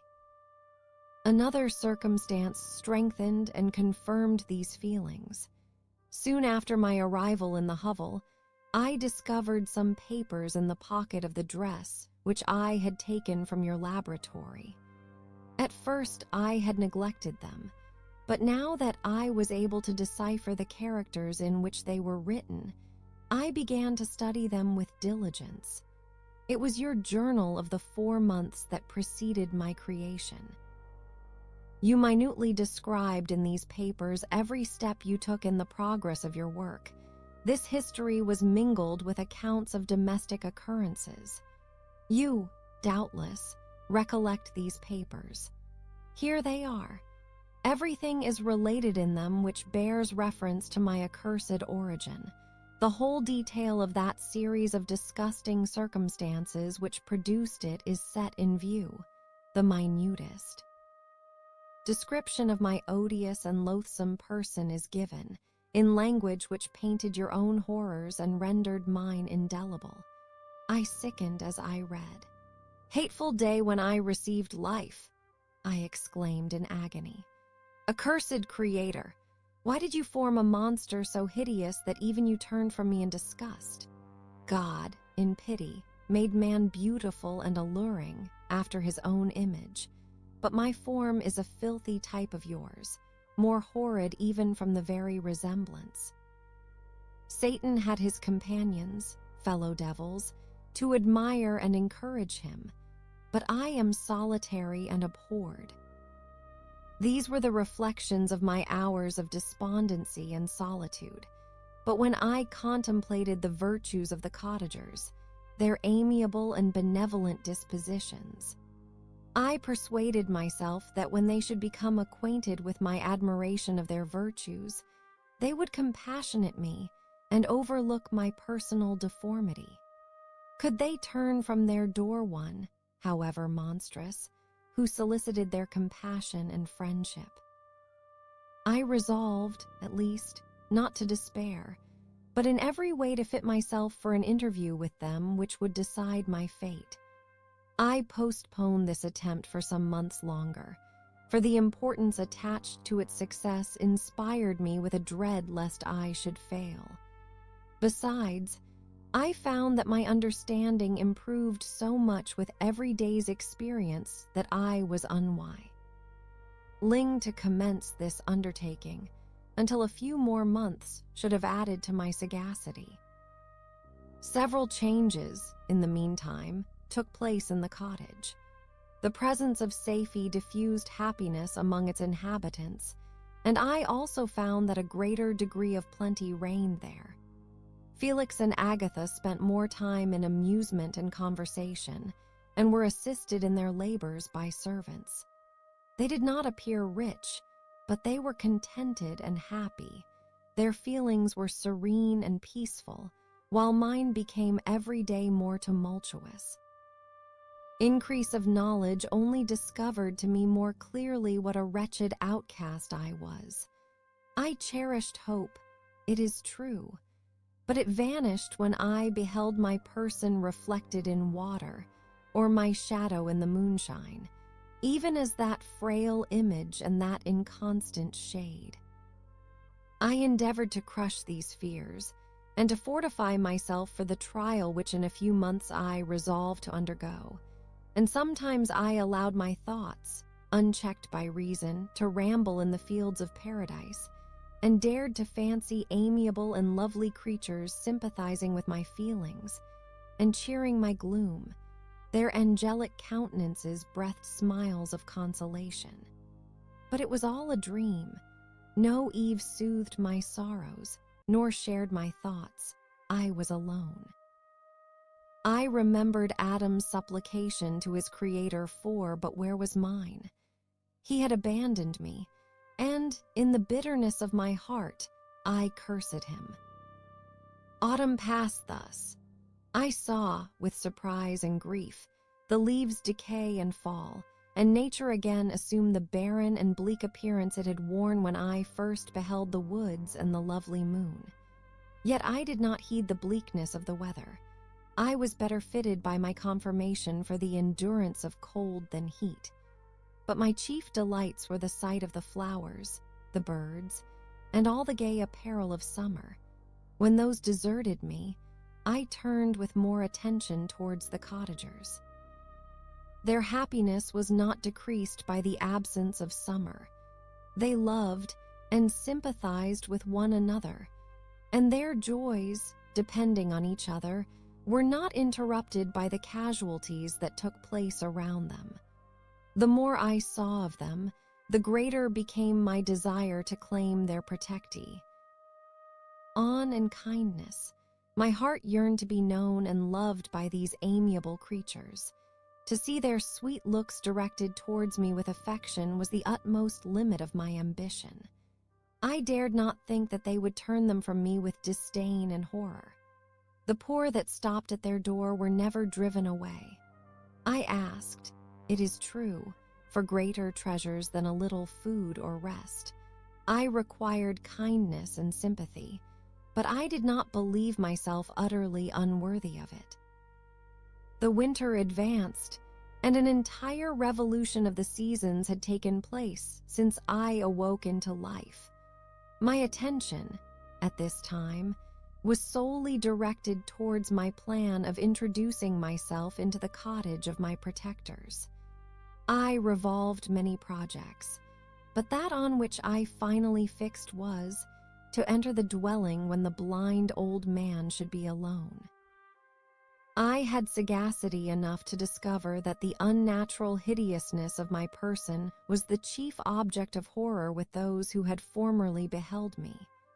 My voice, although harsh, had nothing terrible in it.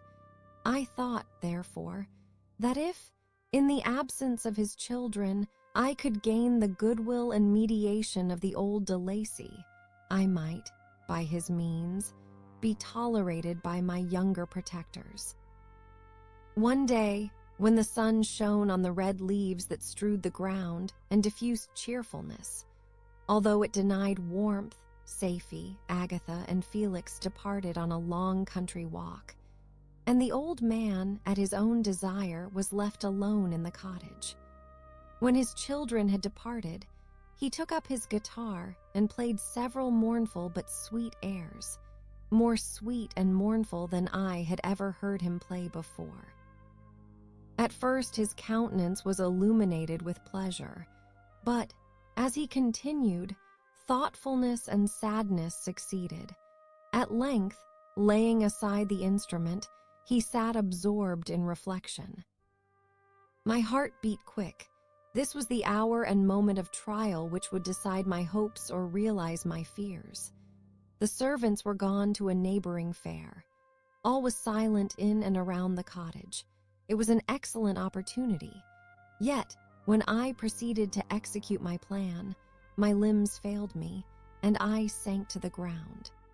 Again I rose, and, exerting all the firmness of which I was master, removed the planks which I had placed before my hovel to conceal my retreat. The fresh air revived me, and, with renewed determination, I approached the door of their cottage. I knocked. "Who is there?" said the old man. "Come in." I entered. "Pardon this intrusion," said I. "I am a traveler in want of a little rest. You would greatly oblige me if you would allow me to remain a few minutes before the fire." "Enter," said de Lacy, "and I will try in what manner I can relieve your wants. But, unfortunately, my children are from home, and, as I am blind, I am afraid I shall find it difficult to procure food for you." "Do not trouble yourself, my kind host. I have food. It is warmth and rest only that I need." I sat down, and a silence ensued. I knew that every minute was precious to me, yet I remained irresolute in what manner to commence the interview, when the old man addressed me. "By your language, stranger, I suppose you are my countrymen. Are you French?" "No, but I was educated by a French family and understand that language only. I am now going to claim the protection of some friends, whom I sincerely love, and of whose favor I have some hopes." "Are they Germans?" "No, they are French, but let us change the subject. I am an unfortunate and deserted creature. I look around, and I have no relation or friend upon earth. These amiable people to whom I go have never seen me and know little of me. I am full of fears, for if I fail there, I am an outcast in the world forever. Do not despair. To be friendless is indeed to be unfortunate, but the hearts of men, when unprejudiced by any obvious self-interest, are full of brotherly love and charity. Rely, therefore, on your hopes, and if these friends are good and amiable, do not despair. They are kind, they are the most excellent creatures in the world, but unfortunately they are prejudiced against me. I have good dispositions, my life has been hitherto harmless, and in some degree beneficial, but a fatal prejudice clouds their eyes, and where they ought to see a feeling and kind friend, they behold only a detestable monster. That is indeed unfortunate, but if you are really blameless, cannot you undeceive them? I am about to undertake that task, and it is on that account that I feel so many overwhelming terrors. I tenderly love these friends. I have, unknown to them, been for many months in the habits of daily kindness towards them, but they believe that I wish to injure them, and it is that prejudice which I wish to overcome. Where do these friends reside? Near this spot. The old man paused, and then continued, If you will unreservedly confide to me the particulars of your tale, I perhaps may be of use in undeceiving them. I am blind, and cannot judge of your countenance, but there is something in your words which persuades me that you are sincere. I am poor and an exile, but it will afford me true pleasure to be in any way serviceable to a human creature. Excellent man, I thank you and accept your generous offer. You raise me from the dust by this kindness, and I trust that, by your aid, I shall not be driven from the society and sympathy of your fellow creatures. Heaven forbid, even if you were really criminal, for that can only drive you to desperation and not instigate you to virtue. I also am unfortunate. I and my family have been condemned, although innocent. Judge, therefore, if I do not feel for your misfortunes. How can I thank you, my best and only benefactor? From your lips first have I heard the voice of kindness directed towards me. I shall be forever grateful, and your present humanity assures me of success with those friends whom I am on the point of meeting. May I know the names and residence of those friends? I paused. This, I thought, was the moment of decision, which was to rob me of or bestow happiness on me forever. I struggled vainly for firmness sufficient to answer him, but the effort destroyed all my remaining strength. I sank on the chair and sobbed aloud. At that moment I heard the steps of my younger protectors. I had not a moment to lose, but seizing the hand of the old man, I cried, "Now is the time. Save and protect me. You and your family are the friends whom I seek. Do not you desert me in the hour of trial." "Great God!" exclaimed the old man, "who are you?" At that instant the cottage door was opened, and Felix, Safie, and Agatha entered. Who can describe their horror and consternation on beholding me? Agatha fainted, and Safie, unable to attend to her friend, rushed out of the cottage. Felix darted forward, and with supernatural force tore me from his father, to whose knees I clung. In a transport of fury, he dashed me to the ground and struck me violently with a stick. I could have torn him limb from limb, as the lion rends the antelope. But my heart sunk within me as with bitter sickness, and I refrained. I saw him on the point of repeating his blow, when, overcome by pain and anguish, I quitted the cottage and in the general tumult escaped unperceived to my hovel. Chapter 16. Cursed, cursed Creator, why did I live? Why, in that instant, did I not extinguish the spark of existence which you had so wantonly bestowed? I know not. Despair had not yet taken possession of me. My feelings were those of rage and revenge. I could with pleasure have destroyed the cottage and its inhabitants, and have glutted myself with their shrieks and misery. When night came, I quitted my retreat and wandered in the wood, and now, no longer restrained by the fear of discovery, I gave vent to my anguish in fearful howlings. I was like a wild beast that had broken the toils, destroying the objects that obstructed me, and ranging through the wood with a stag-like swiftness. Oh, what a miserable night I passed.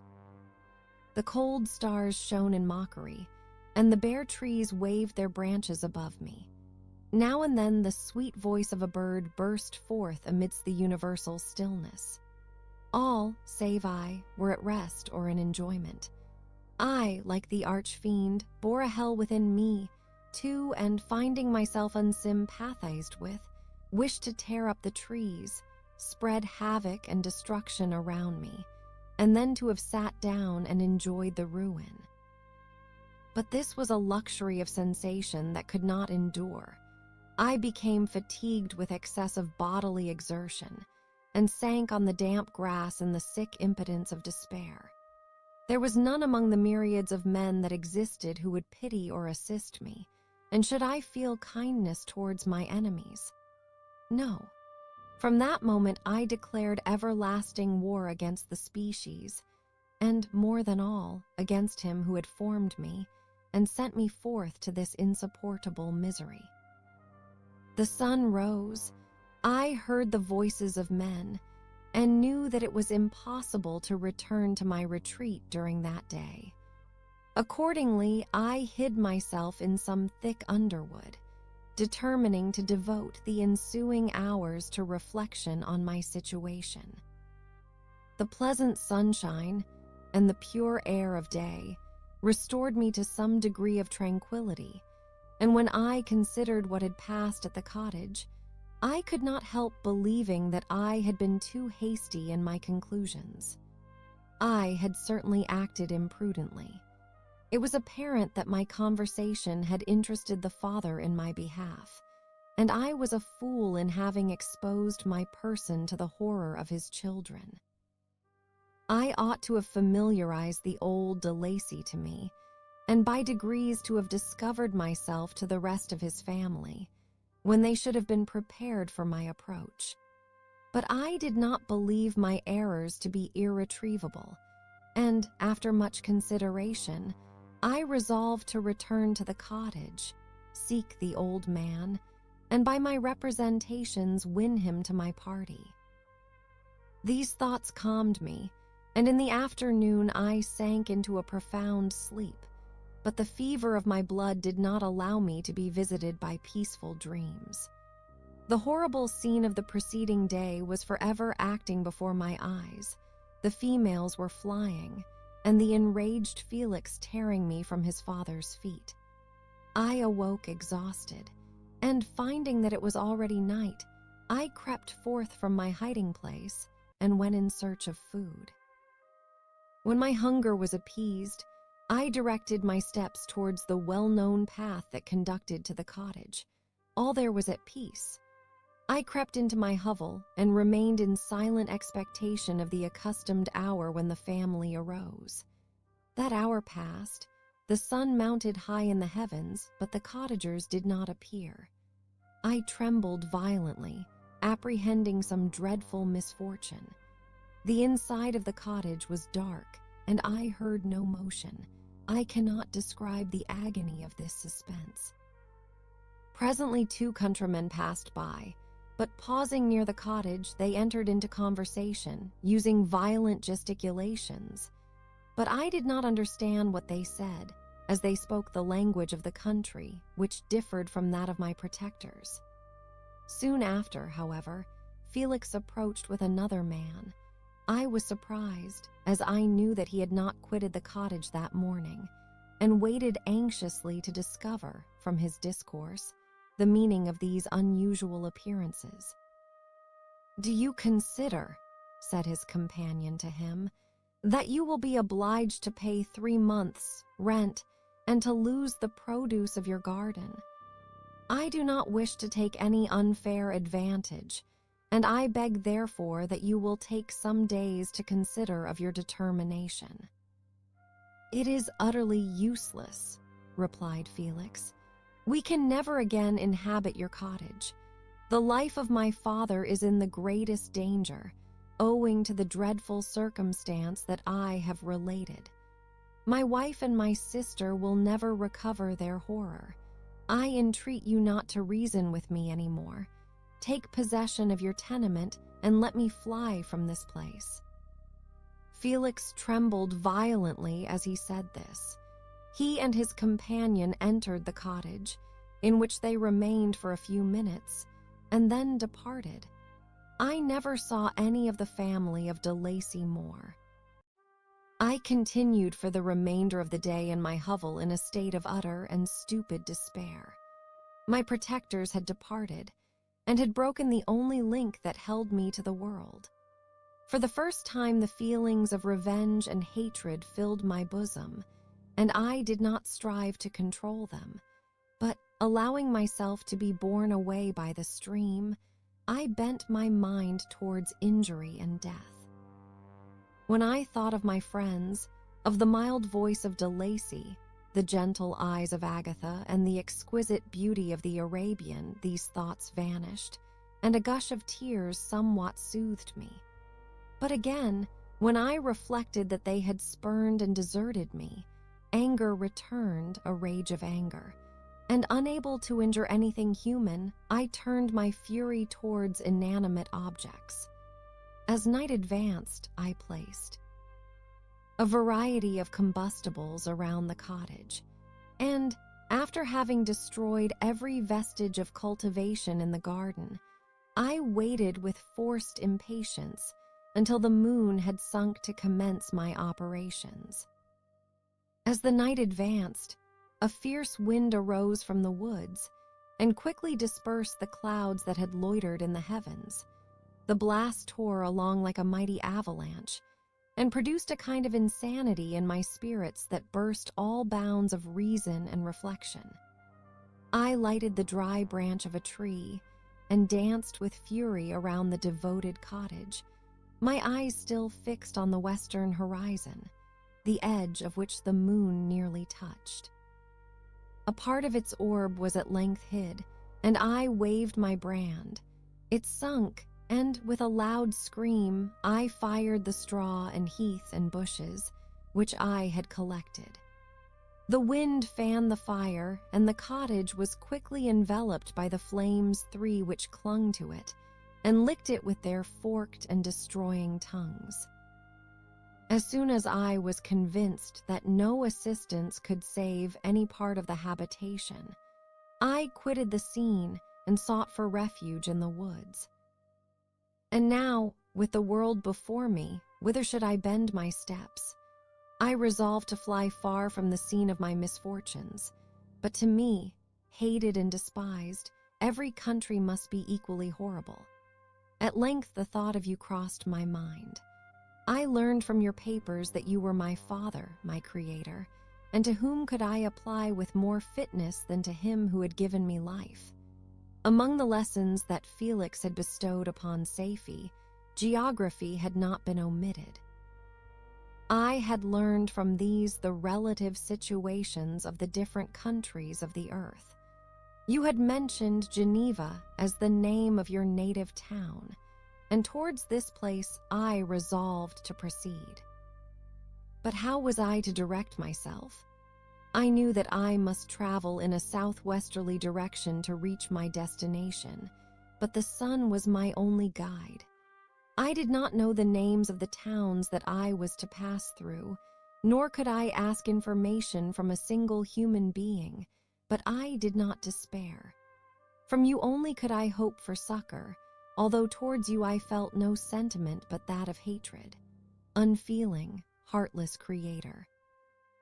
You had endowed me with perceptions and passions, and then cast me abroad an object for the scorn and horror of mankind. But on you only had I any claim for pity and redress. and from you I determined to seek that justice which I vainly attempted to gain from any other being that wore the human form.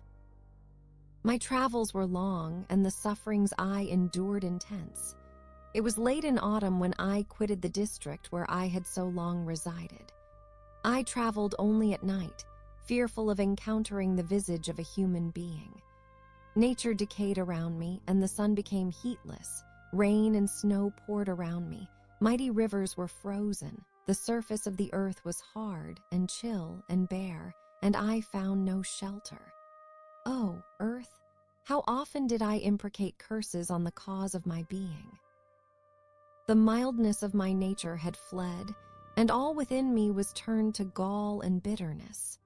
The nearer I approached to your habitation, the more deeply did I feel the spirit of revenge enkindled in my heart.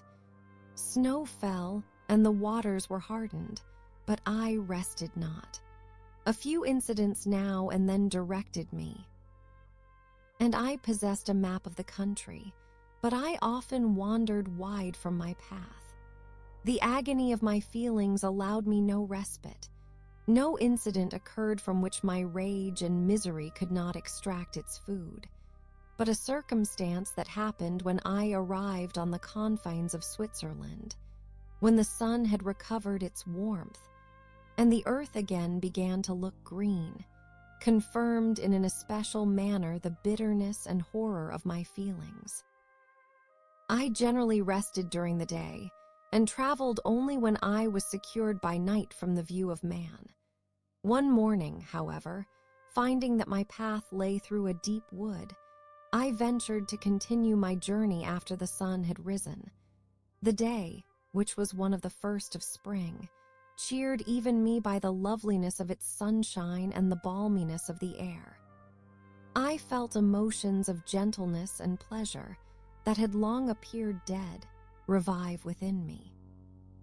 Half surprised by the novelty of these sensations, I allowed myself to be borne away by them, and, forgetting my solitude and deformity, dared to be happy.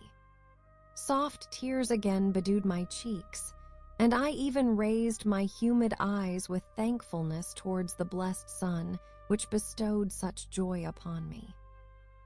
I continued to wind among the paths of the wood until I came to its boundary, which was skirted by a deep and rapid river, into which many of the trees bent their branches, now budding with the fresh spring. Here I paused, not exactly knowing what path to pursue, when I heard the sound of voices that induced me to conceal myself under the shade of a cypress. I was scarcely hid when a young girl came running towards the spot where I was concealed, laughing, as if she ran from someone in sport. She continued her course along the precipitous sides of the river, when suddenly her foot slipped, and she fell into the rapid stream. I rushed from my hiding place, and with extreme labor from the force of the current, saved her and dragged her to shore.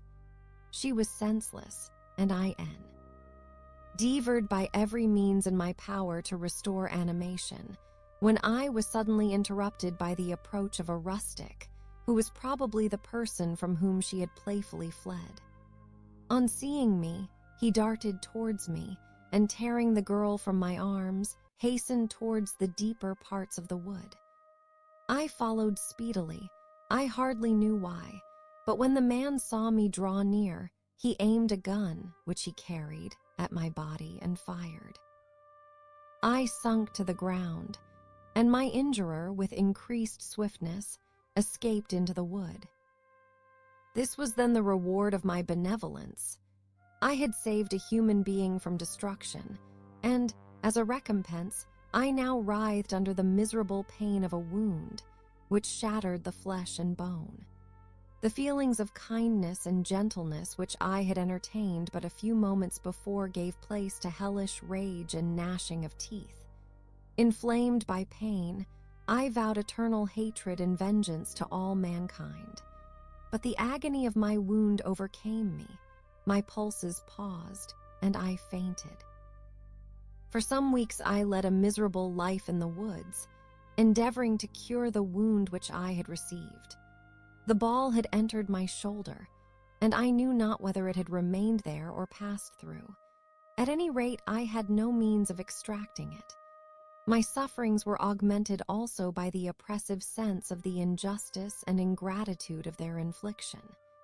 My daily vows rose for revenge, a deep and deadly revenge, such as would alone compensate for the outrages and anguish I had endured. After some weeks, my wound healed, and I continued my journey. The labors I endured were no longer to be alleviated by the bright sun or gentle breezes of spring. All joy was but a mockery, which insulted my desolate state and made me feel more painfully that I was not made for the enjoyment of pleasure. But my toils now drew near a close, and in 2 months from this time, I reached the environs of Geneva. It was evening when I arrived, and I retired to a hiding place among the fields that surround it, to meditate in what manner I should apply to you.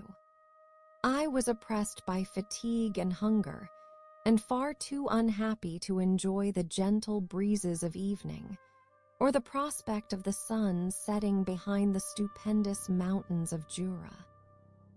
At this time, a slight sleep relieved me from the pain of reflection, which was disturbed by the approach of a beautiful child, who came running into the recess I had chosen, with all the sportiveness of infancy.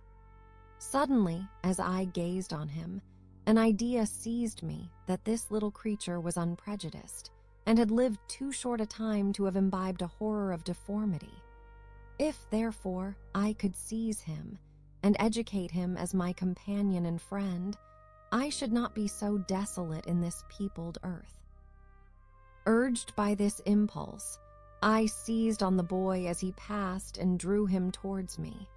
As soon as he beheld my form, he placed his hands before his eyes and uttered a shrill scream.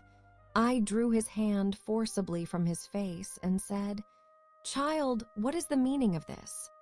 I do not intend to hurt you. Listen to me." He struggled violently. "Let me go," he cried. "Monster, ugly wretch, you wish to eat me and tear me to pieces. You are an ogre. Let me go, or I will tell my papa." "Boy, you will never see your father again. You must come with me." "Hideous monster, let me go. My papa is a syndic. He is M. Frankenstein. He will punish you. You dare not keep me." "Frankenstein, you belong then to my enemy, to him towards whom I have sworn eternal revenge. You shall be my first victim." The child still struggled, and loaded me with epithets which carried despair to my heart. I grasped his throat to silence him, and in a moment he lay dead at my feet. I gazed on my victim, and my heart swelled with exultation and hellish triumph. Clapping my hands, I exclaimed, "I, too, can create desolation. My enemy is not invulnerable. This death will carry despair to him, and 1,000 other miseries shall torment and destroy him." As I fixed my eyes on the child, I saw something glittering on his breast. I took it. It was a portrait of a most lovely woman. In spite of my malignity, it softened and attracted me. For a few moments I gazed with delight on her dark eyes, fringed by deep lashes, and her lovely lips. But presently my rage returned. I remembered that I was forever deprived of the delights that such beautiful creatures could bestow, and that she whose resemblance I contemplated would, in regarding me, have changed that air of divine benignity to one expressive of disgust and affright.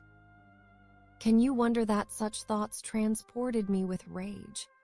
I only wonder that at that moment, instead of venting my sensations in exclamations and agony, I did not rush among mankind and perish in the attempt to destroy them.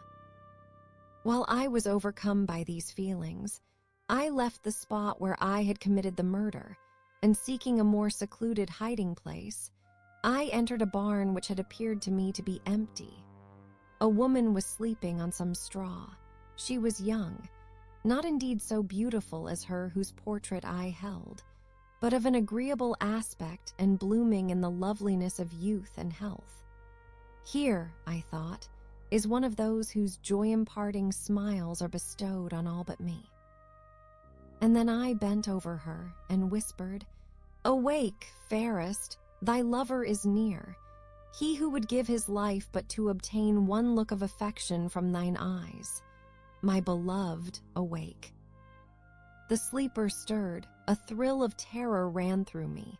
Should she indeed awake and see me and curse me and denounce the murderer? Thus would she assuredly act if her darkened eyes opened and she beheld me. The thought was madness. It stirred the fiend within me, not I, but she shall suffer. The murder I have committed because I am forever robbed of all that she could give me. She shall atone. The crime had its source in her. Be hers the punishment. Thanks to the lessons of Felix and the sanguinary laws of man, I had learned now to work mischief. I bent over her and placed the portrait securely in one of the folds of her dress. She moved again, and I fled. For some days I haunted the spot where these scenes had taken place, sometimes wishing to see you, sometimes resolved to quit the world and its miseries forever. At length, I wandered towards these mountains, and have ranged through their immense recesses, consumed by a burning passion which you alone can gratify. We may not part until you have promised to comply with my requisition. I am alone and miserable. Man will not associate with me, but one as deformed and horrible as myself would not deny herself to me. My companion must be of the same species and have the same defects. This being you must create. Chapter 17. The being finished speaking and fixed his looks upon me in expectation of a reply. But I was bewildered, perplexed, and unable to arrange my ideas sufficiently to understand the full extent of his proposition. He continued, "You must create a female for me, with whom I can live in the interchange of those sympathies necessary for my being. This you alone can do, and I demand it of you as a right which you must not refuse to concede." The latter part of his tale had kindled anew in me the anger that had died away while he narrated his peaceful life among the cottagers. And, as he said this, I could no longer suppress the rage that burned within me. "I do refuse it," I replied, "and no torture shall ever extort a consent from me. You may render me the most miserable of men, but you shall never make me base in my own eyes. Shall I create another like yourself, whose joint wickedness might desolate the world? Begone. I have answered you. You may torture me, but I will never consent." "You are in the wrong," replied the fiend, "and instead of threatening, I am content to reason with you. I am malicious because I am miserable. Am I not shunned and hated by all mankind? You, my creator, would tear me to pieces and triumph, remember that, and tell me why I should pity man more than he pities me. You would not call it murder if you could precipitate me into one of those ice rifts and destroy my frame, the work of your own hands. Shall I respect man when he contemns me? Let him live with me in the interchange of kindness, and instead of injury, I would bestow every benefit upon him with tears of gratitude at his acceptance. But that cannot be. The human senses are insurmountable barriers to our union. Yet mine shall not be the submission of abject slavery. I will revenge my injuries. If I cannot inspire love, I will cause fear, and chiefly towards you, my archenemy, because my creator, do I swear inextinguishable hatred. Have a care. I will work at your destruction, nor finish until I desolate your heart, so that you shall curse the hour of your birth." A fiendish rage animated him as he said this. His face was wrinkled into contortions too horrible for human eyes to behold. But presently he calmed himself and proceeded.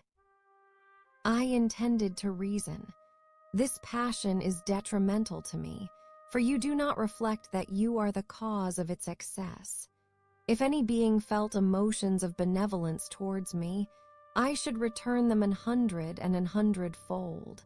For that one creature's sake, I would make peace with the whole kind. But I now indulge in dreams of bliss that cannot be realized. What I ask of you is reasonable and moderate. I demand a creature of another sex, but as hideous as myself. The gratification is small, but it is all that I can receive, and it shall content me. It is true we shall be monsters, cut off from all the world, but on that account we shall be more attached to one another. Our lives will not be happy, but they will be harmless and free from the misery I now feel. Oh, my Creator, make me happy. Let me feel gratitude towards you for one benefit. Let me see that I excite the sympathy of some existing thing. Do not deny me my request." I was moved.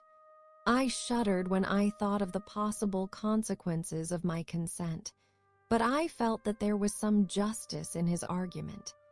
His tale, and the feelings he now expressed, proved him to be a creature of fine sensations. And did I not as his maker owe him all the portion of happiness that it was in my power to bestow? He saw my change of feeling and continued. "If you consent, neither you nor any other human being shall ever see us again. I will go to the vast wilds of South America. My food is not that of man. I do not destroy the lamb and the kid to glut my appetite. Acorns and berries afford me sufficient nourishment. My companion will be of the same nature as myself, and will be content with the same fare. We shall make our bed of dried leaves. The sun will shine on us as on man, and will ripen our food. The picture I present to you is peaceful and human, and you must feel that you could deny it only in the wantonness of power and cruelty. Pitiless as you have been towards me, I now see compassion in your eyes. Let me seize the favorable moment and persuade you to promise what I so ardently desire." "You propose," replied I, "to fly from the habitations of man, to dwell in those wilds where the beasts of the field will be your only companions. How can you, who long for the love and sympathy of man, persevere in this exile? You will return and again seek their kindness, and you will meet with their detestation. Your evil passions will be renewed, and you will then have a companion to aid you in the task of destruction. This may not be. Cease to argue the point, for I cannot consent." "Oh, inconstant are your feelings. But a moment ago you were moved by my representations, and why do you again harden yourself to my complaints? I swear to you, by the earth which I inhabit, and by you that made me, that, with the companion you bestow, I will quit the neighborhood of man, and dwell as it may chance in the most savage of places. My evil passions will have fled, for I shall meet with sympathy. My life will flow quietly away, and in my dying moments, I shall not curse my Maker." His words had a strange effect upon me. I compassionated him, and sometimes felt a wish to console him. But when I looked upon him, when I saw the filthy mass that moved and talked, my heart sickened, and my feelings were altered to those of horror and hatred. I tried to stifle these sensations. I thought that, as I could not sympathize with him, I had no right to withhold from him the small portion of happiness which was yet in my power to bestow. "You swear," I said, "to be harmless, but have you not already shown a degree of malice that should reasonably make me distrust you?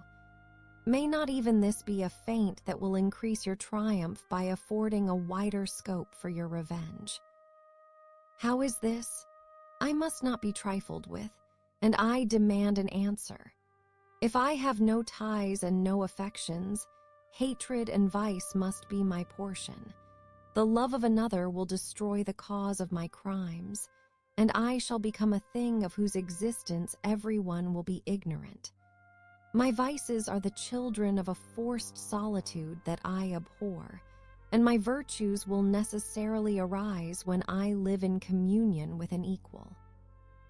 I shall feel the affections of a sensitive being, and become linked to the chain of existence and events, from which I am now excluded.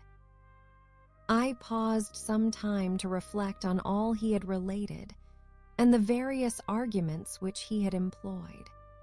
I thought of the promise of virtues which he had displayed on the opening of his existence, and the subsequent blight of all kindly feeling by the loathing and scorn which his protectors had manifested towards him. His power and threats were not omitted in my calculations. A creature who could exist in the ice caves of the glaciers, and hide himself from pursuit among the ridges of inaccessible precipices, was a being possessing faculties it would be vain to cope with.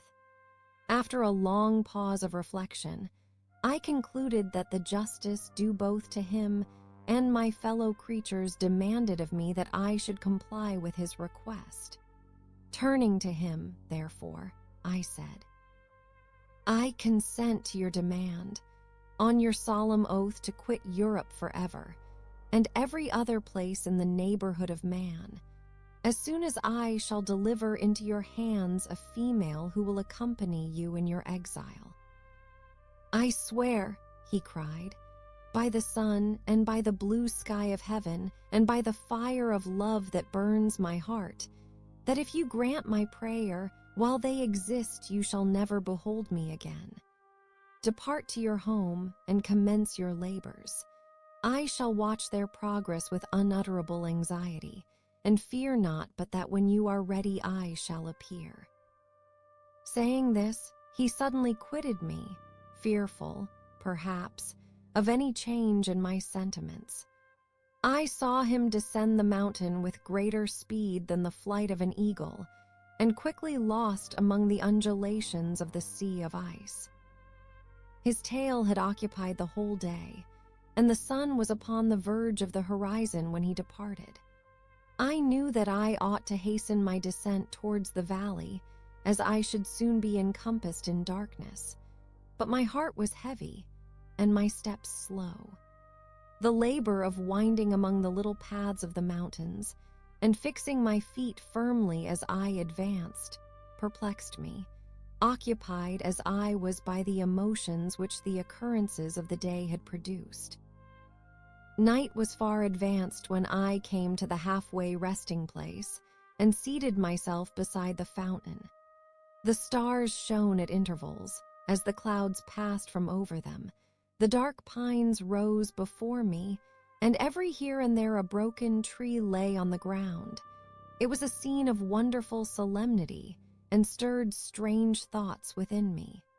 I wept bitterly, and clasping my hands in agony, I exclaimed, "Oh, stars and clouds and winds, ye are all about to mock me. If ye really pity me, crush sensation and memory, let me become as naught.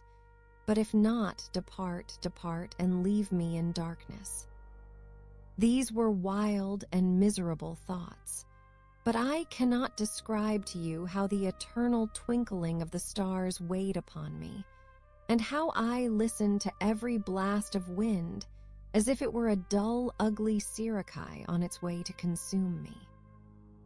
Morning dawned before I arrived at the village of Chamonix. I took no rest, but returned immediately to Geneva. Even in my own heart I could give no expression to my sensations. They weighed on me with a mountain's weight, and their excess destroyed my agony beneath them.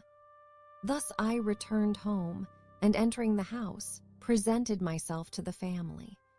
My haggard and wild appearance awoke intense alarm, but I answered no question, scarcely did I speak.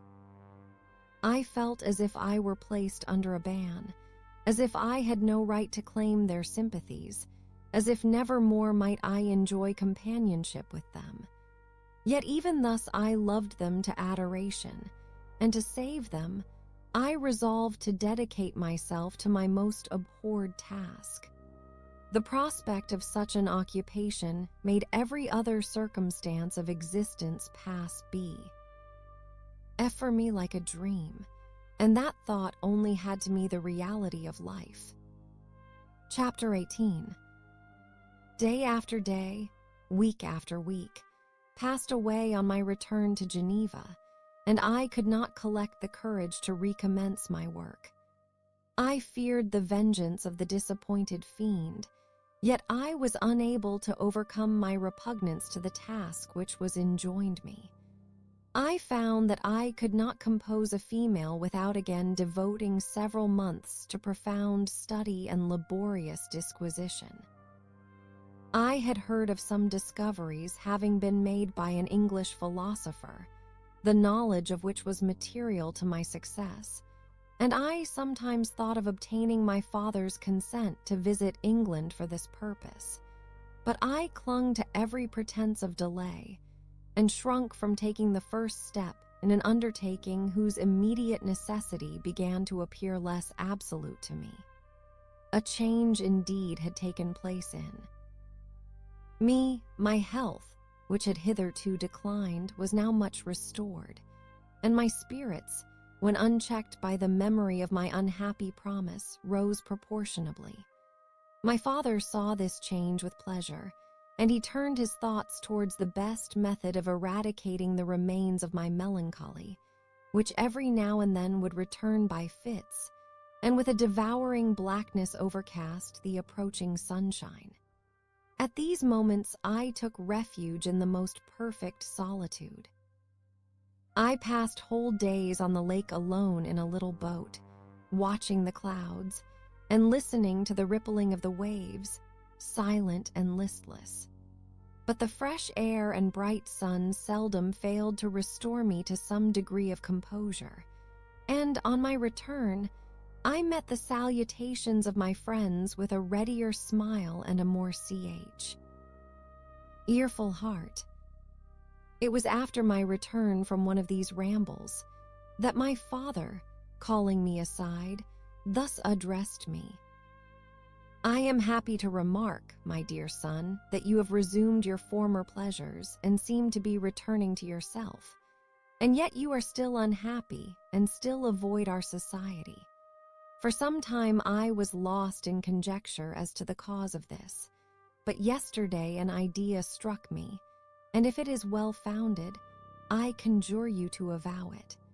Reserve on such a point would be not only useless, but draw down treble misery on us all." I trembled violently at his exordium. Adge and my father continued. "I confess, my son, that I have always looked forward to your marriage with our dear Elizabeth as the tie of our domestic comfort and the stay of my declining years. You were attached to each other from your earliest infancy. You studied together, and appeared, in dispositions and tastes, entirely suited to one another. But so blind is the experience of man that what I conceived to be the best assistance to my plan may have entirely destroyed it. You, perhaps, regard her as your sister, without any wish that she might become your wife. Nay, you may have met with another whom you may love, and, considering yourself as bound in honor to Elizabeth, this struggle may occasion the poignant misery which you appear to feel. My dear father, reassure yourself. I love my cousin tenderly and sincerely. I never saw any woman who excited, as Elizabeth does, my warmest admiration and affection. My future hopes and prospects are entirely bound up in the expectation of our union. The expression of your sentiments of this subject, my dear Victor, gives me more pleasure than I have for some time experienced. If you feel thus, we shall assuredly be happy, however present events may cast a gloom over us. But it is this gloom, which appears to have taken so strong a hold of your mind, that I wish to dissipate. Tell me, therefore, whether you object to an immediate solemnization of the marriage. We have been unfortunate, and recent events have drawn us from that everyday tranquility befitting my years and infirmities. You are younger, yet I do not suppose, possessed as you are of a competent fortune, that an early marriage would at all interfere with any future plans of honor and utility that you may have formed. Do not suppose, however, that I wish to dictate happiness to you, or that a delay on your part would cause me any serious uneasiness. Interpret my words with candor, and answer me, I conjure you, with confidence and sincerity. I listened to my father in silence, and remained for some time incapable of offering any reply. I revolved rapidly in my mind a multitude of thoughts, and endeavored to arrive at some conclusion. Alas!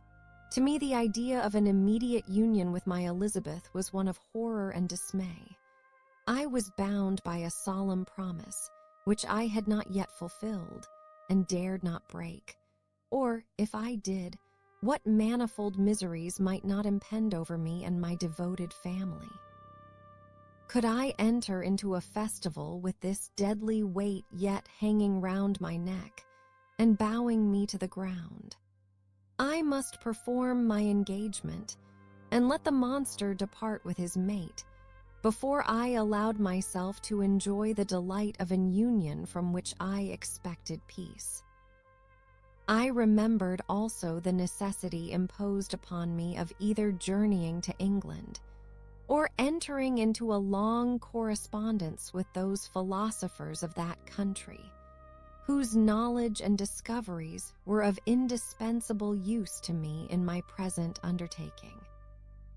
The latter method of obtaining the desired intelligence was dilatory and unsatisfactory. Besides, I had an insurmountable aversion to the idea of engaging myself in my loathsome task in my father's house, while in habits of familiar intercourse with those I loved.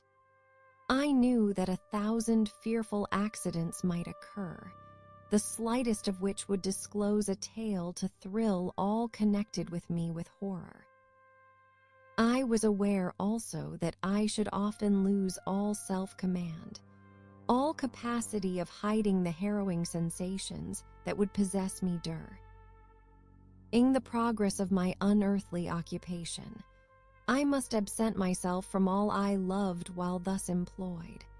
Once commenced, it would quickly be achieved, and I might be restored to my family in peace and happiness. My promise fulfilled, the monster would depart forever, or so my fond fancy imaged. Some accident might meanwhile occur to destroy him and put an end to my slavery forever. These feelings dictated my answer to my father. I expressed a wish to visit England, but, concealing the true reasons of this request, I clothed my desires under a guise which excited no suspicion, while I urged my desire with an earnestness that easily induced my father to comply. After so long a period of an absorbing melancholy that resembled madness in its intensity and effects, he was glad to find that I was capable of taking pleasure in the idea of such a journey, and he hoped that change of scene and varied amusement would, before my return, have restored me entirely to myself. The duration of my absence was left to my own choice. A few months, or at most a year, was the period contemplated. One paternal kind precaution he had taken to ensure my having a companion. Without previously communicating with me, he had, in concert with Elizabeth, arranged that Clerval should join me at Strasbourg, This interfered with the solitude I coveted for the prosecution of my task. Yet at the commencement of my journey, the presence of my friend could in no way be an impediment, and truly I rejoiced that thus I should be saved many hours of lonely, maddening reflection. Nay, Henry might stand between me and the intrusion of my foe. If I were alone, would he not at times force his abhorred presence on me to remind me of my task or to contemplate its progress? To England, therefore, I was bound, and it was understood that my union with Elizabeth should take place immediately on my return. My father's age rendered him extremely averse to delay. For myself, there was one reward I promised myself from my detested toils, one consolation for my unparalleled sufferings. It was the prospect of that day when, enfranchised from my miserable slavery, I might claim Elizabeth and forget the past in my union with her. I now made arrangements for my journey, but one feeling haunted me, which filled me with fear and agitation. During my absence, I should leave my friends unconscious of the existence of their enemy, and unprotected from his attacks, exasperated as he might be by my departure. But he had promised to follow me wherever I might go, and would he not accompany me to England? This imagination was dreadful in itself, but soothing, inasmuch as it supposed the safety of my friends. I was agonized with the idea of the possibility that the reverse of this might happen. But through the whole period during which I was the slave of my creature, I allowed myself to be governed by the impulses of the moment, and my present sensations strongly intimated that the fiend would follow me and exempt my family from the danger of his machinations. It was in the latter end of September that I again quitted my native country. My journey had been my own suggestion, and Elizabeth, therefore, acquiesced, but she was filled with disquiet at the idea of my suffering, away from her, the inroads of misery and grief. It had been her care which provided me a companion in Clerval, and yet a man is blind to 1,000-minute circumstances, which call forth a woman's sedulous attention. She longed to bid me hasten my return. 1,000 conflicting emotions rendered her mute as she bade me a tearful, silent farewell. I threw myself into the carriage that was to convey me away, hardly knowing whither I was going, and careless of what was passing around. I remembered only, and it was with a bitter anguish that I reflected on it, to order that my chemical instruments should be packed to go with me. Filled with dreary imaginations, I passed through many beautiful and majestic scenes, but my eyes were fixed and unobserving. I could only think of the bourne of my travels, and the work which was to occupy me whilst they endured. After some days spent in listless indolence, during which I traversed many leagues, I arrived at Strasbourg, where I waited 2 days for Clerval. He came. Alas, how great was the contrast between us! He was alive to every new scene, joyful when he saw the beauties of the setting sun, and more happy when he beheld it rise and recommence a new day. He pointed out to me the shifting colors of the landscape and the appearances of the sky. "This is what it is to live," he cried. "Now I enjoy existence. But you, my dear Frankenstein, wherefore are you desponding and sorrowful?" In truth, I was occupied by gloomy thoughts, and neither saw the descent of the evening star, nor the golden sunrise reflected in the Rhine.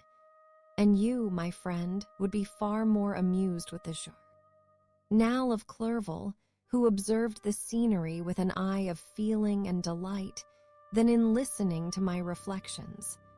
I, a miserable wretch, haunted by a curse that shut up every avenue to enjoyment. We had agreed to descend the Rhine in a boat from Strasbourg to Rotterdam, whence we might take shipping for London. During this voyage, we passed many willowy islands and saw several beautiful towns. We stayed a day at Mannheim, and on the 5th from our departure from Strasbourg, arrived at Mayence. The course of the Rhine below Mayence becomes much more picturesque. The river descends rapidly and winds between hills, not high but steep and of beautiful forms.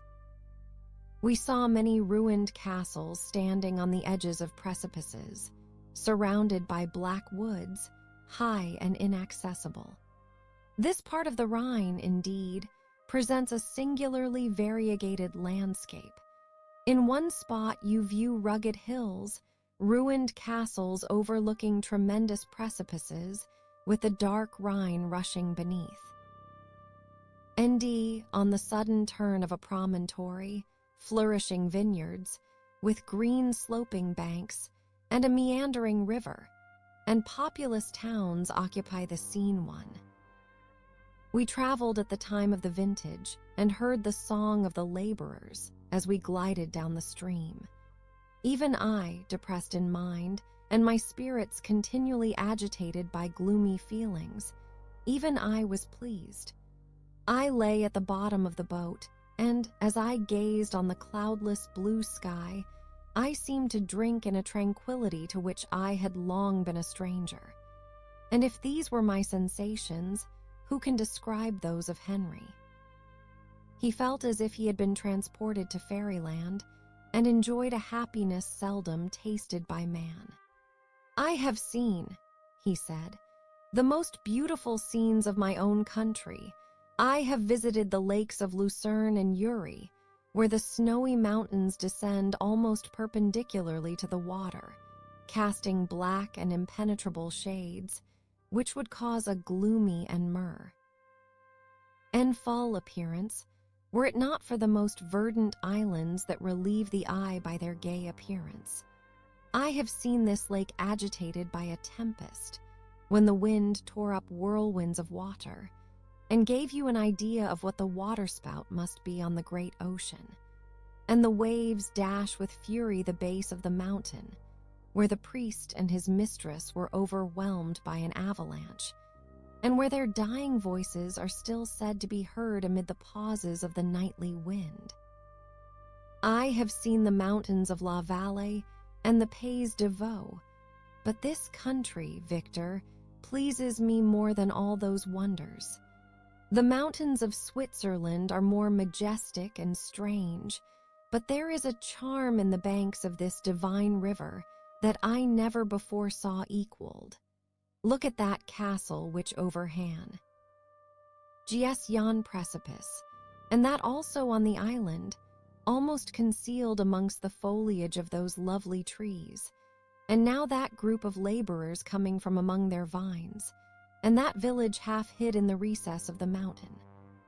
Oh, surely, the spirit that inhabits and guards this place has a soul more in harmony with man than those who pile the glacier, or retire to the inaccessible peaks of the mountains of our own country. Clerval, beloved friend, even now it delights me to record your words, and to dwell on the praise of which you are so eminently deserving. He was a being formed in the very poetry of nature. Too, his wild and enthusiastic imagination was chastened by the sensibility of his heart. His soul overflowed with ardent affections, and his friendship was of that devoted and wondrous nature that the worldly-minded teach us to look for only in the imagination. But even human sympathies were not sufficient to satisfy his eager mind. The scenery of external nature, which others regard only with admiration, he loved with ardor. The sounding cataract haunted him like a passion, the tall rock, the mountain, and the deep and gloomy wood. Their colors and their forms were then to him an appetite, a feeling, and a love that had no need of a remoter charm, by thought supplied, or any interest, unborrowed from the Ayal. And where does he now exist? Is this gentle and lovely being lost forever? Has this mind, so replete with ideas, imaginations fanciful and magnificent, which formed a world, whose existence depended on the life of its creator, has the mind perished? Does it now only exist in my memory? No, it is not thus. Your form so divinely wrought and beaming with beauty has decayed, but your spirit still visits and consoles your unhappy friend. Pardon this gush of sorrow.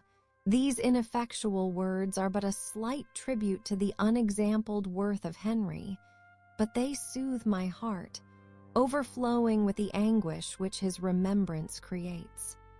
I will proceed with my tale. Beyond Cologne, we descended to the plains of Holland, and we resolved to post the remainder of our way, for the wind was contrary, and the stream of the river was too gentle to aid us. Our journey here lost the interest arising from beautiful scenery, but we arrived in a few days at Rotterdam, whence we proceeded by sea to England. It was on a clear morning, in the latter days of December, that I first saw the white cliffs of Britain. The banks of the Thames presented a new scene. They were flat, but fertile, and almost every town was marked by the remembrance of some story. We saw Tilbury Fort and remembered the Spanish Armada, Gravesend, Woolwich, and Greenwich, places which I had heard of even in my country am. At length we saw the numerous steeples of London, St. Paul's towering above all, and the tower famed in English history. Chapter 19. London was our present point of rest. We determined to remain several months in this wonderful and celebrated city. Clerval desired the intercourse of the men of genius and talent who flourished at this time, but this was with me a secondary object. I was principally occupied with the means of obtaining the information necessary for the completion of my promise, and quickly availed myself of the letters of introduction that I had brought with me, addressed to the most distinguished natural philosophers. If this journey had taken place during my days of study and happiness, it would have afforded me inexpressible pleasure.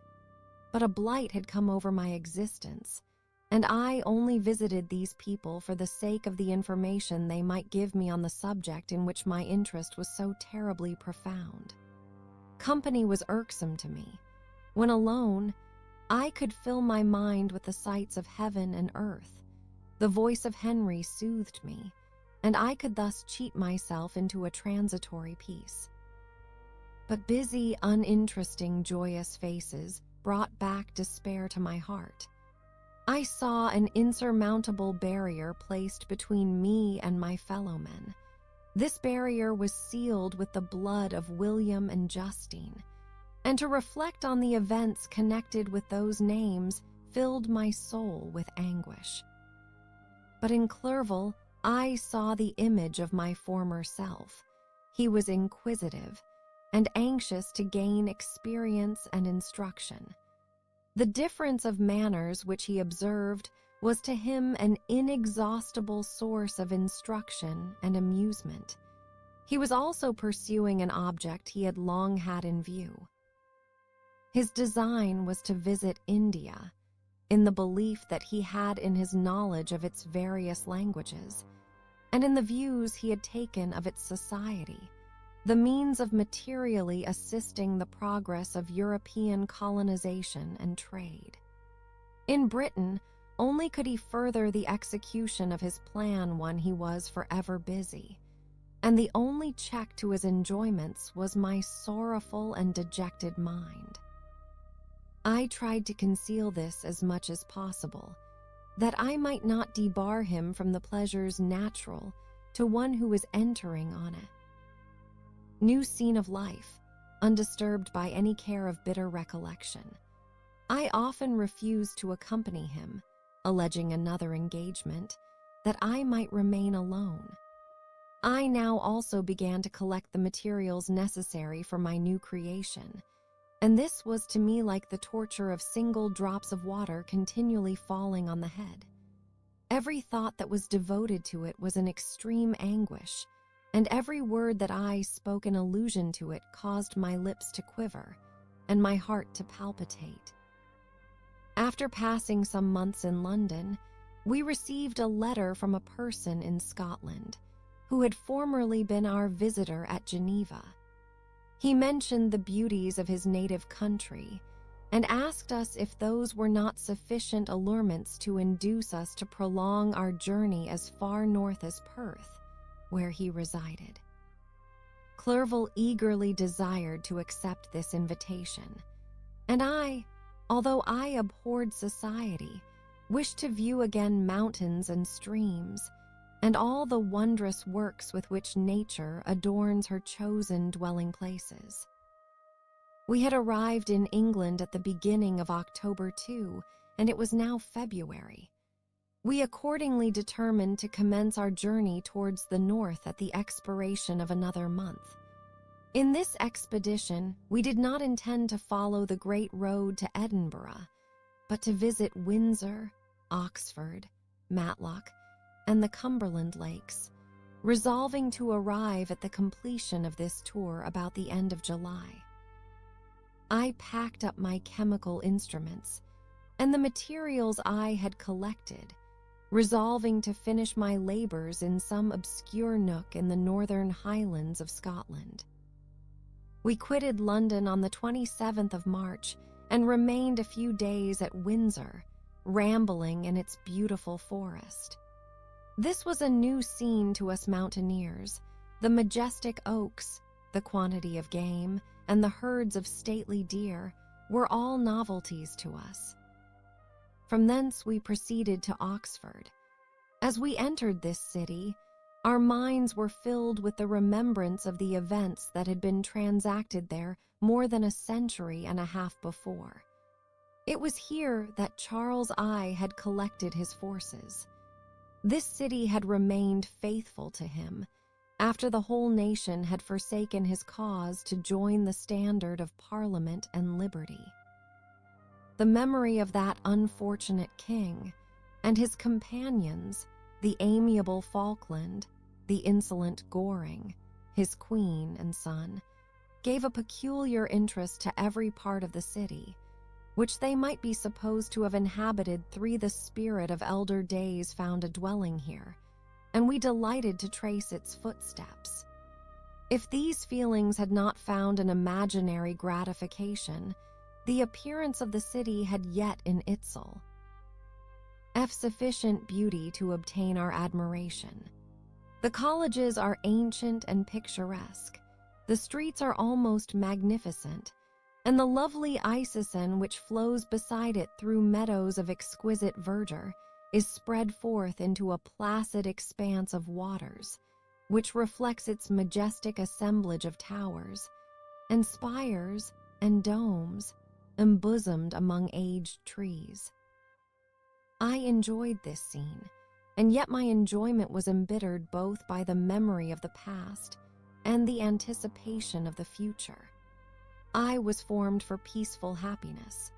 During my youthful days, discontent never visited my mind, and if I was ever overcome by ennui, how the sight of what is beautiful in nature, or the study of what is excellent and sublime in the productions of man, could always interest my heart and communicate elasticity to my spirits. But I am a blasted tree.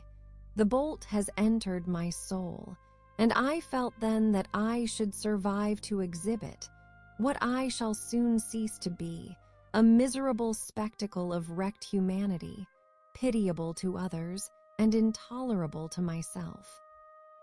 We passed a considerable period at Oxford, rambling among its environs, and endeavoring to identify every spot which might relate to the most animating epoch of English history. Our little voyages of discovery were often prolonged by the successive objects that presented themselves. We visited the tomb of the illustrious Hampden, and the field on which that patriot fell for a moment my soul was elevated from its debasing and miserable fears, to contemplate the divine ideas of liberty and self-sacrifice, of which these sites were the monuments and the remembrancers.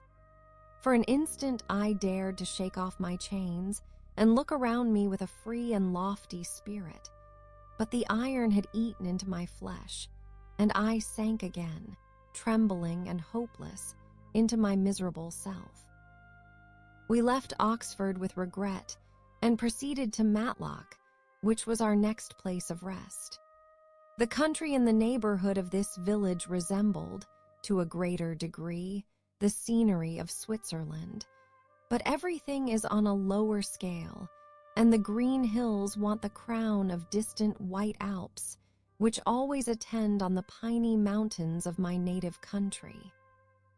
We visited the wondrous cave, and the little cabinets of natural history, 5 where the curiosities are disposed in the same manner as in the collections at Servox and Chamonix. The latter name made me tremble when pronounced by Henry, and I hastened to quit Matlock, with which that terrible scene was thus associated. From Derby, still journeying northward, we passed 2 months in Cumberland and Westmoreland. I could now almost fancy myself among the Swiss mountains. The little patches of snow which yet lingered on the northern sides of the mountains, the lakes, and the dashing of the rocky streams were all familiar and dear sights to me. Here also we made some acquaintances, who almost contrived to cheat me into happiness. The delight of Clerval was proportionably greater than mine. His mind expanded in the company of men of talent, and he found in his own nature greater capacities and resources than he could have imagined himself to have possessed while he associated with his inferiors. "I could pass my life here," said he to me, "and among these mountains I should scarcely regret Switzerland and the Rhine." But he found that a traveler's life is one that includes much pain amidst its enjoyments. His feelings are forever on the stretch, and when he begins to sink into repose, he finds himself obliged to quit that on which he rests in pleasure for something new, which again engages his attention, and which also he forsakes for other novelties. We had scarcely visited the various lakes of Cumberland and Westmoreland 6, and conceived an affection for some of the inhabitants, when the period of our appointment with our Scotch friend approached, and we left them to travel on. For my own part, I was not sorry. I had now neglected my promise for some time, and I feared the effects of the demon's disappointment. He might remain in Switzerland and wreak his vengeance on my relatives. This idea pursued me and tormented me at every moment from which I might otherwise have snatched repose and peace. I waited for my letters with feverish impatience. If they were delayed, I was miserable and overcome by 1,000 fears, and when they arrived, and I saw the superscription of Elizabeth or my father, I hardly dared to read and assur. Ta'en my fate. Sometimes I thought that the fiend followed me and might expedite my remissness by murdering my companion. When these thoughts possessed me, I would not quit Henry for a moment, but followed him as his shadow, to protect him from the fancied rage of his destroyer. I felt as if I had committed some great crime, the consciousness of which haunted me. I was guiltless, but I had indeed drawn down a horrible curse upon my head, as mortal as that of crime. I visited Edinburgh with languid eyes and mind, and yet that city might have interested the most unfortunate being. Clerval did not like it so well as Oxford, for the antiquity of the latter city was more pleasing to him. But the beauty and regularity of the new town of Edinburgh, its romantic castle and its environs, the most delightful in the world, Arthur's Seat, St. Bernard's Well, and the Pentland Hills compensated him for the change and filled him with cheerfulness and admiration. But I was impatient to arrive at the termination of my journey. We left Edinburgh in a week, passing through Cupar, St. Andrews, and along the banks of the Tay to Perth, where our friend expected us. But I was in no mood to laugh and talk with strangers, or enter into their feelings or plans with the good humor expected from a guest, and accordingly I told Clerval that I wished to make the tour of Scotland alone. "Do you," said I, "enjoy yourself, and let this be our rendezvous. I may be absent a month or two, but do not interfere with my motions, I entreat you. Leave me to peace and solitude for a short time, and when I return, I hope it will be with a lighter heart, more congenial to your own temper." Henry wished to dissuade me, but seeing me bent on this plan, ceased to remonstrate. He entreated me to write often. "I had rather be with you," he said, "in your solitary rambles than with these Scotch people whom I do not know. Hasten then, my dear friend, to return, that I may again feel myself somewhat at home, which I cannot do in your absence." Having parted from my friend, I determined to visit some remote spot of Scotland and finish my work in solitude. I did not doubt but that the monster followed me and would discover himself to me when I should have finished, that he might receive his companion. With this resolution I traversed the northern highlands and fixed on one of the remotest of the Orkneysap as the scene of my labors. It was a place fitted for such a work, being hardly more than a rock, whose high sides were continually beaten upon by the waves. The soil was barren, scarcely affording pasture for a few miserable cows, and oatmeal for its inhabitants, which consisted of 5 persons, whose gaunt and scraggy limbs gave tokens of their miserable fare. Vegetables and bread, when they indulged in such luxuries, and even fresh water, was to be procured from the main land, which was about 5 miles distant. On the whole island there were but 3 miserable huts, and one of these was vacant when I arrived. This I hired. It contained but 2 rooms, and these exhibited all the squalidness of the most miserable penury. The thatch had fallen in, the walls were unplastered, and the door was off its hinges. I ordered it to be repaired, bought some furniture, and took possession, an incident which would, doubtless, have occasioned some surprise, had not all the senses of the cottagers been benumbed by want and squalid poverty.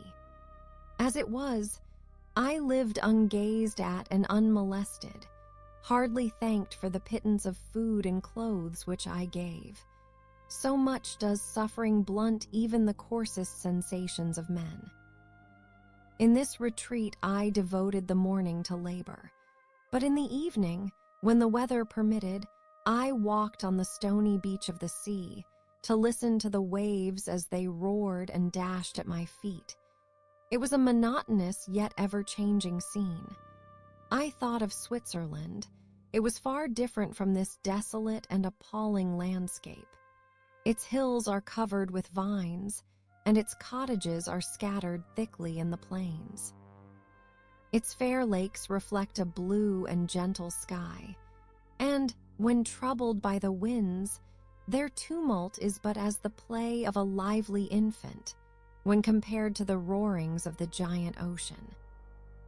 In this manner I distributed my occupations when I first arrived, but as I proceeded in my labor, it became every day more horrible and irksome to me.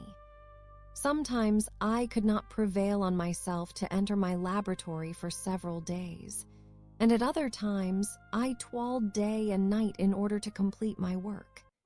It was, indeed, a filthy process in which I was engaged. During my first experiment, A kind of enthusiastic frenzy had blinded me to the horror of my employment. My mind was intently fixed on the consummation of my labor, and my eyes were shut to the horror of my proceedings.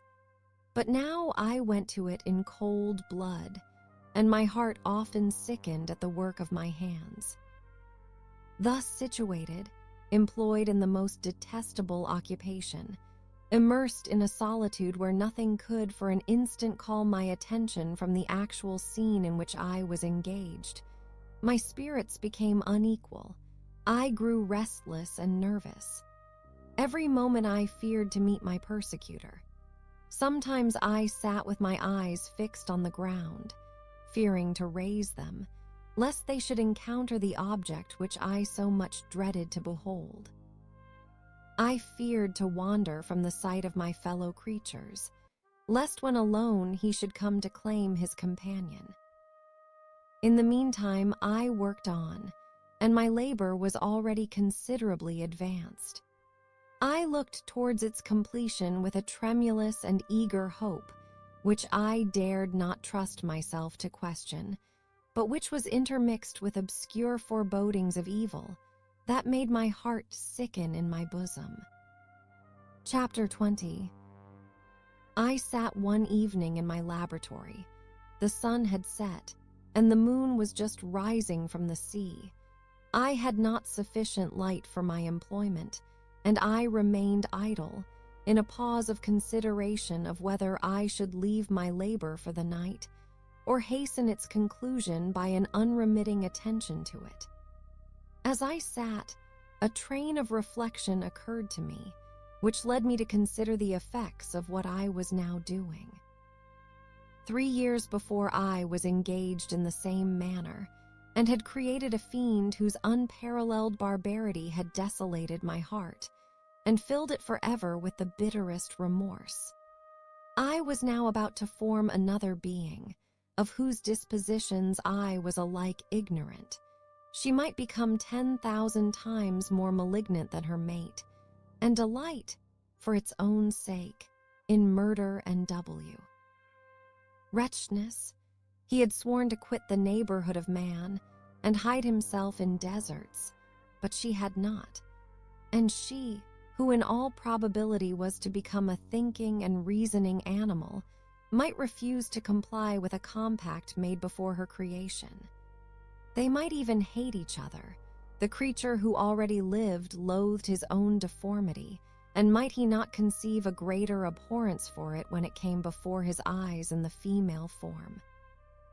She also might turn with disgust from him to the superior beauty of man.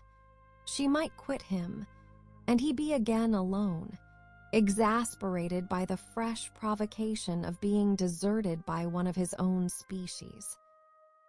Even if they were to leave Europe and inhabit the deserts of the New World, yet one of the first results of those sympathies for which the demon thirsted would be children, and a race of devils would be propagated upon the earth who might make the very existence of the species of man a condition precarious and full of terror.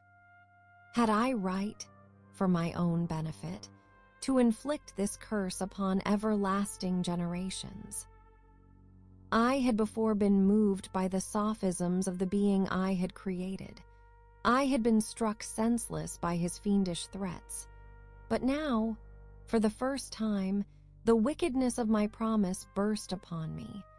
I shuddered to think that future ages might curse me as their pest, whose selfishness had not hesitated to buy its own peace at the price, perhaps, of the existence of the whole man race.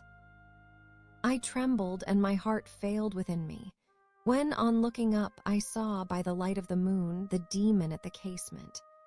A ghastly grin wrinkled his lips as he gazed on me, where I sat fulfilling the task which he had allotted to me. Yes, he had followed me in my travels. He had loitered in forests, hid himself in caves, or taken refuge in wide and desert heaths, and he now came to mark my progress and claim the fulfillment of my promise. As I looked on him, His countenance expressed the utmost extent of malice and treachery.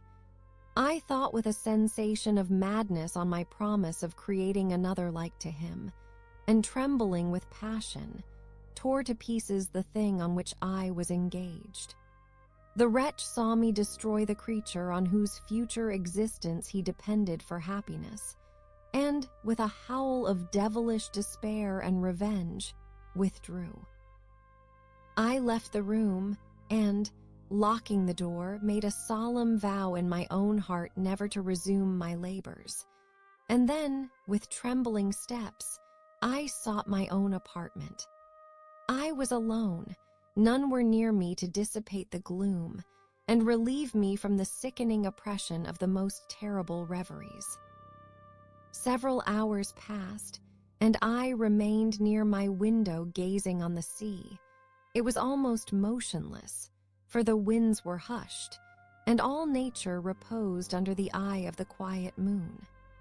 A few fishing vessels alone specked the water, and now and then the gentle breeze wafted the sound of voices as the fishermen called to one another.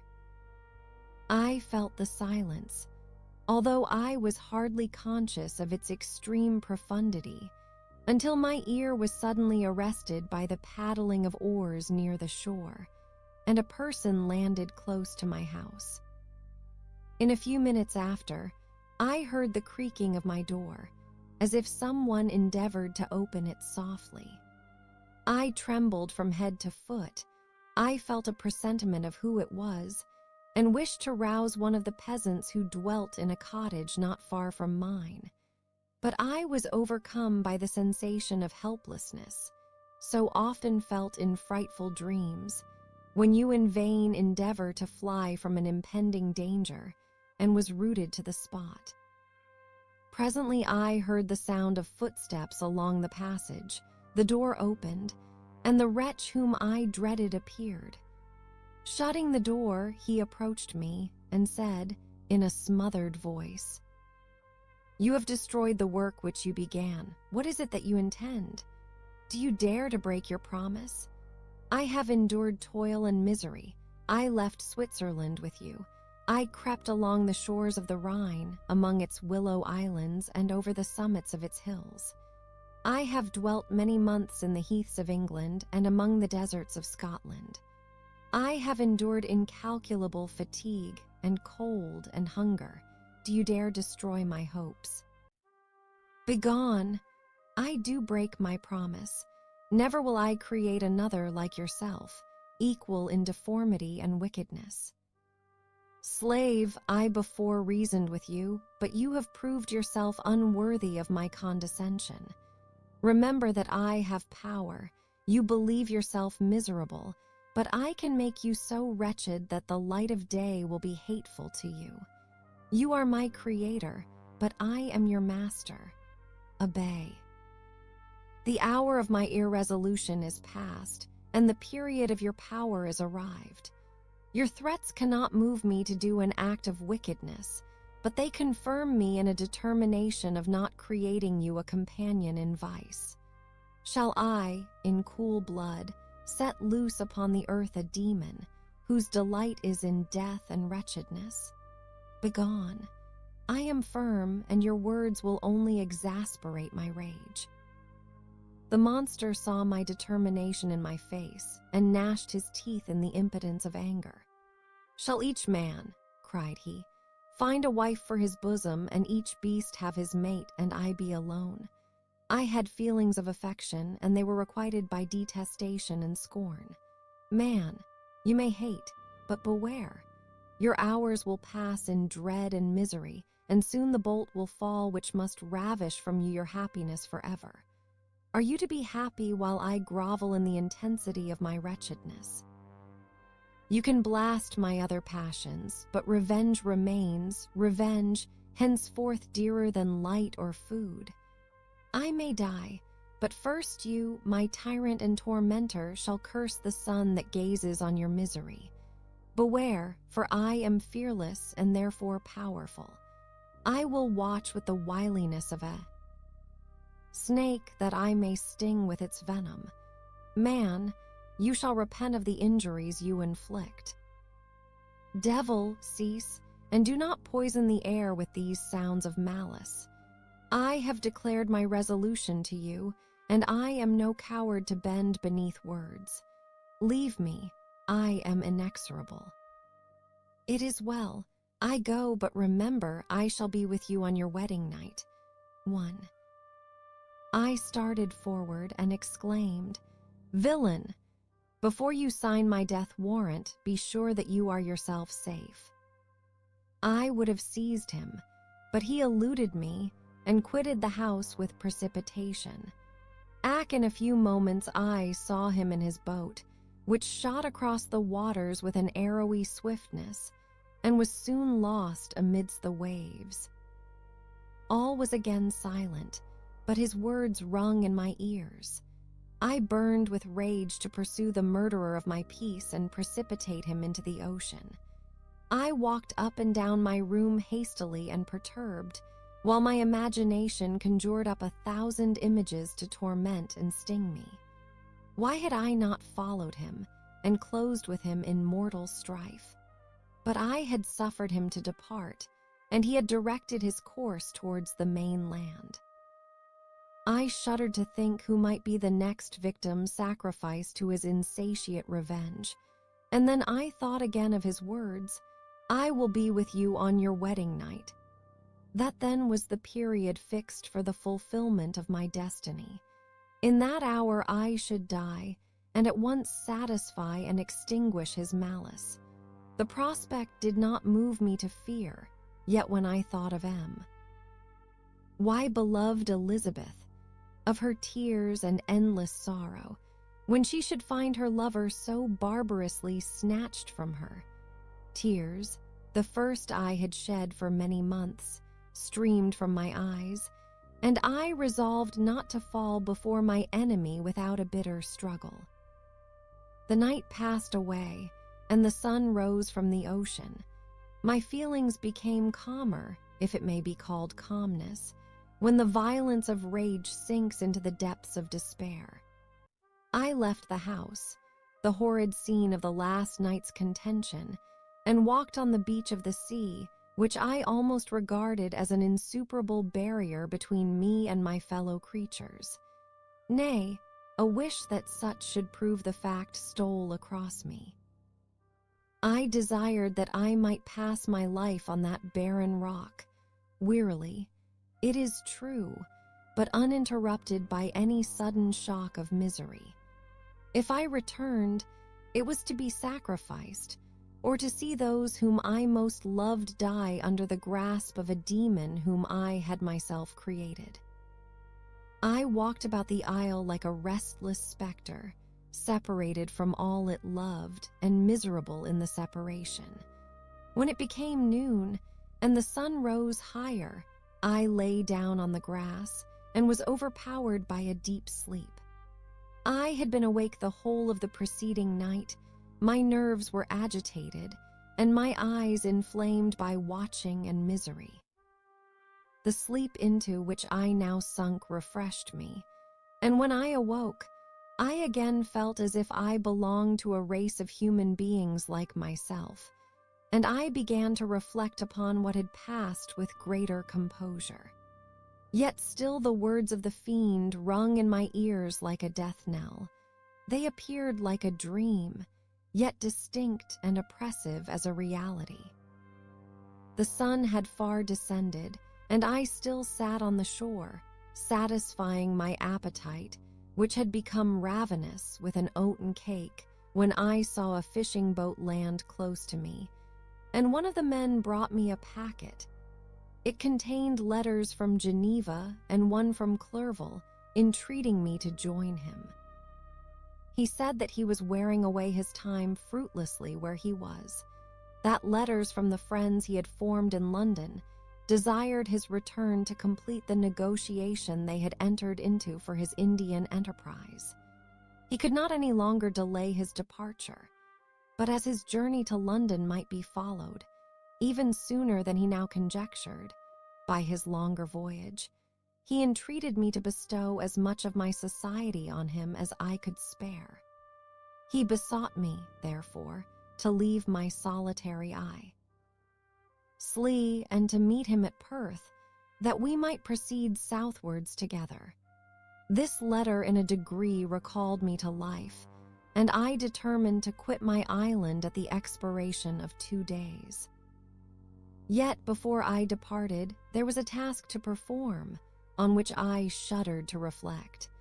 I must pack up my chemical instruments, and for that purpose I must enter the room which had been the scene of my odious work, and I must handle those utensils, the sight of which was sickening to me. The next morning, at daybreak, I summoned sufficient courage and unlocked the door of my laboratory. The remains of the half-finished creature, whom I had destroyed, lay scattered on the floor, and I almost felt as if I had mangled the living flesh of a human being. I paused to collect myself, and then entered the chamber. With trembling hand, I conveyed the instruments out of the room, but I reflected that I ought not to leave the relics of my work to excite the horror and suspicion of the Pisa. NTS, and I accordingly put them into a basket with a great quantity of stones, and, laying them up, determined to throw them into the sea that very night. And in the meantime I sat upon the beach, employed in cleaning and arranging my chemical apparatus.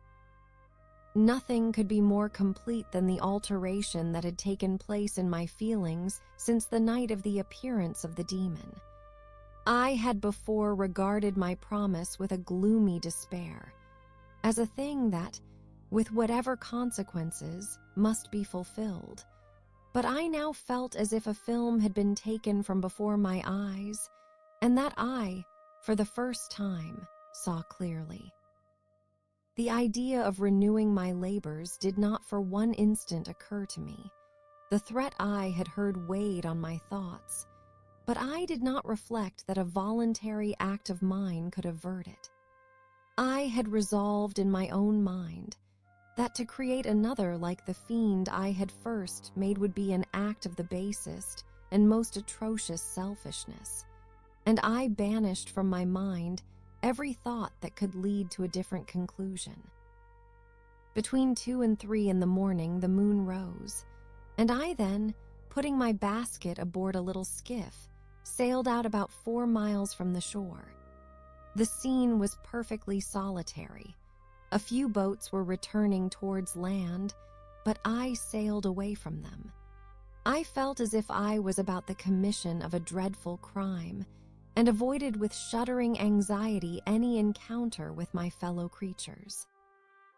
At one time the moon, which had before been clear, was suddenly overspread by a thick cloud, and I took advantage of the moment of darkness and cast my basket into the sea. I listened to the gurgling sound as it sunk, and then sailed away from the spot.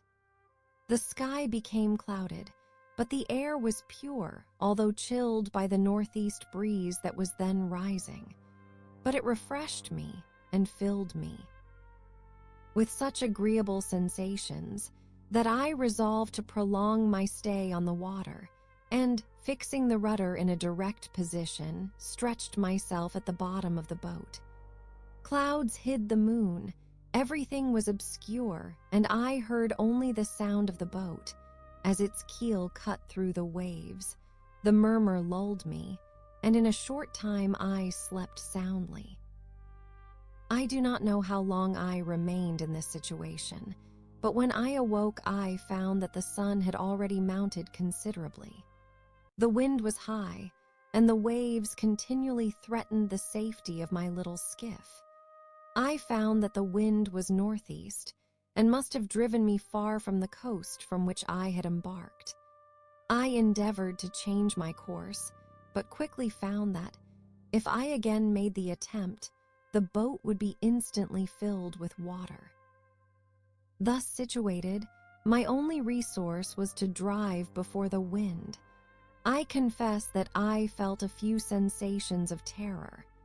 I had no compass with me, and was so slenderly acquainted with the geography of this part of the world that the sun was of little benefit to me. I might be driven into the wide Atlantic and feel all the tortures of Starva, Tian, or be swallowed up in the immeasurable waters that roared and buffeted around me. I had already been out many hours and felt the torment of a burning thirst, a prelude to my other sufferings. I looked on the heavens, which were covered by clouds that flew before the wind, only to be replaced by others. I looked upon the sea, it was to be my grave. "Fiend," I exclaimed, "your task is already fulfilled." I thought of Elizabeth, of my father, and of Clerval, all left behind, on whom the monster might satisfy his sanguinary and merciless passions. This idea plunged me into a reverie, so despairing and frightful that even now, when the scene is on the point of closing before me forever, I shudder to reflect on it. Some hours passed thus, but by degrees, as the sun declined towards the horizon, the wind died away into a gentle breeze, and the sea became free from breakers. But these gave place to a heavy swell. I felt sick and hardly able to hold the rudder when suddenly I saw a line of high land towards the south. Almost spent, as I was, by fatigue, and the dreadful suspense I endured for several hours, this sudden certainty of life rushed like a flood of warm joy to my heart, and tears gushed from my eyes. How mutable are our feelings, and how strange is that clinging love we have of life even in the excess of misery. I constructed another sail with a part of my dress, and eagerly steered my course towards the land. It had a wild and rocky appearance, but as I approached nearer, I easily perceived the traces of cultivation. I saw vessels near the shore, and found myself suddenly transported back to the neighborhood of civilized man. I carefully traced the windings of the land, and hailed a steeple which I at length saw issuing from behind a small promontory. As I was in a state of extreme debility, I resolved to sail directly towards the town, as a place where I could most easily procure nourishment. Fortunately, I had money with me.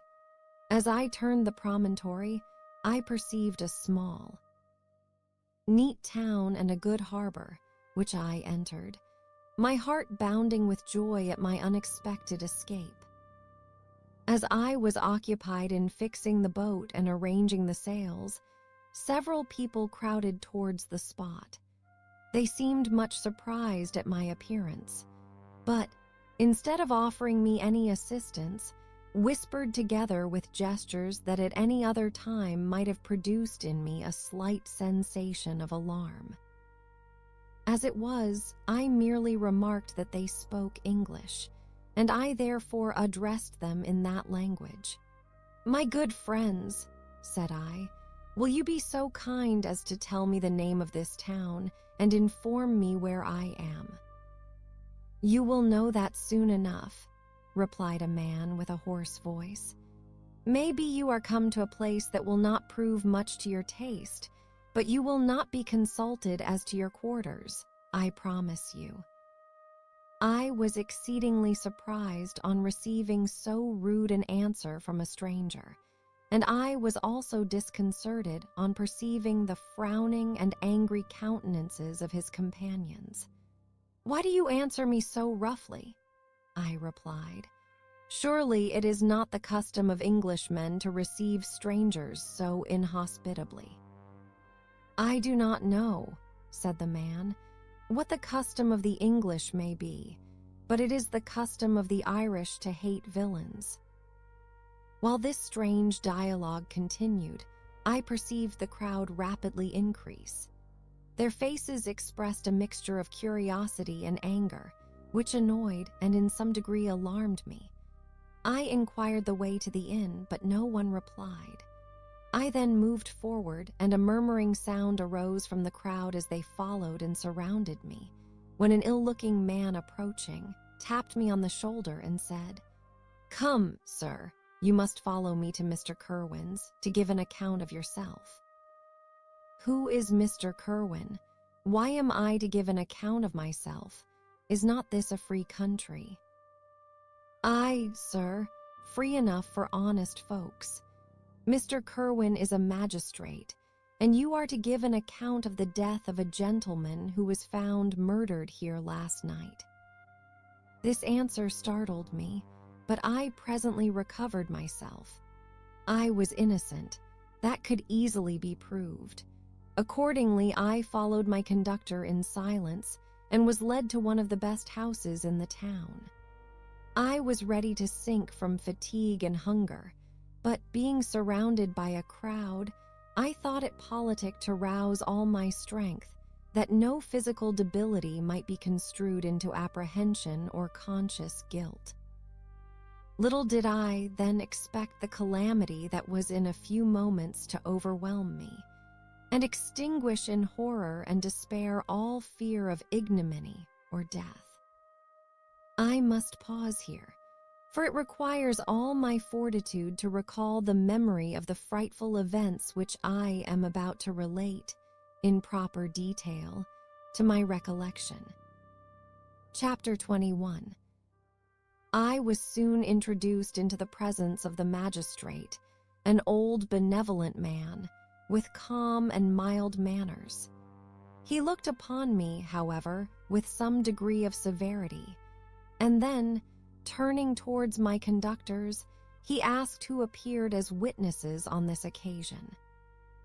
About half a dozen men came forward, and one being selected by the magistrate, he deposed that he had been out fishing the night before with his son and brother-in-law, Daniel Nugent, when, about 10 o'clock, they observed a strong northerly blast rising, and they accordingly put in for port. It was a very dark night, as the moon had not yet risen. They did not land at the harbor, but, as they had been accustomed, at a creek about 2 miles below. He walked on first, carrying a part of the fishing tackle, and his companions followed him at some distance. As he was proceeding along the sands, he struck his foot against something and fell at his length on the ground. His companions came up to assist him, and by the light of their lantern, they found that he had fallen on tea. The body of a man who was to all appearance dead. Their first supposition was that it was the corpse of some person who had been drowned and was thrown on shore by the waves, but on examination, they found that the clothes were not wet, and even that the body was not then cold. They instantly carried it to the cottage of an old woman near the spot, and endeavored, but in vain, to restore it to life. It appeared to be a handsome young man, about 25 years of age. He had apparently been strangled, for there was no sign of any violence, except the black mark of fingers on his neck. The first part of this deposition did not in the least interest me, but when the mark of the fingers was mentioned, I remembered the murder of my brother and felt myself extremely agitated. My limbs trembled, and a mist came over my eyes, which obliged me to lean on a chair for support. The magistrate observed me with a keen eye, and of course drew an unfavorable augury from my manner. The son confirmed his father's account, but when Daniel Nugent was called, he swore positively that, just before the fall of his companion, he saw a boat, with a single man in it, at a short distance from the shore, and as far as he could judge by the light of a few stars, it was the same boat in which I had just landed. A woman deposed that she lived near the beach, and was standing at the door of her cottage, waiting for the return of the fishermen, about an hour before she heard of the discovery of the body. When she saw a boat, with only one man in it, push off from that part of the shore where the corpse was afterwards found. Another woman confirmed the account of the fishermen having brought the body into her house. It was not cold. They put it into a bed and rubbed it, and Daniel went to the town for an apothecary, but life was quite gone. Several other men were examined concerning my landing, and they agreed that, with the strong north wind that had arisen during the night, it was very probable that I had beaten about for many hours and had been obliged to return nearly to the same spot from which I had departed. Besides, they observed that it appeared that I had brought the body from another place, and it was likely that, as I did not appear to know the shore, I might have put into the harbor ignorant of the distance of the town from the place where I had deposited the corpse. Mr. Kerwin, on hearing this evidence, desired that I should be taken into the room where the body lay for interment, that it might be observed what effect the sight of it would produce upon me. This idea was probably suggested by the extreme agitation I had exhibited when the mode of the murder had been described. I was accordingly conducted, by the magistrate and several other persons, to the inn. I could not help being struck by the strange coincidences that had taken place during this eventful night, but knowing that I had been conversing with several persons in the island I had inhabited about the time that the body had been found, I was perfectly tranquil as to the consequences of the affair. I entered the room where the corpse lay and was led up to the coffin. How can I describe my sensations on beholding it? I feel yet parched with horror, nor can I reflect on that terrible moment without shuddering and agony. The examination, the presence of the magistrate and witnesses, passed like a dream from my memory, when I saw the lifeless form of Henry Clerval stretched before me. I gasped for breath, and throwing myself on the body, I exclaimed, "Have my murderous machinations deprived you also, my dearest Henry, of life? 2 I have already destroyed, other victims await their destiny. But you, Clerval, my friend, my benefactor." The human frame could no longer support the agonies that I endured, and I was carried out of the room in strong convulsions. A fever succeeded to this. I lay for 2 months on the point of death. My ravings, as I afterwards heard, were frightful. I called myself the murderer of William, of Justine, and of Clerval. Sometimes I entreated my attendants to assist me in the destruction of the fiend by whom I was tormented, and at others I felt the fingers of the monster already grasping my neck, and screamed aloud with agony and terror. Fortunately, as I spoke my native language, Mr. Kerwin alone understood me, but my gestures and bitter cries were sufficient to affright the other witnesses. Why did I not die? More miserable than man ever was before, why did I not sink into forgetfulness and rest? Death snatches away many blooming children, the only hopes of their doting parents. How many brides and youthful lovers have been one day in the bloom of health and hope, and the next a prey for worms and the decay of the tomb? Of what materials was I made, that I could thus resist so many shocks, which, like the turning of the wheel, continually renewed the torture? But I was doomed to live, and in 2 months found myself as awaking from a dream, in a prison, stretched on a wretched bed, surrounded by jailers, turnkeys, bolts, and all the miserable apparatus of a dungeon. It was morning, I remember, when I thus awoke to understanding. I had forgotten the particulars of what had happened, and only felt as if some great misfortune had suddenly overwhelmed me. But when I looked around and saw the barred windows and the squalidness of the room in which I was, all flashed across my memory, and I groaned bitterly. This sound disturbed an old woman who was sleeping in a chair beside me.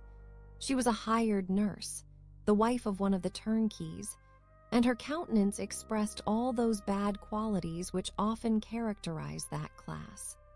The lines of her face were hard and rude, like that of persons accustomed to see without sympathizing in sights of misery. Her tone expressed her entire indifference. She addressed me in English, and the voice struck me as one that I had heard during my sufferings. "Are you better now, sir?" said she. I replied in the same language, with a feeble voice. "I believe I am. But if it be all true, if indeed I did not dream, I am sorry that I am still alive to feel this misery and horror." "For that matter," replied the old woman, "if you mean about the gentleman you murdered, I believe that it were better for you if you were dead, for I fancy it will go hard with you. However, that's none of my business. I am sent to nurse you and get you well. I do my duty with a safe conscience. It were well if everybody did the same." I turned with loathing from the woman who could utter so unfeeling a speech to a person just saved, on the very edge of death, but I felt languid and unable to reflect on all that had passed. The whole series of my life appeared to me as a dream. I sometimes doubted if indeed it were all true, for it never presented itself to my mind with the force of reality. As the images that floated before me became more distinct, I grew feverish. A darkness pressed around me. No one was near me who soothed me with the gentle voice of love. No dear hand supported me. The physician came and prescribed medicines, and the old woman prepared them for me, but utter carelessness was visible in the first, and the expression of brutality was strongly marked in the visage of the second. Who could be interested in the fate of a murderer but the hangman who would gain his fee? These were my first reflections, but I soon learned that Mr. Kerwin had shown me extreme kindness. He had caused the best room in the prison to be prepared for me. Wretched indeed was the best. And it was he who had provided a physician and a nurse. It is true, he seldom came to see me, for, although he ardently desired to relieve the sufferings of every human creature, he did not wish to be present at the agonies and miserable ravings of a murderer. He came, therefore, sometimes, to see that I was not neglected, but his visits were short and with long intervals. One day, while I was gradually recovering, I was seated in a chair, my eyes half open, and my cheeks livid like those in death. I was overcome by gloom and misery, and often reflected I had better seek death than desire to remain in a world which to me was replete with wretchedness. At one time I considered whether I should not declare myself guilty and suffer the penalty of the law, less innocent than poor Justine had been. Such were my thoughts when the door of my apartment was opened and Mr. Kerwin entered. His countenance expressed sympathy and compassion. He drew a chair close to mine and addressed me in French. "I fear that this place is very shocking to you. Can I do anything to make you more comfortable?" "I thank you, but all that you mention is nothing to me. On the whole earth there is no comfort which I am capable of receiving. I know that the sympathy of a stranger can be but of little relief to one borne down as you are by so strange a misfortune. But you will, I hope, soon quit this melancholy abode, for, doubtless, evidence can easily be brought to free you from the criminal charge. That is my least concern. I am, by a course of strange events, become the most miserable of mortals. Persecuted and tortured as I am and have been, can death be any evil to me? Nothing indeed could be more unfortunate and agonizing than the strange chances that have lately occurred. You were thrown, by some surprising accident, on this shore renowned for its hospitality, seized immediately, and charged with murder. The first sight that was presented to your eyes was the body of your friend, murdered in so unaccountable a manner, and placed, as it were, by some fiend across your path. As Mr. Kerwin said this, notwithstanding the agitation I endured on this retrospect of my sufferings, I also felt considerable surprise at the knowledge he seemed to possess concerning me.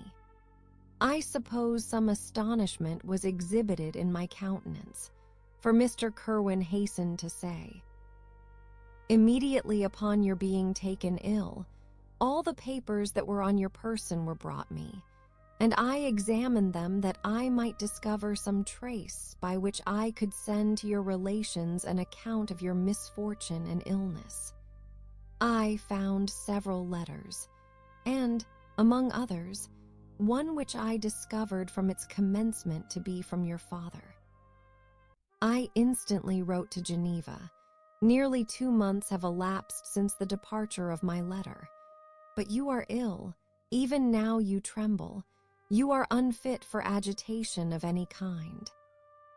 This suspense is 1,000 times worse than the most horrible event. Tell me what new scene of death has been acted, and whose murder I am now to lament." "Your family is perfectly well," said Mr. Kerwin with gentleness, "and someone, a friend, is come to visit you." I know not by what chain of thought the idea presented itself, but it instantly darted into my mind that the murderer had come to mock at my misery and taunt me with the death of Clerval as a new incitement for me to comply with his hellish desires. I put my hand before my eyes and cried out in agony, "Oh, take him away.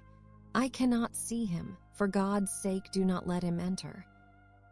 Mr. Kerwin regarded me with a troubled countenance. He could not help regarding my exclamation as a presumption of my guilt, and said, in rather a severe tone, "I should have thought, young man, that the presence of your father would have been welcome instead of inspiring such violent repugnance." "My father!" cried I, while every feature and every muscle was relaxed from anguish to pleasure. "Is my father indeed come? How kind, how very kind! But where is he? Why does he not hasten to me?" My change of manner surprised and pleased the magistrate. Perhaps he thought that my former exclamation was a momentary return of delirium, and now he instantly resumed his former benevolence. He rose and quitted the room with my nurse, and in a moment my father entered it. Nothing, at this moment, could have given me greater pleasure than the arrival of my father. I stretched out my hand to him and cried, "Are you then safe, and Elizabeth and Ernest?"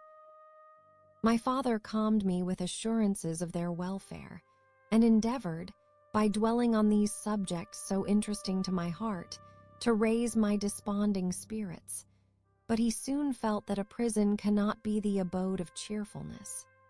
"What a place is this that you inhabit, my son?" said he, looking mournfully at the barred windows and wretched appearance of the room. "You travel to seek happiness, but a fatality seems to pursue you, and poor Clerval." The name of my unfortunate and murdered friend was an agitation too great to be endured in my weak state. I shed tears. "Alas, yes, my father," replied I. "Some destiny of the most horrible kind hangs over me, and I must live to fulfill it, or surely I should have died on the coffin of Henry." We were not allowed to converse for any length of time, for the precarious state of my health rendered every precaution necessary that could ensure tranquility. Mr. Kerwin came in and insisted that my strength should not be exhausted by too much exertion. But the appearance of my father was to me like that of my good angel, and I gradually recovered my health. As my sickness quitted me, I was absorbed by a gloomy and black melancholy that nothing could dissipate. The image of Clerval was forever before me, ghastly and murdered. More than once the agitation into which these reflections threw me made my friends dread a dangerous relapse. Alas, why did they preserve so miserable and detested a life? It was surely that I might fulfill my destiny, which is now drawing to a close. Soon, oh, very soon, will death extinguish these throbbings and relieve me from the mighty weight of anguish that bears me to the dust. And in executing the award of justice, I shall also sink to rest. Then the appearance of death was distant, although the wish was ever present to my thoughts, and I often sat for hours motionless and speechless, wishing for some mighty revolution that might bury me and my destroyer in its ruins. The season of the assizes approached. I had already been 3 months in prison, and although I was still weak and in continual danger of a relapse, I was obliged to travel nearly 100 miles to the county town where the court was held. Mr. Kerwin charged himself with every care of collecting witnesses and arranging my defense. I was spared the disgrace of appearing publicly as a criminal, as the case was not brought before the court that decides on life and death. The grand jury rejected the bill on its being proved that I was on the Orkney Islands at the hour the body of my friend was found, and a fortnight after my removal I was liberated from prison. My father was enraptured on finding me freed from the vexations of a criminal charge, that I was again allowed to breathe the fresh atmosphere and permitted to return to my native country. I did not participate in these feelings, for to me the walls of a dungeon or a palace were alike hateful. The cup of life was poisoned forever, and although the sun shone upon me as upon the happy and gay of heart, I saw around me nothing but a dense and frightful darkness, penetrated by no light but the glimmer of 2 eyes that glared upon me. Sometimes they were the expressive eyes of Henry languishing in death, the dark orbs nearly covered by the lids, and the long black lashes that fringed them. Sometimes it was the watery, clouded eyes of the monster as I first saw them in my chamber at Ing. Alstead. My father tried to awaken in me the feelings of affection.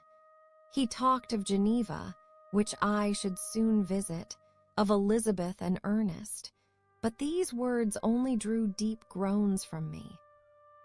Sometimes, indeed, I felt a wish for happiness, and thought, with melancholy delight, of my beloved cousin, or longed, with a devouring malady du payset, to see once more the blue lake and rapid Rhone that had been so dear to me in early childhood.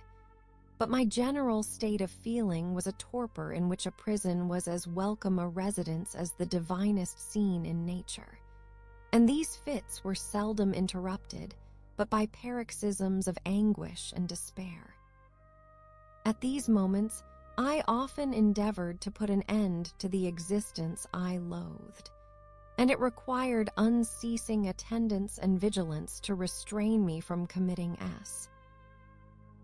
dreadful act of violence. Yet one duty remained to me, the recollection of which finally triumphed over my selfish despair.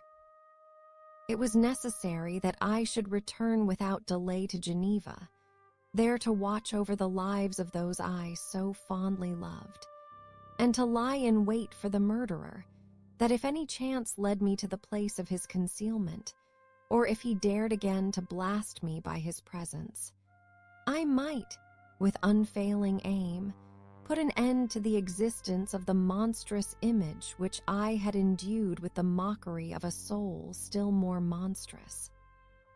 My father still desired to delay our departure, fearful that I could not sustain the fatigues of a journey, for I was a shattered wreck, the shadow of a human being. My strength was gone. I was a mere skeleton, and fever night and day preyed upon my wasted frame. Still, as I urged our leaving Ireland with such inquietude and impatience, my father thought it best to yield. We took our passage on board a vessel bound for Havre de Grace, and sailed with a fair wind from the Irish shores. It was midnight. I lay on the deck looking at the stars and listening to the dashing of the waves. I hailed the darkness that shut Ireland from my sight, and my pulse beat with a feverish joy when I reflected that I should soon see Geneva. The past appeared to me in the light of a frightful dream, yet the vessel in which I was, the wind that blew me from the detested shore of Ireland, and the sea which surrounded me, told me too forcibly that I was deceived by no vision, and that Clerval, my friend and dearest companion, had fallen a victim to me and the Moe. In stir of my creation, I repassed in my memory my whole life, my quiet happiness while residing with my family in Geneva, the death of my mother, and my departure for Ingolstadt. I remembered, shuddering, the mad enthusiasm that hurried me on to the creation of my hideous enemy, and I called to mind the night in which he first lived. I was unable to pursue the train of thought. 1,000 feelings pressed upon me, and I wept bitterly. Ever since my recovery from the fever, I had been in the custom of taking every night a small quantity of laudanum. For it was by means of this drug only that I was enabled to gain the rest necessary for the preservation of life. Oppressed by the recollection of my various misfortunes, I now swallowed double my usual quantity, and soon slept profoundly. But sleep did not afford me respite from thought and misery. My dreams presented 1,000 objects that scared me. Towards morning I was possessed by a kind of nightmare. I felt the fiend's grasp in my neck and could not free myself from it. Groans and cries rung in my ears. My father, who was watching over me, perceiving my restlessness, awoke me. The dashing waves were around, the cloudy sky above. The fiend was not here. A sense of security, a feeling that a truce was established between the present hour and the irresistible, disastrous future, imparted to me a kind of calm forgetfulness, of which the human mind is by its structure peculiarly susceptible. Chapter 22. The voyage came to an end. We landed and proceeded to Paris. I soon found that I had overtaxed my strength, and that I must repose before I could continue my journey. My father's care and attentions were indefatigable, but he did not know the origin of my sufferings and sought erroneous methods to remedy the incurable ill. He wished me to seek amusement in society. I abhorred the face of man. Oh, not abhorred. They were my brethren, my fellow beings, and I felt attracted even to the most repulsive among them as to creatures of an angelic nature and celestial mechanism. But I felt that I had no right to share their intercourse. I had unchained an enemy among them, whose joy it was to shed their blood and to revel in their groans. How they would, each and all, abhor me, and hunt me from the world. Did they know my unhallowed acts and the crimes which had their source in me? My father yielded at length to my desire to avoid society, and strove by various arguments to banish my despair. Sometimes he thought that I felt deeply the degradation of being obliged to answer a charge of murder, and he endeavored to prove to me the futility of pride. "Alas, my father," said I, "how little do you know me? Human beings, their feelings and passions would indeed be degraded if such a wretch as I felt pride. Justine, poor unhappy Justine, was as innocent as I, and she suffered the same charge, she died for it, and I am the cause of this, I murdered her. William, Justine, and Henry, they all died by my hands." My father had often, during my imprisonment, heard me make the same assertion. When I thus accused myself, he sometimes seemed to desire an explanation, and at others he appeared to consider it as the offspring of delirium, and that, during my illness, some idea of this kind had presented itself to my imagination, the remembrance of which I preserved in my convalescence. I avoided explanation and maintained a continual silence concerning the wretch I had created. I had a persuasion that I should be supposed mad, and this in itself would forever have chained my tongue. But, besides, I could not bring myself to disclose a secret which would fill my hearer with consternation, and make fear and unnatural horror the inmates of his breast. I checked, therefore, my impatient thirst for sympathy, and was silent when I would have given the world to have confided the fatal secret. Yet still words like those I have recorded would burst uncontrollably from me. I could offer no explanation of them, but their truth in part relieved the burden of my mysterious woe. Upon this occasion my father said, with an expression of unbounded wonder, "My dearest Victor, what infatuation is this? My dear son, I entreat you never to make such an assertion again." "I am not mad," I cried energetically. "The sun and the heavens, who have viewed my operations, can bear witness of my truth. I am the assassin of those most innocent victims. They died by my machinations. 1,000 times would I have shed my own blood, drop by drop, to have saved their lives. But I could not, my father. Indeed, I could not sacrifice the whole human race."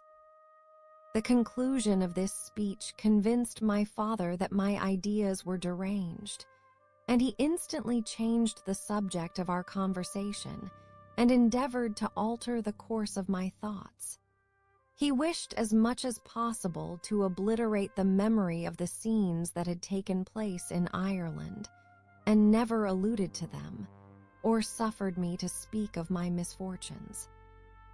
As time passed away, I became more calm. Misery had her dwelling in my heart, but I no longer talked in the same incoherent manner of my own crimes. Sufficient for me was the consciousness of them.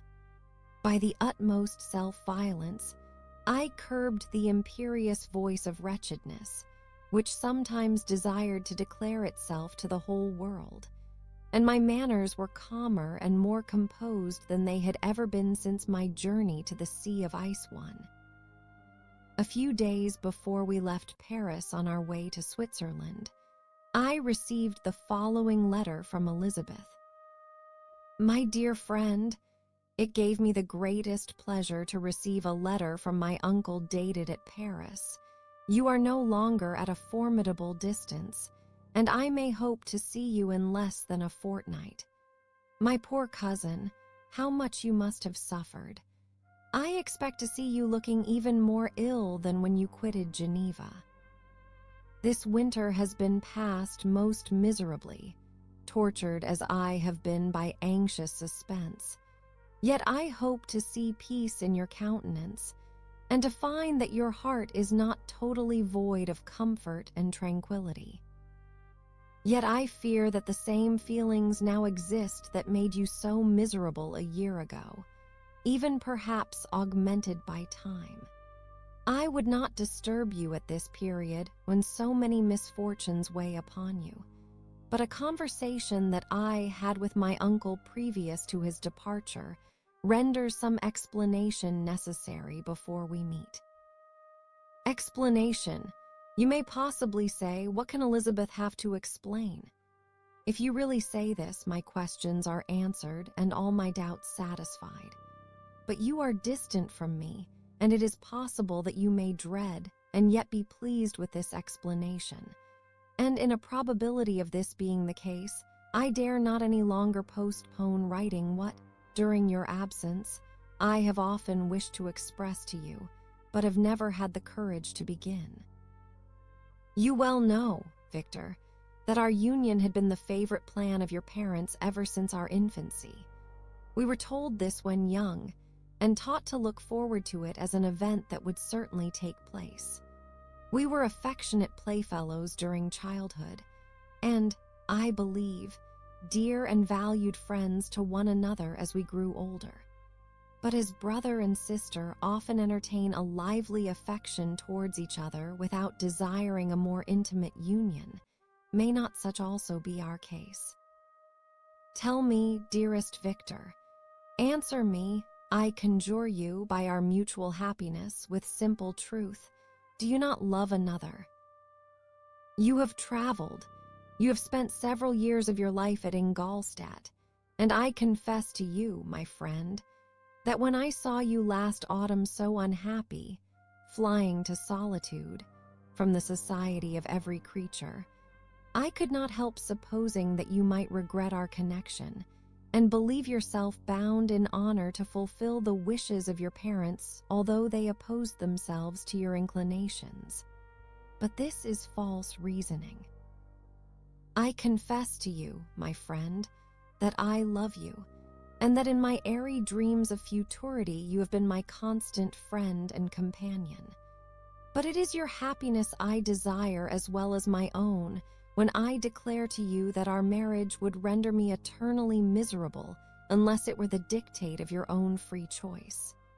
Even now I weep to think that, borne down, as you are by the cruelest misfortunes, you may stifle, by the word honor, all hope of that love and happiness which would alone restore you to yourself. I, who have so disinterested an affection for you, may increase your miseries tenfold by being an obstacle to your wishes. Ah, Victor, be assured that your cousin and playmate has too sincere a love for you not to be made miserable by this supposition. Be happy, my friend, and if you obey me in this one request, remain satisfied that nothing on earth will have the power to interrupt my tranquility. Do not let this letter disturb you. Do not answer tomorrow or the next day or even until you come, if it will give you pain. My uncle will send me news of your health, and if I see but one smile on your lips when we meet, occasioned by this or any other exertion of mine, I shall need no other happiness. Elizabeth Lavenza. Geneva, May 18th, 17. This letter revived in my memory what I had before forgotten, the threat of the fiend, I will be with you on your wedding night.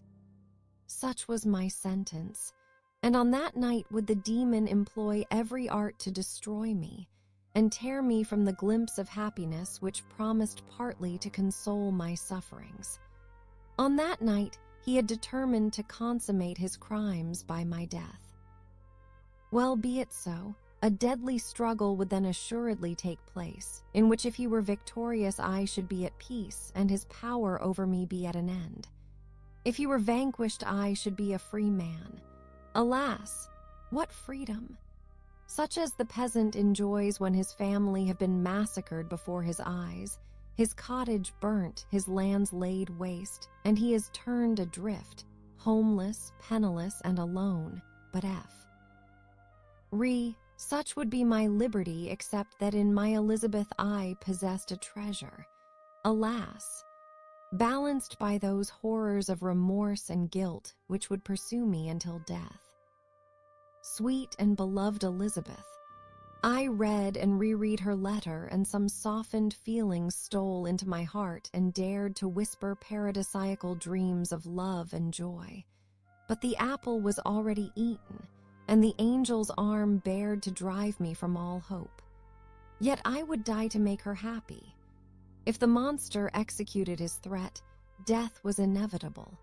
Yet, again, I considered whether my marriage would hasten my fate.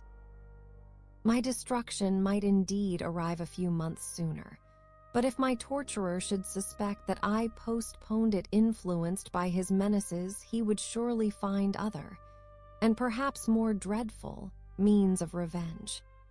He had vowed to be with me on my wedding night, yet he did not consider that threat as binding him to peace in the meantime, for, as if to show me that he was not yet Satia, Ted with blood, he had murdered Clerval immediately after the enunciation of his threats.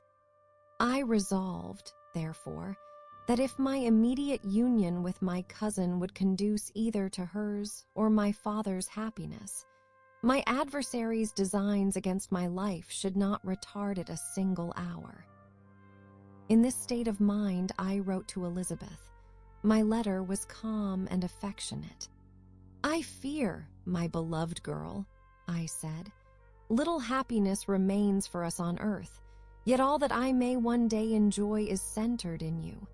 Chase away your idle fears. To you alone do I consecrate my life and my endeavors for contentment. I have one secret, Elizabeth, a dreadful one. When revealed to you, it will chill your frame with horror, and then, far from being surprised at my misery, you will only wonder that I survive what I have endured. I will confide this tale of misery and terror to you the day after our marriage shall take place. For, my sweet cousin, there must be perfect confidence between us. But until then, I conjure you, do not mention or allude to it. This I most earnestly entreat, and I know you will comply." In about a week after the arrival of Elizabeth's letter, we returned to Geneva. The sweet girl welcomed me with warm affection, yet tears were in her eyes as she beheld my emaciated frame and feverish cheeks. I saw a change in her also.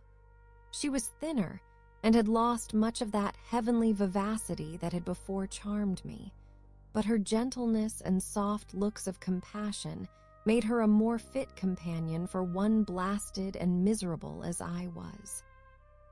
The tranquility which I now enjoyed did not endure.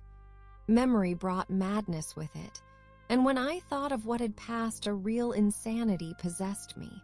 Sometimes I was furious and burnt with rage, sometimes low and despondent. I neither spoke nor looked at anyone, but sat motionless, bewildered by the multitude of miseries that overcame me. Elizabeth alone had the power to draw me from these fits. Her gentle voice would soothe me when transported by passion, and inspire me with human feelings when sunk in torpor. She wept with me and for me. When reason returned, she would remonstrate and endeavor to inspire me with resignation. Ah, it is well for the unfortunate to be resigned, but for the guilty there is no peace. The agonies of remorse poison the luxury there is otherwise sometimes found in indulging the excess of grief. Soon after my arrival, my father spoke of my immediate marriage with Elizabeth. I remained silent. "Have you, then, some other attachment?" "None on earth. I love Elizabeth and look forward to our union with delight.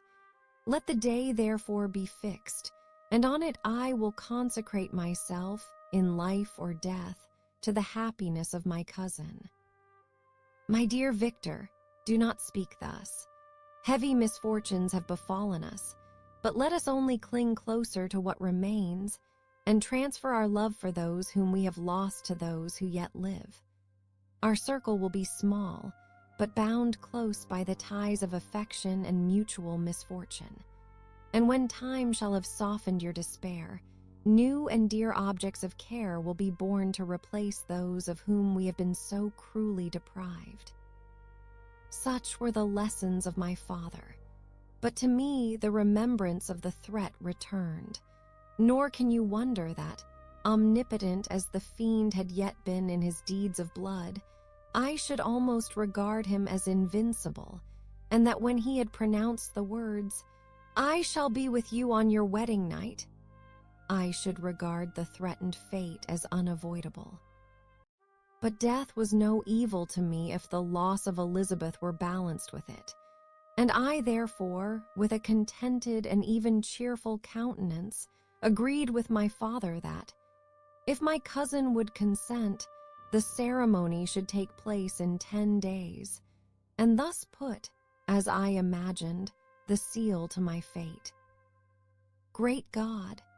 If for one instant I had thought what might be the hellish intention of my fiendish adversary, I would rather have banished myself forever from my native country and wandered a friendless outcast over the earth than have consented to this miserable marriage. But, as if possessed of magic powers, the monster had blinded me to his real intentions, and when I thought that I had prepared only my own death, I hastened that of a far dearer victim. As the period fixed for our marriage drew nearer, whether from cowardice or a prophetic feeling, I felt my heart sink within me. But I concealed my feelings by an appearance of hilarity that brought smiles and joy to the countenance of my father, but hardly deceived the ever-watchful and nicer eye of Elizabeth. She looked forward to our union with placid contentment, not unmingled with a little fear, which past misfortunes had impressed, that what now appeared certain and tangible happiness might soon dissipate into an airy dream, and leave no trace but deep and everlasting regret. Preparations were made for the event, congratulatory visits were received, and all wore a smiling appearance. I shut up, as well as I could, in my own heart the anxiety that preyed there, and entered with seeming earnestness into the plans of my father, although they might only serve as the decorations of my tragedy. Through my father's exertions, a part of the inheritance of Elizabeth had been restored to her by the Austrian government. A small possession on the shores of Como belonged to her. It was agreed that, immediately after our union, we should proceed to Villa Lavenza and spend our first days of happiness beside the beautiful lake near which it stood. In the meantime, I took every precaution to defend my person in case the fiend should openly attack me. I carried pistols and a dagger constantly about me, and was ever on the watch to prevent artifice, and by these means gained a greater degree of tranquility. Indeed, as the period approached, the threat appeared more as a delusion, not to be regarded as worthy to disturb my peace, while the happiness I hoped for in my marriage wore a greater appearance of certainty as the day fixed for its solemnization drew nearer, and I heard it continually spoken of as an occurrence which no accident could possibly prevent. Elizabeth seemed happy. My tranquil demeanor contributed greatly to calm her mind. But on the day that was to fulfill my wishes and my destiny, she was melancholy, and a presentiment of evil pervaded her. And perhaps also she thought of the dreadful secret which I had promised to reveal to her on the following day. My father was in the meantime overjoyed, and, in the bustle of preparation, only recognized in the melancholy of his niece the diffidence of a bride. After the ceremony was performed, a large party assembled at my father's, but it was agreed that Elizabeth and I should commence our journey by water, sleeping that night at Evian, and continuing our voyage on the following day. The day was fair, the wind favorable, all smiled on our nuptial embarkation. Those were the last moments of my life, during which I enjoyed the feeling of happiness. We passed rapidly along. The sun was hot, but we were sheltered from its rays by a kind of canopy, while we enjoyed the beauty of the scene, sometimes on one side of the lake, where we saw Mont Salérve, the pleasant banks of Montélimar, and at a distance, surmounting all, the beautiful Mont Blanc and the assemblage of snowy mountains that in vain endeavor to emulate her. Sometimes coasting the opposite banks, we saw the mighty Jura opposing its dark side to the ambition that would quit its native country, and an almost insurmountable barrier to the invader who should wish to enslave it. I took the hand of Elizabeth. "You are sorrowful, my love. Ah, if you knew what I have suffered, and what I may yet endure, you would endeavor to let me taste the quiet and freedom from despair that this one day at least permits me to enjoy." "Be happy, my dear Victor," replied Elizabeth. "There is, I hope, nothing to distress you, and be assured that if a lively joy is not painted in my face, my heart is contented. Something whispers to me not to depend too much on the prospect that is opened before us, but I will not listen to such a sinister voice. Observe how fast we move along, and how the clouds, which sometimes obscure and sometimes rise above the dome of Mont Blanc, render this scene of beauty still more interesting. Look also at the innumerable fish that are swimming in the clear waters, where we can distinguish every pebble that lies at the bottom. What a divine day! How happy and serene all nature appears." Thus Elizabeth endeavored to divert her thoughts and mine from all reflection upon melancholy subjects. But her temper was fluctuating. Joy for a few instants shone in her eyes, but it continually gave place to distraction and reverie.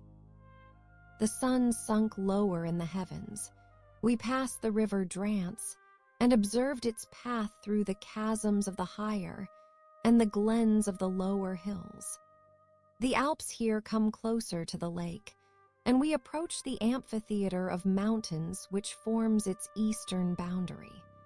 The spire of Evian shone under the woods that surrounded it, and the range of mountain above mountain by which it was overhung. The wind, which had hitherto carried us along with amazing rapidity, sunk at sunset to a light breeze. The soft air just ruffled the water and caused a pleasant motion among the trees as we approached the shore, from which it wafted the most delightful scent of flowers and hay. The sun sunk beneath the horizon as we landed, and as I touched the shore, I felt those cares and fears revive which soon were to clasp me and cling to me for ever. Chapter 23. It was 8 o'clock when we landed. We walked for a short time on the shore, enjoying the transitory light, and then retired to the inn and contemplated the lovely scene of waters, woods, and mountains, obscured in darkness, yet still displaying their black outlines.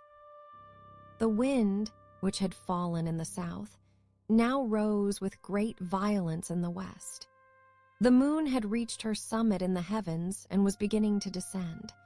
The clouds swept across it swifter than the flight of the vulture and dimmed her rays, while the lake reflected the scene of the busy heavens, rendered still busier by the restless waves that were beginning to rise. Suddenly, a heavy storm of rain descended. I had been calm during the day, but so soon as night obscured the shapes of objects, 1,000 fears arose in my mind. I was anxious and watchful, while my right hand grasped a pistol which was hidden in my bosom. Every sound terrified me, but I resolved that I would sell my life dearly, and not shrink from the conflict until my own life, or that of my adversary, was extinguished. Elizabeth observed my agitation for some time in timid and fearful silence, but there was something in my glance which communicated terror to her, and trembling she asked, "What is it that agitates you, my dear Victor? What is it you fear?" "Oh, peace, peace, my love," replied I.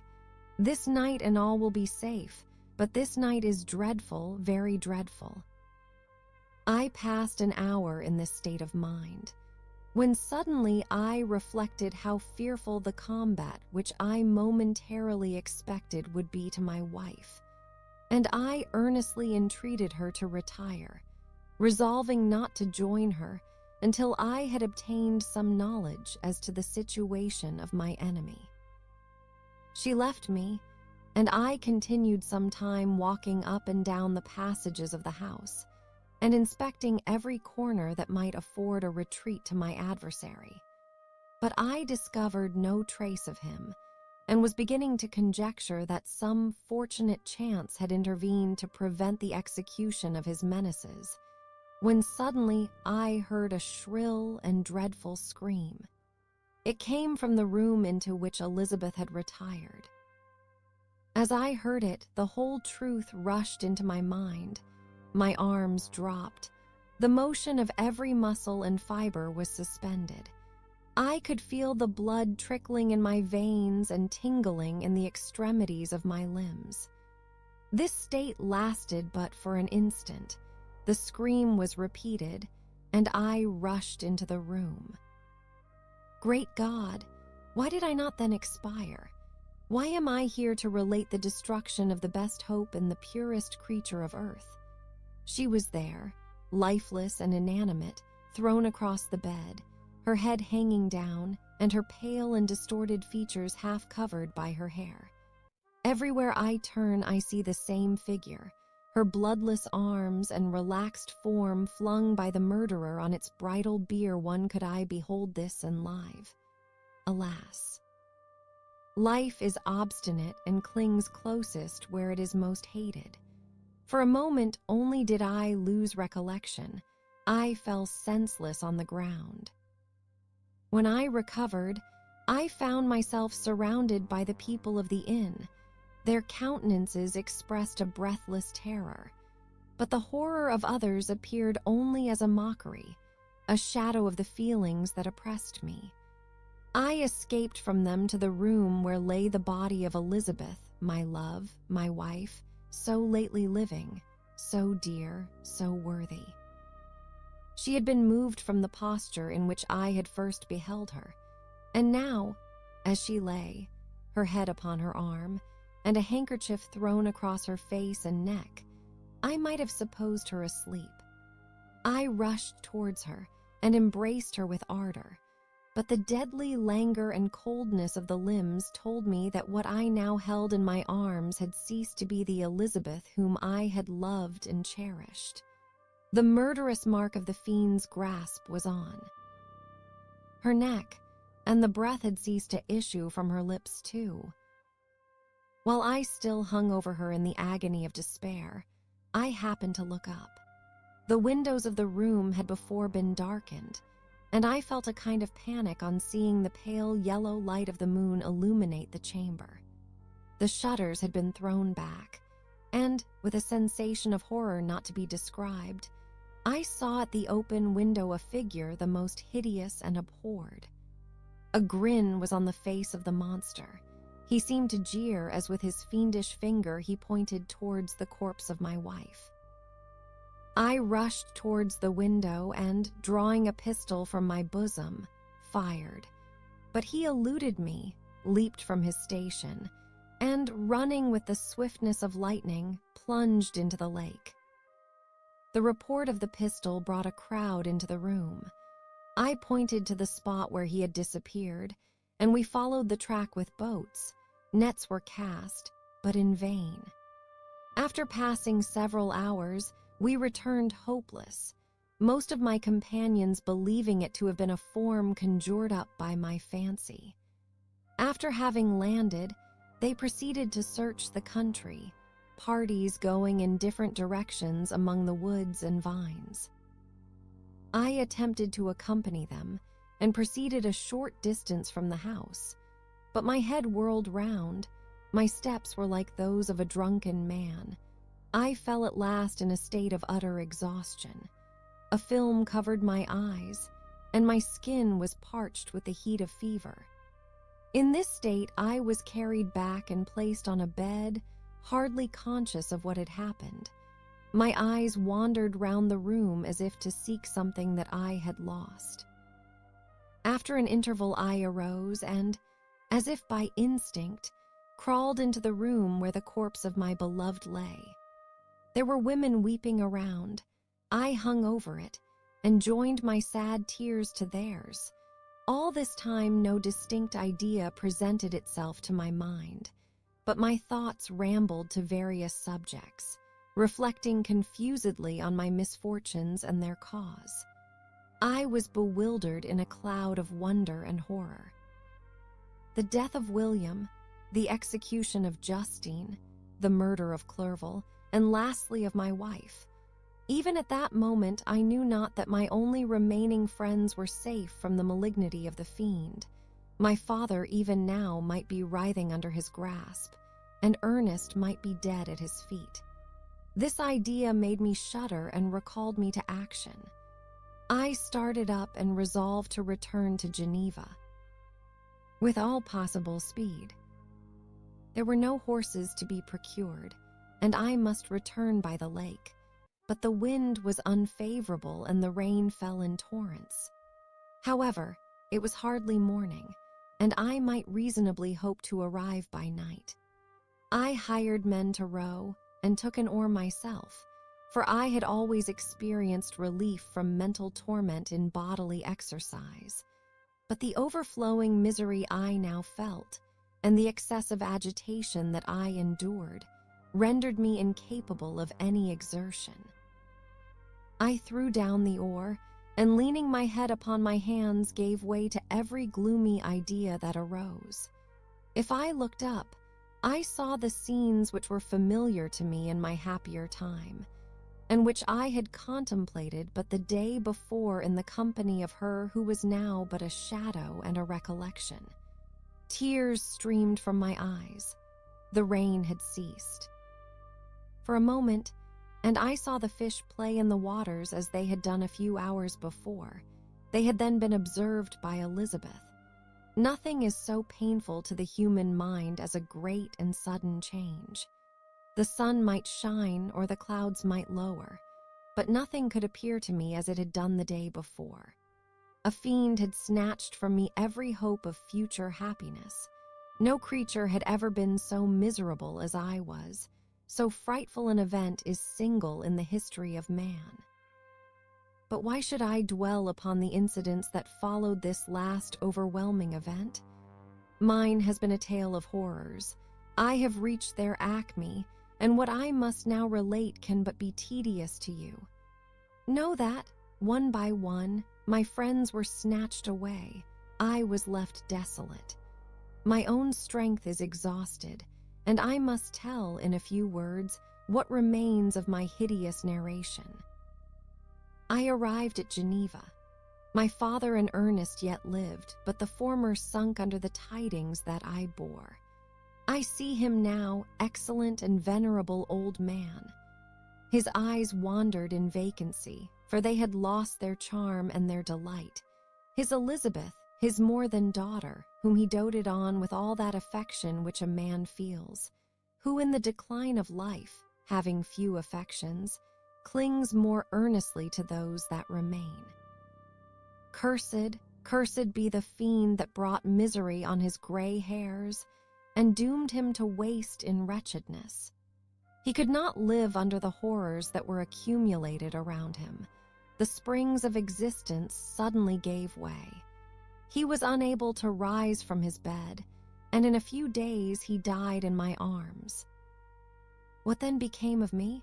I know not. I lost sensation, and chains and darkness were the only objects that pressed upon me. Sometimes, indeed, I dreamt that I wandered in flowery meadows and pleasant vales with the friends of my youth, but I awoke and found myself in a dungeon. Melancholy followed, but by degrees I gained a clear conception of my miseries and situation, and was then released from my prison. For they had called me mad, and during many months, as I understood, a solitary cell had been my habitation. Liberty, however, had been an useless gift to me had I not, as I awakened to reason, at the same time awakened to revenge. As the memory of past misfortunes pressed upon me, I began to reflect on their cause, the monster whom I had created, the miserable demon whom I had sent abroad into the world for my destruction. I was possessed by a maddening rage when I thought of him, and desired and ardently prayed that I might have him within my grasp to wreak a great and signal revenge on his cursed head. Nor did my hate long confine itself to useless wishes. I began to reflect on the best means of securing him, and for this purpose, about a month after my release, I repaired to a criminal judge in the town and told him that I had an accusation to make, that I knew the destroyer of my family, and that I required him to exert his whole authority for the apprehension of the murderer. The magistrate listened to me with attention and kindness. "Be assured, sir," said he, "no pains or exertions on my part shall be spared to discover the villain." "I thank you," replied I. "Listen, therefore, to the deposition that I have to make. It is indeed a tale so strange that I should fear you would not credit it were there not something in truth which, however wonderful, forces conviction. The story is too connected to be mistaken for a dream, and I have no motive for falsehood." My manner, as I thus addressed him, was impressive but calm. I had formed in my own heart a resolution to pursue my destroyer to death, and this purpose quieted my agony, and for an interval reconciled me to life. I now related my history, briefly, but with firmness and precision, marking the dates with accuracy, and never deviating into invective or exclamation. The magistrate appeared at first perfectly incredulous, but as I continued, he became more attentive and interested. I saw him sometimes shudder with horror, at others a lively surprise, unmingled with disbelief, was painted on his countenance. When I had concluded my narration, I said, "This is the being whom I accuse, and for whose seizure and punishment I call upon you to exert your whole power. It is your duty as a magistrate, and I believe and hope that your feelings as a man will not revolt from the execution of those functions on this occasion." This address caused a considerable change in the physiognomy of my own auditor. He had heard my story with that half kind of belief that is given to a tale of spirits and supernatural events, but when he was called upon to act officially in consequence, the whole tide of his incredulity returned. He, however, answered mildly, "I would willingly afford you every aid in your pursuit, but the creature of whom you speak appears to have powers which would put all my exertions to defiance. Who can follow an animal which can traverse the sea of ice, and inhabit caves and dens where no man would venture to intrude? Besides, some months have elapsed since the commission of his crimes, and no one can conjecture to what place he has wandered, or what region he may now inhabit. I do not doubt that he hovers near the spot which I inhabit, and if he has indeed taken refuge in the Alps, he may be hunted like the chamois, and destroyed as a beast of prey. But I perceive your thoughts. You do not credit my narrative, and do not intend to pursue my enemy with the punishment which is his desert." As I spoke, rage sparkled in my eyes. The magistrate was intimidated. "You are mistaken," said he. "I will exert myself, and if it is in my power to seize the monster, be assured that he shall suffer punishment proportionate to his crimes. But I fear, from what you have yourself described to be his properties, that this will prove impracticable, and thus, while every proper measure is pursued, you should make up your mind to disappointment." That cannot be, but all that I can say will be of little avail. My revenge is of no moment to you. Yet, while I allow it to be a vice, I confess that it is the devouring and only passion of my soul. My rage is unspeakable when I reflect that the murderer, whom I have turned loose upon society, still exists. You refuse my just demand. I have but one resource, and I devote myself, either in my life or death, to his destruction. I trembled with excessive agitation as I said this. There was a frenzy in my manner, and something, I doubt not, of that haughty fierceness which the martyrs of old are said to have possessed. But to a Genevan magistrate, whose mind was occupied by far other ideas than those of devotion and heroism, this elevation of mind had much the appearance of madness. He endeavored to soothe me as a nurse does a child, and reverted to my tale as the effects of delirium. "Man," I cried, "how ignorant art thou in thy pride of wisdom! Cease, you know not what it is you say." I broke from the house angry and disturbed, and retired to meditate on some other mode of action. Chapter 24. My present situation was one in which all voluntary thought was swallowed up and lost. I was hurried away by fury. Revenge alone endowed me with strength and composure. It molded my feelings and allowed me to be calculating and calm at periods when otherwise delirium or death would have been my portion. My first resolution was to quit Geneva forever, my country, which, when I was happy and beloved, was dear to me, now, in my adversity, became hateful. I provided myself with a sum of money, together with a few jewels which had belonged to my mother, and departed. And now my wanderings began, which are to cease but with life. I have traversed a vast portion of the earth, and have endured all the hardships which travelers, in deserts and barbarous countries, are wont to meet. How I have lived I hardly know. Many times have I stretched my failing limbs upon the sandy plain and prayed for death. But revenge kept me alive. I dared not die and leave my adversary in being. When I quitted Geneva, my first labor was to gain some clue by which I might trace the steps of my fiendish enemy. But my plan was unsettled, and I wandered many hours round the confines of the town, uncertain what path I should pursue. As night approached, I found myself at the entrance of the cemetery where William, Elizabeth, and my father reposed. I entered it and approached the tomb which marked their graves. Everything was silent, except the leaves of the trees, which were gently agitated by the wind. The night was nearly dark, and the scene would have been solemn and affecting even to an uninterested observer. The spirits of the departed seemed to flit around and to cast a shadow, which was felt but not seen, around the head of the mourner. The deep grief which this scene had at first excited quickly gave way to rage and despair. They were dead, and I lived. Their murderer also lived, and to destroy him I must drag out my weary existence.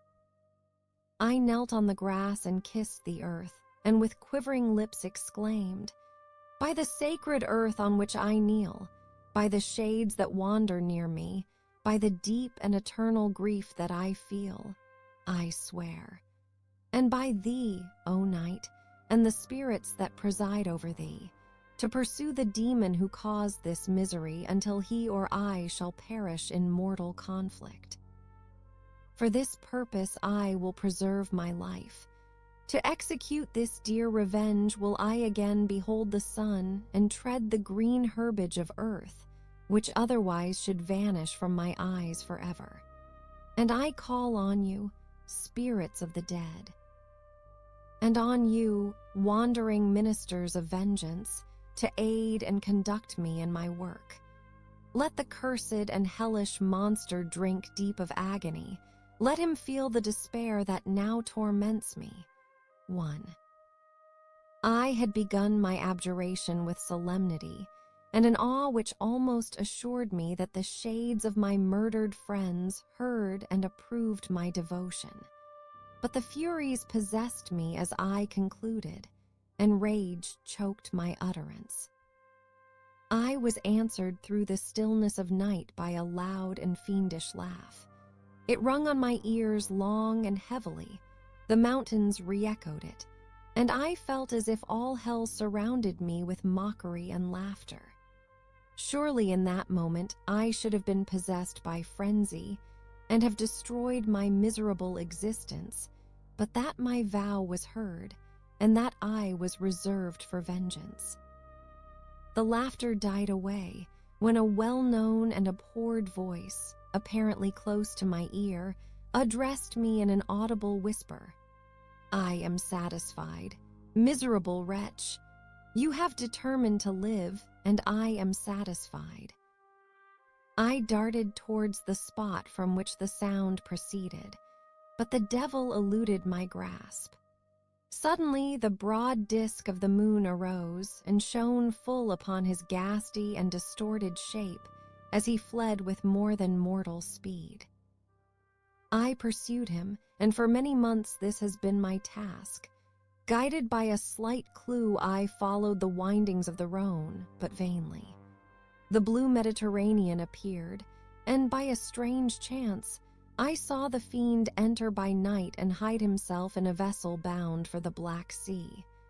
I took my passage in the same ship, but he escaped, I know not how.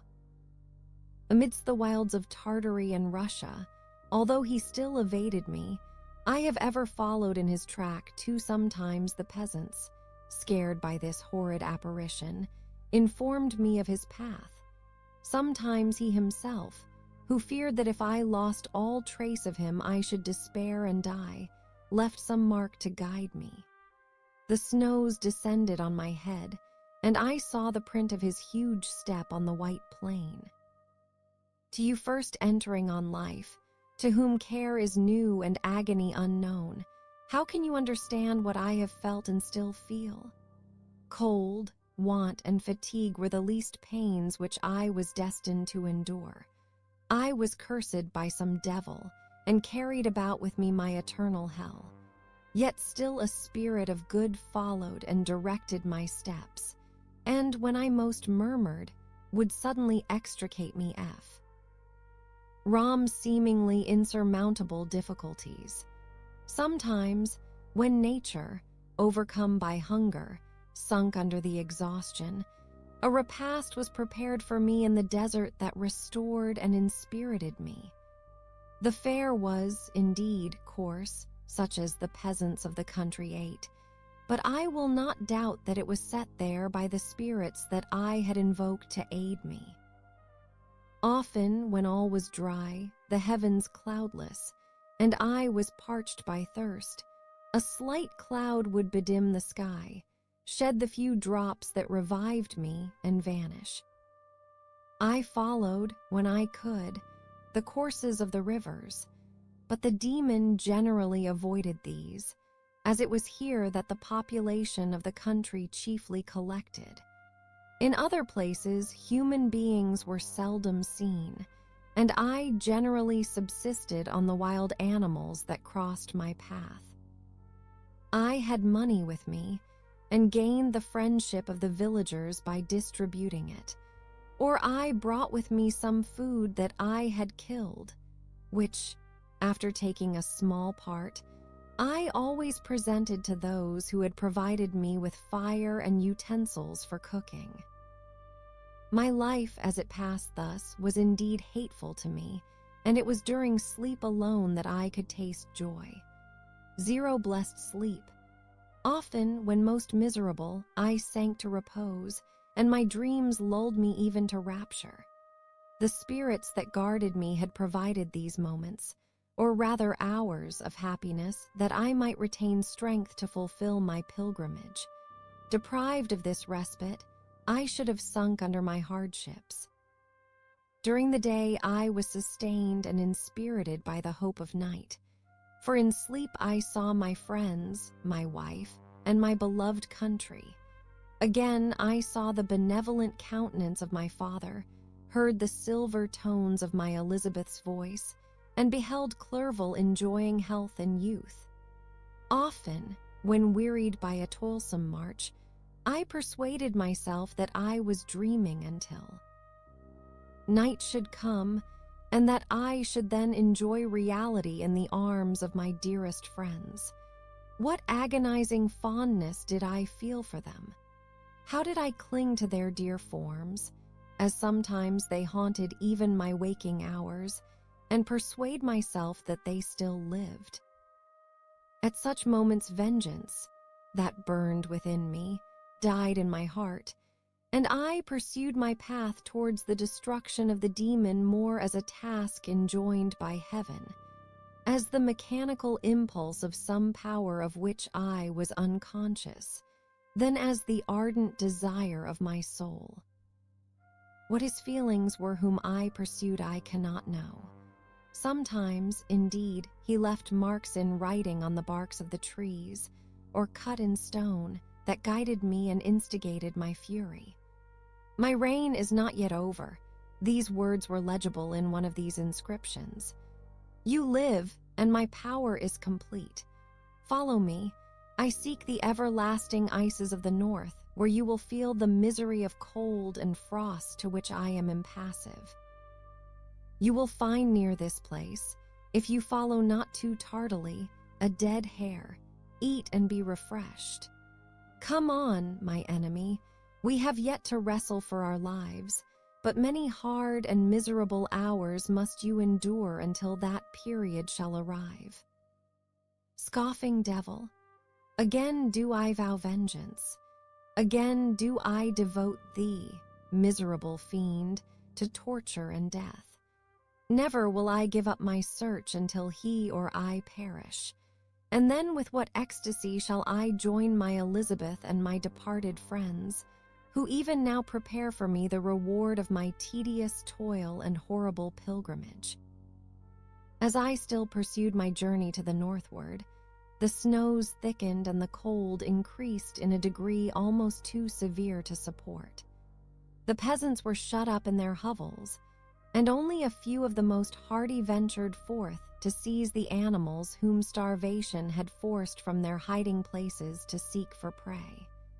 The rivers were covered with ice, and no fish could be procured, and thus I was cut off from my chief article of maintenance. The triumph of my enemy increased with the difficulty of my labors. One inscription that he left was in these words: "Prepare! Your toils only begin. Wrap yourself in furs and provide food, for we shall soon enter upon a journey where your sufferings will satisfy my everlasting hatred." My courage and perseverance were invigorated by these scoffing words. I resolved not to fail in my purpose, and, calling on heaven to support me, I continued with unabated fervor to traverse immense deserts until the ocean appeared at a distance and formed the utmost boundary of the horizon.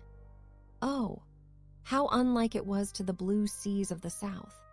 Covered with ice, it was only to be distinguished from land by its superior wildness and ruggedness.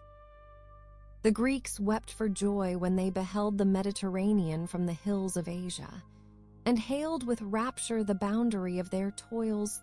I did not weep, but I knelt down and, with a full heart, thanked my guiding spirit for conducting me in safety to the place where I hoped, notwithstanding my adversary's jibe, to meet and grapple with him.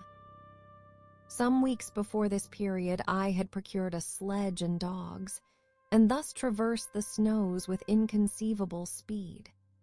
I know not whether the fiend possessed the same advantages, but I found that, as before I had daily lost ground in the pursuit, I now gained on him, so much so that, when I first saw the ocean, he was but one day's journey in advance, and I hoped to intercept him before he should reach the beach. With new courage, therefore, I pressed on, and in 2 days arrived at a wretched hamlet on the seashore. I inquired of the inhabitants concerning the fiend and gained accurate information. A gigantic monster, they said, had arrived the night before, armed with a gun and many pistols, putting to flight the inhabitants of a solitary cottage through fear of his tariff. Ike appearance. He had carried off their store of winter food, and placing it in a sledge, to draw which he had seized on a numerous drove of trained dogs, he had harnessed them, and the same night, to the joy of the horror-struck villagers, had pursued his journey across the sea in a direction that led to no land, and they conjectured that he must speedily be destroyed by the breaking of the ice or frozen by the eternal frosts. On hearing this information, I suffered a temporary access of despair. He had escaped me, and I must commence a destructive and almost endless journey across the mountainous ices of the ocean, amidst cold that few of the inhabitants could long endure, and which I, the native of a genial and sunny climate, could not hope to survive. Yet at the idea that the fiend should live and be triumphant, my rage and vengeance returned, and like a mighty tide, overwhelmed every other feeling. After a slight repose, during which the spirits of the dead hovered round and instigated me to toil and revenge, I prepared for my journey. I exchanged my land sledge for one fashioned for the inequalities of the frozen ocean, and purchasing a plentiful stock of provisions, I departed from land. I cannot guess how many days have passed since then, but I have endured misery which nothing but the eternal sentiment of a just retribution burning within my heart could have enabled me to support. Immense and rugged mountains of ice often barred up my passage, and I often heard the thunder of the ground sea which threatened my destruction. But again the frost came and made the paths of the sea secure. By the quantity of provision which I had consumed, I should guess that I had passed 3 weeks in this journey, and the continual protraction of hope, returning back upon the heart, often wrung bitter drops of despondency and grief from my eyes. Despair had indeed almost secured her prey, and I should soon have sunk beneath this misery. Once, after the poor animals that conveyed me had with incredible toil gained the summit of a sloping ice mountain, and one, sinking under his fatigue, died, I viewed the expanse before me with anguish, when suddenly my eye caught a dark speck upon the dusky plain.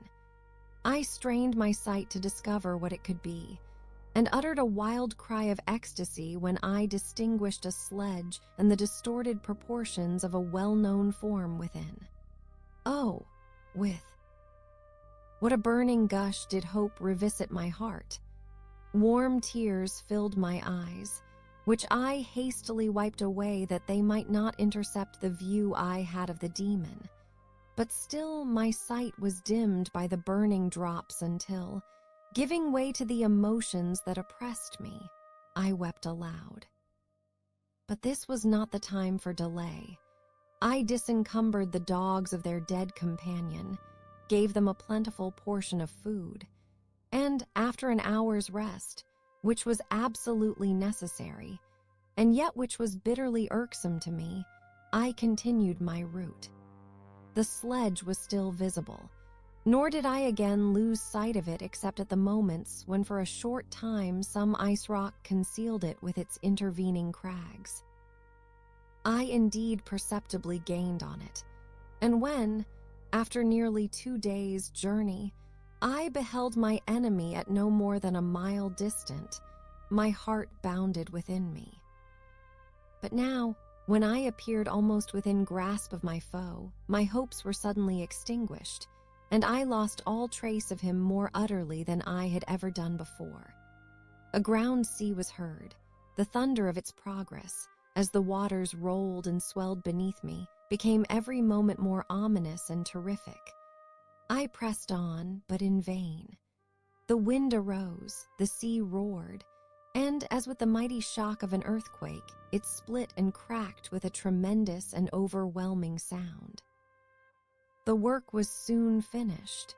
In a few minutes, a tumultuous sea rolled between me and my enemy, and I was left drifting on a scattered piece of ice that was continually lessening, and thus preparing for me a hideous death. In this manner, many appalling hours passed. Several of my dogs died, and I myself was about to sink under the accumulation of distress when I saw your vessel riding at anchor, and holding forth to me hopes of succor and life. I had no conception that vessels ever came so far north, and was astounded at the sight. I quickly destroyed part of my sledge to construct oars, and by these means was enabled, with infinite fatigue, to move my ice raft in the direction of your ship. I had determined, if you were going southward, still to trust myself to the mercy of the seas rather than abandon my purpose. I hoped to induce you to grant me a boat with which I could pursue my enemy, but your direction was northward. You took me on board when my vigor was exhausted, and I should soon have sunk under my multiplied hardships into a death, which I still dread, for my task is unfulfilled. Oh, when will my guiding spirit, in conducting me to the demon, allow me the rest I so much desire, or must I die and he yet live?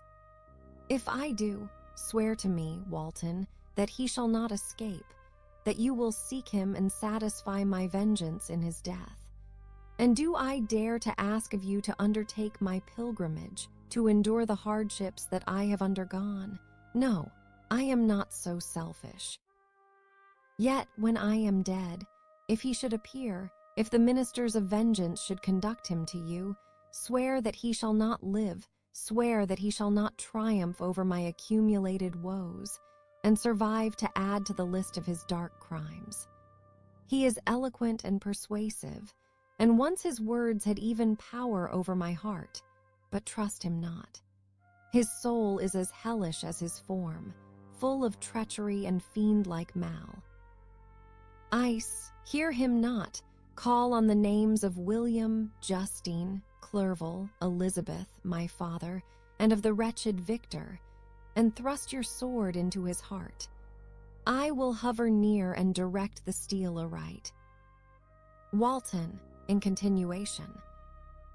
August 2.6, 17. You have read this strange and terrific story, Margaret, and do you not feel your blood congeal with horror like that which even now curdles mine? Sometimes, seized with sudden agony, he could not continue his tale.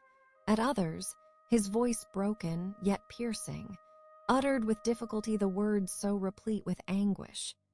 His fine and lovely eyes were now lighted up with indignation, now subdued to downcast sorrow, and quenched in infinite wretchedness. Sometimes he commanded his countenance and tones, and related the most horrible incidents with a tranquil voice, suppressing every mark of agitation. Then, like a volcano bursting forth, his face would suddenly change to an expression of the wildest rage, as he shrieked out imprecations on his persecutor. His tale is connected, and told with an appearance of the simplest truth. Yet I own to you that the letters of Felix and Safie, which he showed me, and the apparition of the monster seen from our ship, brought to me a greater conviction of the truth of his narrative than his asseverations, however earnest and connected. Such a monster has then really existence. I cannot doubt it, yet I am lost in surprise and admiration. Sometimes I endeavored to gain from Frankenstein the particulars of his creature's formation, but on this point he was impenetrable. "Are you mad, my friend?" said he, Or whither does your senseless curiosity lead you? Would you also create for yourself and the world a demoniacal enemy? Peace, peace. Learn my miseries, and do not seek to increase your own. Frankenstein discovered that I made notes concerning his history. He asked to see them, and then himself corrected and augmented them in many places, but principally in giving the life and spirit to the conversations he held with his enemy. "Since you have preserved my narration," said he, "I would not that a mutilated one should go down to posterity." Thus has a week passed away, while I have listened to the strangest tale that ever imagination formed. My thoughts and every feeling of my soul have been drunk up by the interest for my guest, which this tale and his own elevated and gentle manners have created. I wish to soothe him, yet can I counsel one so infinitely miserable, so destitute of every hope of consolation, to live? Oh, no. The only joy that he can now know will be when he composes his shattered spirit to peace and death. Yet he enjoys one comfort, the offspring of solitude and delirium. He believes that, when in dreams he holds converse with his friends and derives from that communion consolation for his miseries or excitements to his vengeance, they are not the creations of his fancy, but the beings them.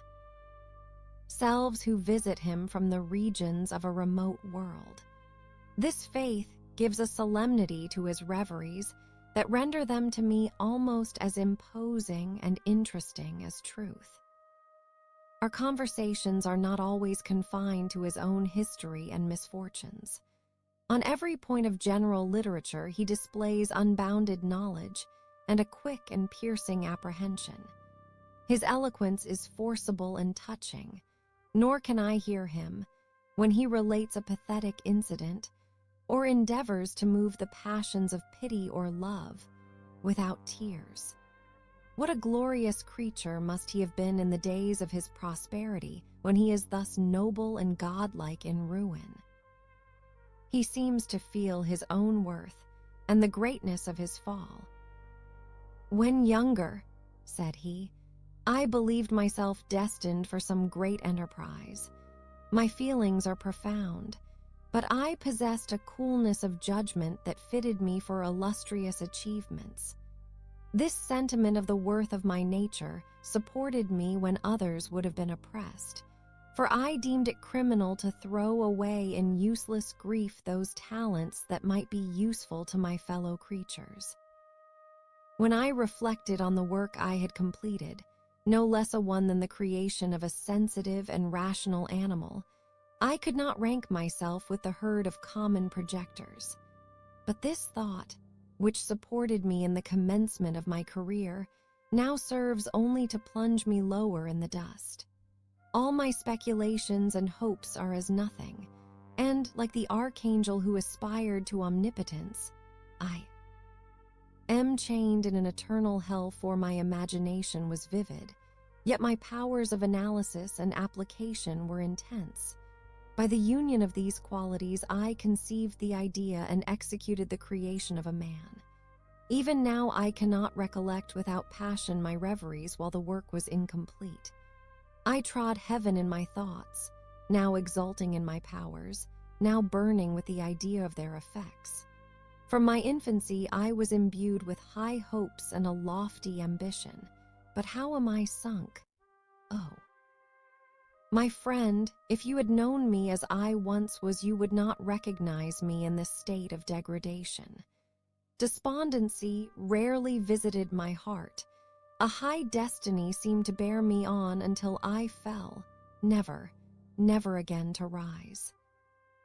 Must I then lose this admirable being? I have longed for a friend. I have sought one who would sympathize with and love me. Behold, on these desert seas I have found such a one, but I fear I have gained him only to know his value and lose him. I would reconcile him to life, but he repulses the idea. I thank you, Walton, he said. for your kind intentions towards so miserable a wretch. But when you speak of new ties and fresh affections, think you that any can replace those who are gone? Can any man be to me as Clerval was, or any woman another Elizabeth? Even where the affections are not strongly moved by any superior excellence, the companions of our childhood always possess a certain power over our minds which hardly any later friend can obtain. They know our infantine dispositions, which, however they may be afterwards modified, are never eradicated, and they can judge of our actions with more certain conclusions as to the integrity of our motives. A sister or a brother can never, unless indeed such symptoms have been shown early, suspect the other of fraud or false deed. Ealing, when another friend, however strongly he may be attached, may, in spite of himself, be contemplated with suspicion. But I enjoyed friends, dear not only through habit and association, but from their own merits. And wherever I am, the soothing voice of my Elizabeth and the conversation of Clerval will be ever whispered in my ear. They are dead, and but one feeling in such a solitude can persuade me to preserve my life. If I were engaged in any high undertaking or design, fraught with extensive utility to my fellow creatures, then could I live to fulfill it. But such is not my destiny. I must pursue and destroy the being to whom I gave existence. Then my lot on earth will be fulfilled, and I may die. September 2nd. My beloved sister, I write to you encompassed by peril and ignorant whether I am ever doomed to see again dear England, and the dearer friends that inhabit it. I am surrounded by mountains of ice which admit of no escape and threaten every moment to crush my vessel. The brave fellows whom I have persuaded to be my companions look towards me for aid, but I have none to bestow. There is something terribly appalling in our situation, yet my courage and hopes do not desert me. Yet it is terrible to reflect that the lives of all these men are endangered through me. If we are lost, my mad schemes are the cause. And what, Margaret, will be the state of your mind? You will not hear of my destruction, and you will anxiously await my return. Years will pass, and you will have visitings of despair, and yet be tortured by hope. Oh, my beloved sister, the sickening failing of your heartfelt expectations is, in prospect, more terrible to me than my own death. But you have a husband and lovely children. You may be happy. Heaven bless you and make you so. My unfortunate guest regards me with the tenderest compassion. He endeavors to fill me with hope, and talks as if life were a possession which he valued. He reminds me how often the same accidents have happened to other navigators who have attempted this sea, and, in spite of myself, he fills me with cheerful auguries. Even the sailors feel the power of his eloquence. When he speaks, they no longer despair. He rouses their energies, and, while they hear his voice, they believe these vast mountains of ice are molehills which will vanish before the resolutions of man. These feelings are transitory.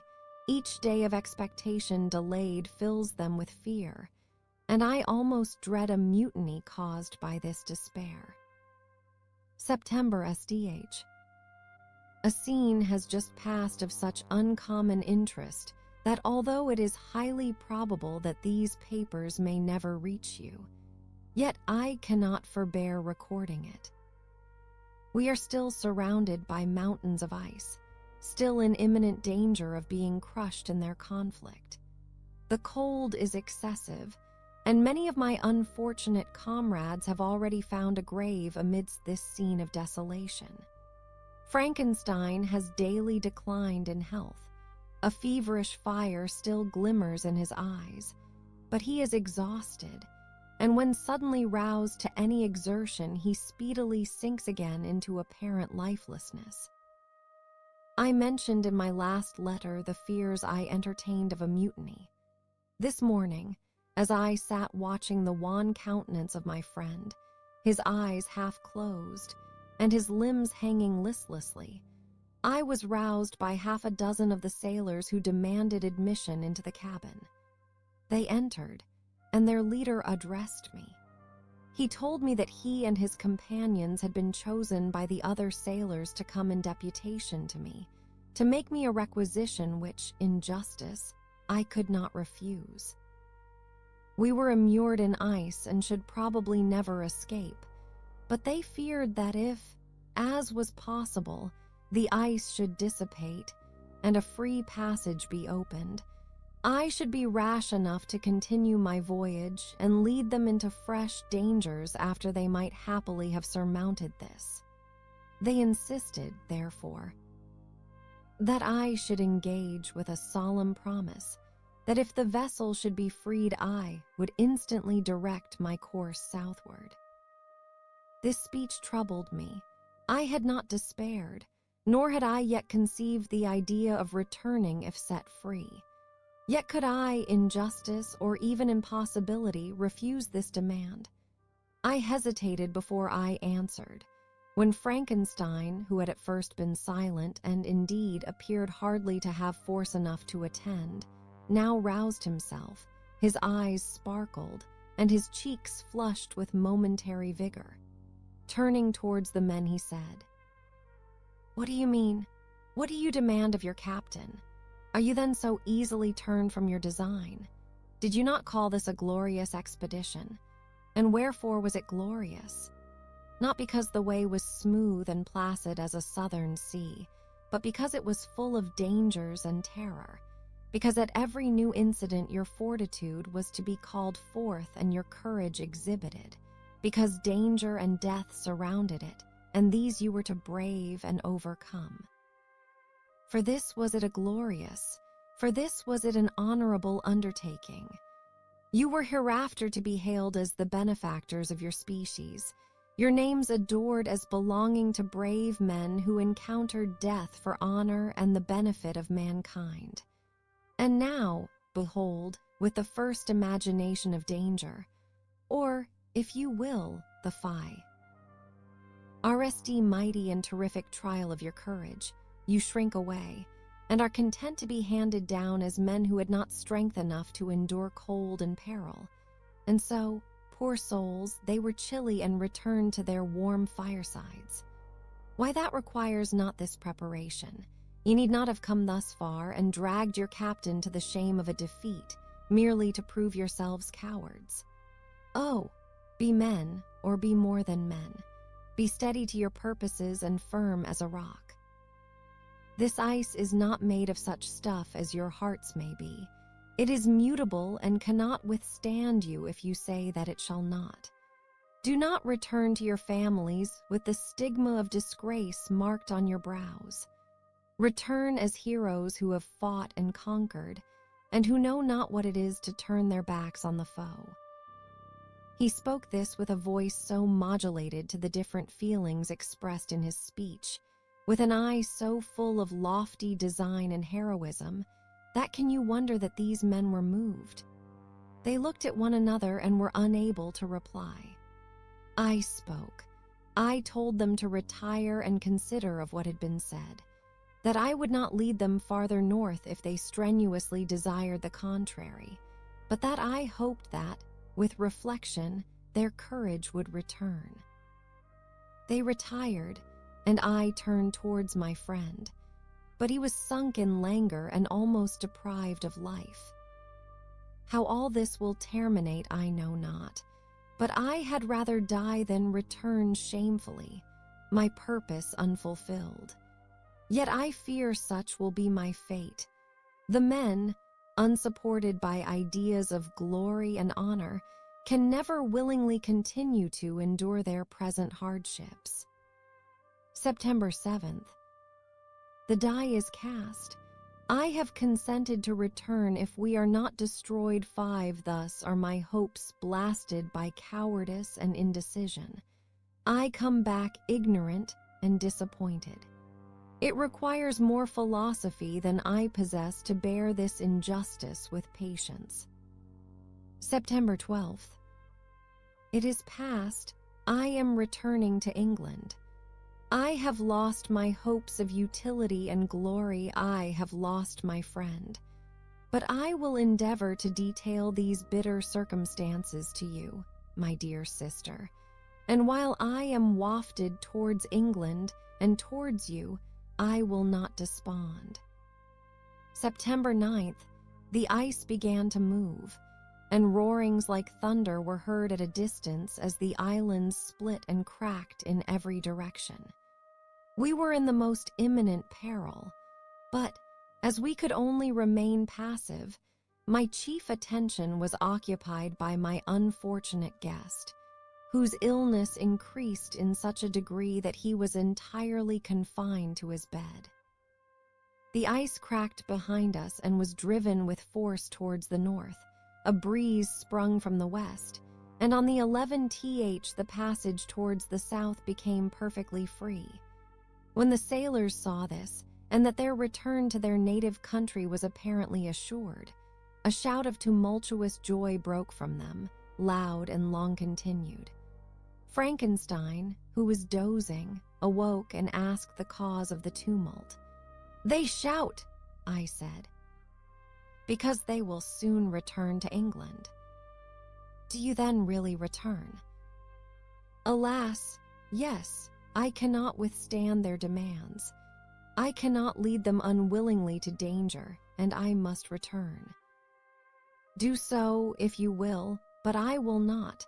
You may give up your purpose, but mine is assigned to me by heaven, and I dare not. I am weak, but surely the spirits who assist my vengeance will endow me with sufficient strength."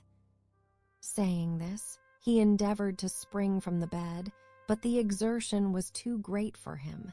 He fell back and fainted. It was long before he was restored, and I often thought that life was entirely extinct. At length he opened his eyes. He breathed with difficulty and was unable to speak. The surgeon gave him a composing draught and ordered us to leave him undisturbed.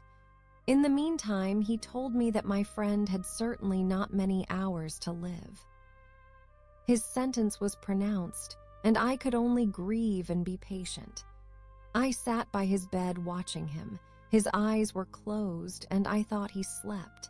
But presently he called to me in a feeble voice, and, bidding me come near, said, "Alas, the strength I relied on is gone. I feel that I shall soon die, and he, my enemy and persecutor, may still be in being. Think not, Walton, that in the last moments of my existence I feel that burning hatred and ardent desire of revenge I once expressed, but I feel myself justified in desiring the death of my adversary. During these last days, I have been occupied in examining my past conduct, nor do I find it blamable. In a fit of enthusiastic madness, I created a rational creature and was bound towards him to assure, as far as was in my power, his happiness and well-being. This was my duty, but there was another still paramount to that.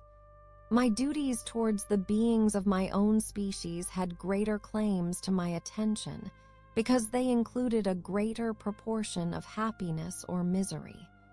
Urged by this view, I refused, and I did right in refusing, to create a companion for the first creature. He showed unparalleled malignity and selfishness in evil. He destroyed my friends. He devoted to destruction beings who possessed exquisite sensations, happiness, and wisdom. Nor do I know where this thirst for vengeance may end. Miserable himself, that he may render no other wretched he ought to die. The task of his destruction was mine, but I have failed. When actuated by selfish and vicious motives, I asked you to undertake my unfini. Shed work, and I renew this request now, when I am only induced by reason and virtue. Yet I cannot ask you to renounce your country and friends to fulfill this task, and now that you are returning to England, you will have little chance of meeting with him. But the consideration of these points, and the well-balancing of what you may esteem your duties, I leave to you. My judgment and ideas are already disturbed by the near approach of death. I dare not ask you to do what I think right, for I may still be misled by passion. That he should live to be an instrument of mischief disturbs me. In other respects, this hour, when I momentarily expect my release, is the only happy one which I have enjoyed for several years. The forms of the beloved dead flit before me, and I hasten to their arms. Farewell, Walton. Seek happiness in tranquility and avoid ambition, even if it be only the apparently innocent one of distinguishing yourself in science and discoveries. Yet why do I say this? I have myself been blasted in these hopes, yet another may succeed. His voice became fainter as he spoke, and at length, exhausted by his effort, he sunk into silence. About half an hour afterwards, he attempted again to speak, but was unable. He pressed my hand feebly, and his eyes closed forever, while the irradiation acts of a gentle smile passed away from his lips. Margaret, what comment can I make on the untimely extinction of this glorious spirit? What can I say that will enable you to understand the depth of my sorrow? All that I should express would be inadequate and feeble. My tears flow. My mind is overshadowed by a cloud of disappointment. But I journey towards England, and I may there find consolation. I am interrupted. What do these sounds portend? It is midnight, the breeze blows fairly, and the watch on deck scarcely stir. Again, there is a sound as of a human voice, but hoarser. It comes from the cabin where the remains of Frankenstein still lie. I must arise and examine. Good night, my sister. Great God, what a scene has just taken place. I am yet dizzy with the remembrance of it. I hardly know whether I shall have the power to detail it, yet the tale which I have recorded would be incomplete without this final and wonderful catastrophe. I entered the cabin where lay the remains of my ill-fated and admirable friend. Over him hung a form which I cannot find words to describe, gigantic in stature, yet uncouth and distorted in its proportions. As he hung over the coffin, his face was concealed by long locks of ragged hair, but one vast hand was extended, in color and apparent texture like that of a mummy. When he heard the sound of my approach, he ceased to utter exclamations of grief and horror and sprung towards the window. Never did I behold a vision so horrible as his face, of such loathsome yet appalling hideousness. I shut my eyes involuntarily and endeavored to recollect what were my duties with regard to this destroyer. I called on him to stay. He paused, looking on me with wonder, and, again turning towards the lifeless form of his creator, he seemed to forget my presence, and every feature and gesture seemed instigated by the wildest rage of some uncontrollable passion. "That is also my victim," he exclaimed. "In his murder my crimes are consummated, the miserable series of my being is wound to its close. Oh, Frankenstein, generous and self-devoted being, what does it avail that I now ask thee to pardon me? I, who irretrievably destroyed thee by destroying all thou lovedst.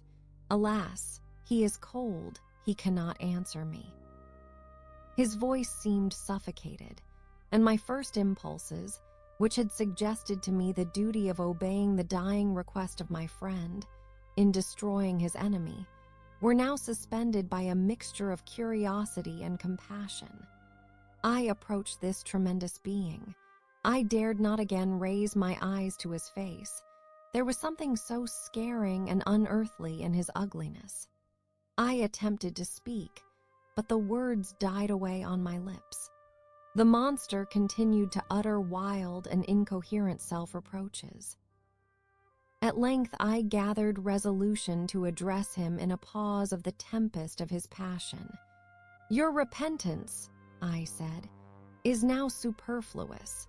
If you had listened to the voice of conscience and heeded the stings of remorse before you had urged your diabolical vengeance to this extremity, Frankenstein would have lived." "And do you dream," said the demon, "do you think that I was then dead to agony and remorse? He continued, pointing to the corpse, "he suffered not in the consummation of the deed, not the 10,000th portion of the anguish that was mine during the lingering detail of its execution. A frightful selfishness hurried me on, while my heart was poisoned with remorse. Think you that the groans of Clerval were music to my ears?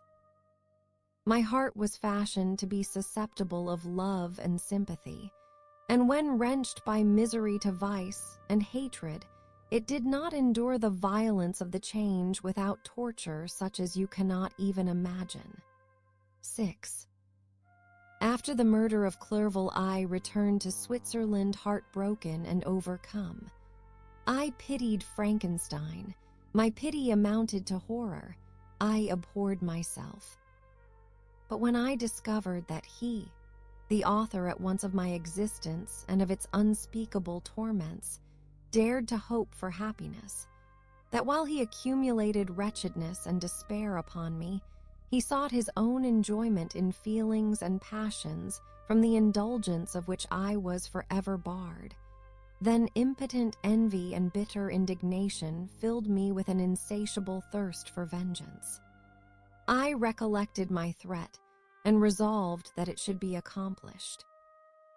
I knew that I was preparing for myself a deadly torture, but I was the slave, not the master, of an impulse which I detested, yet could not disobey.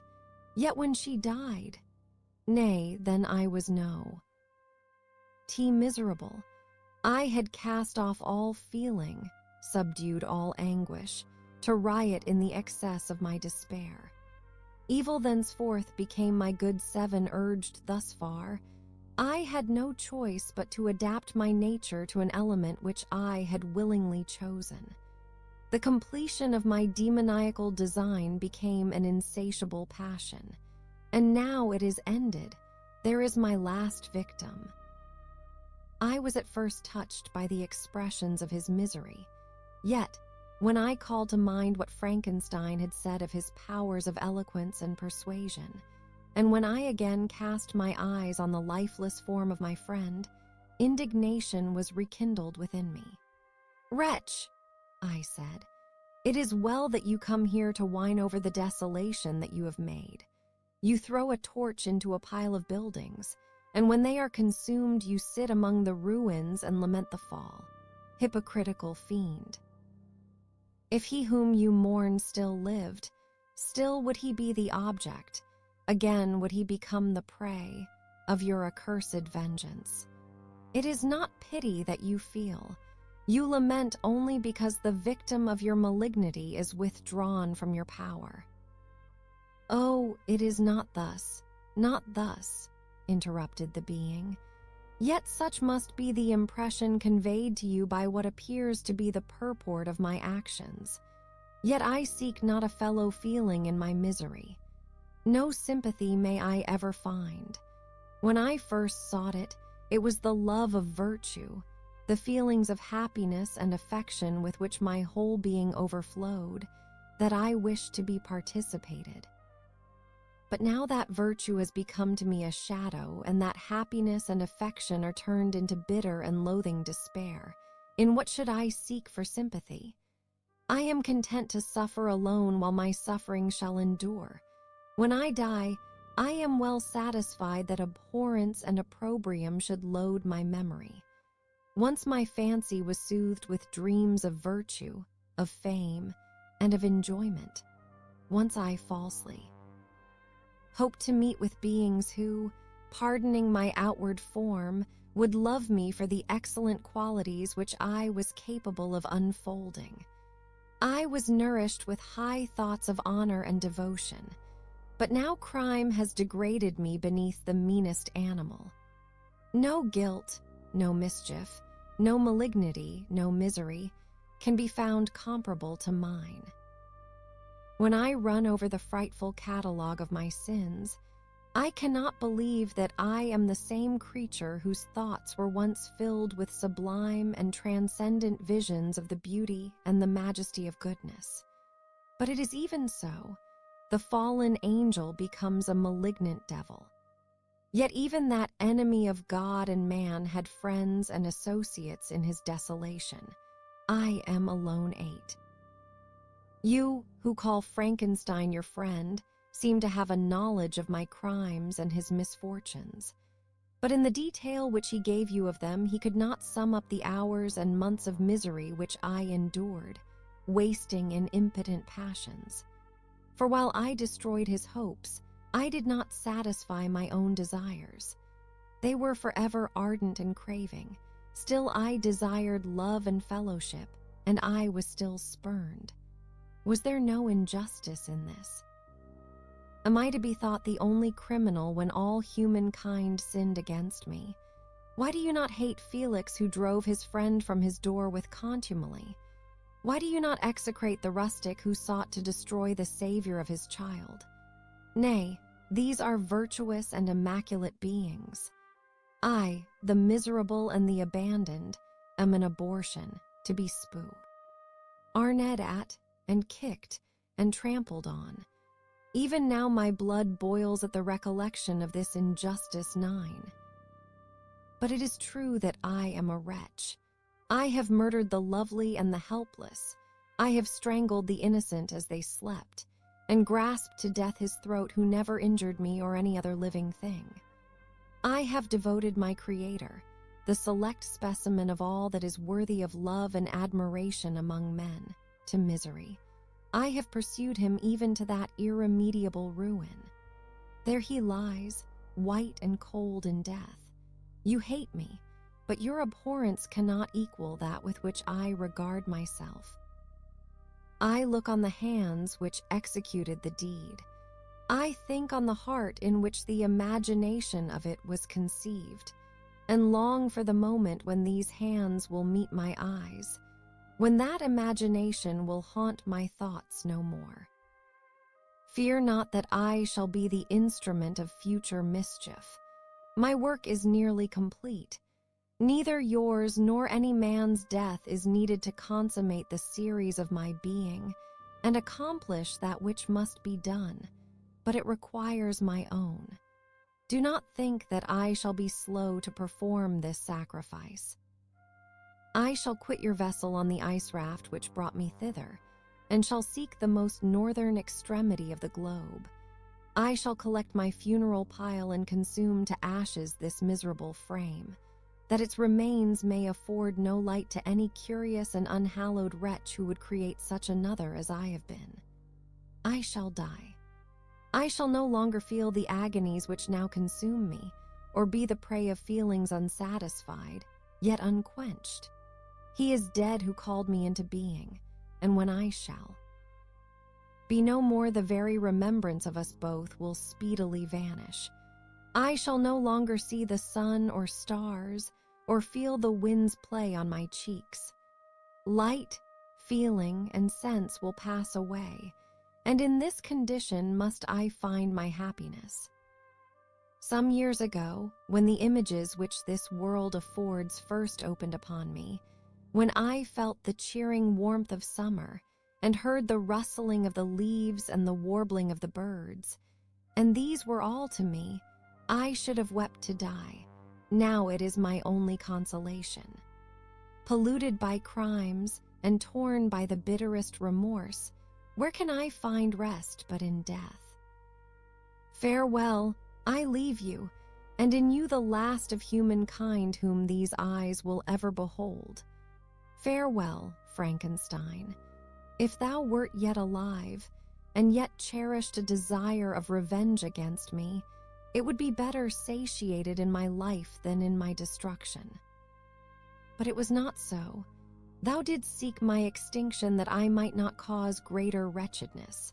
And if yet, in some mode unknown to me, thou hast not ceased to think and feel, thou wouldst not desire against me a vengeance greater than that which I feel.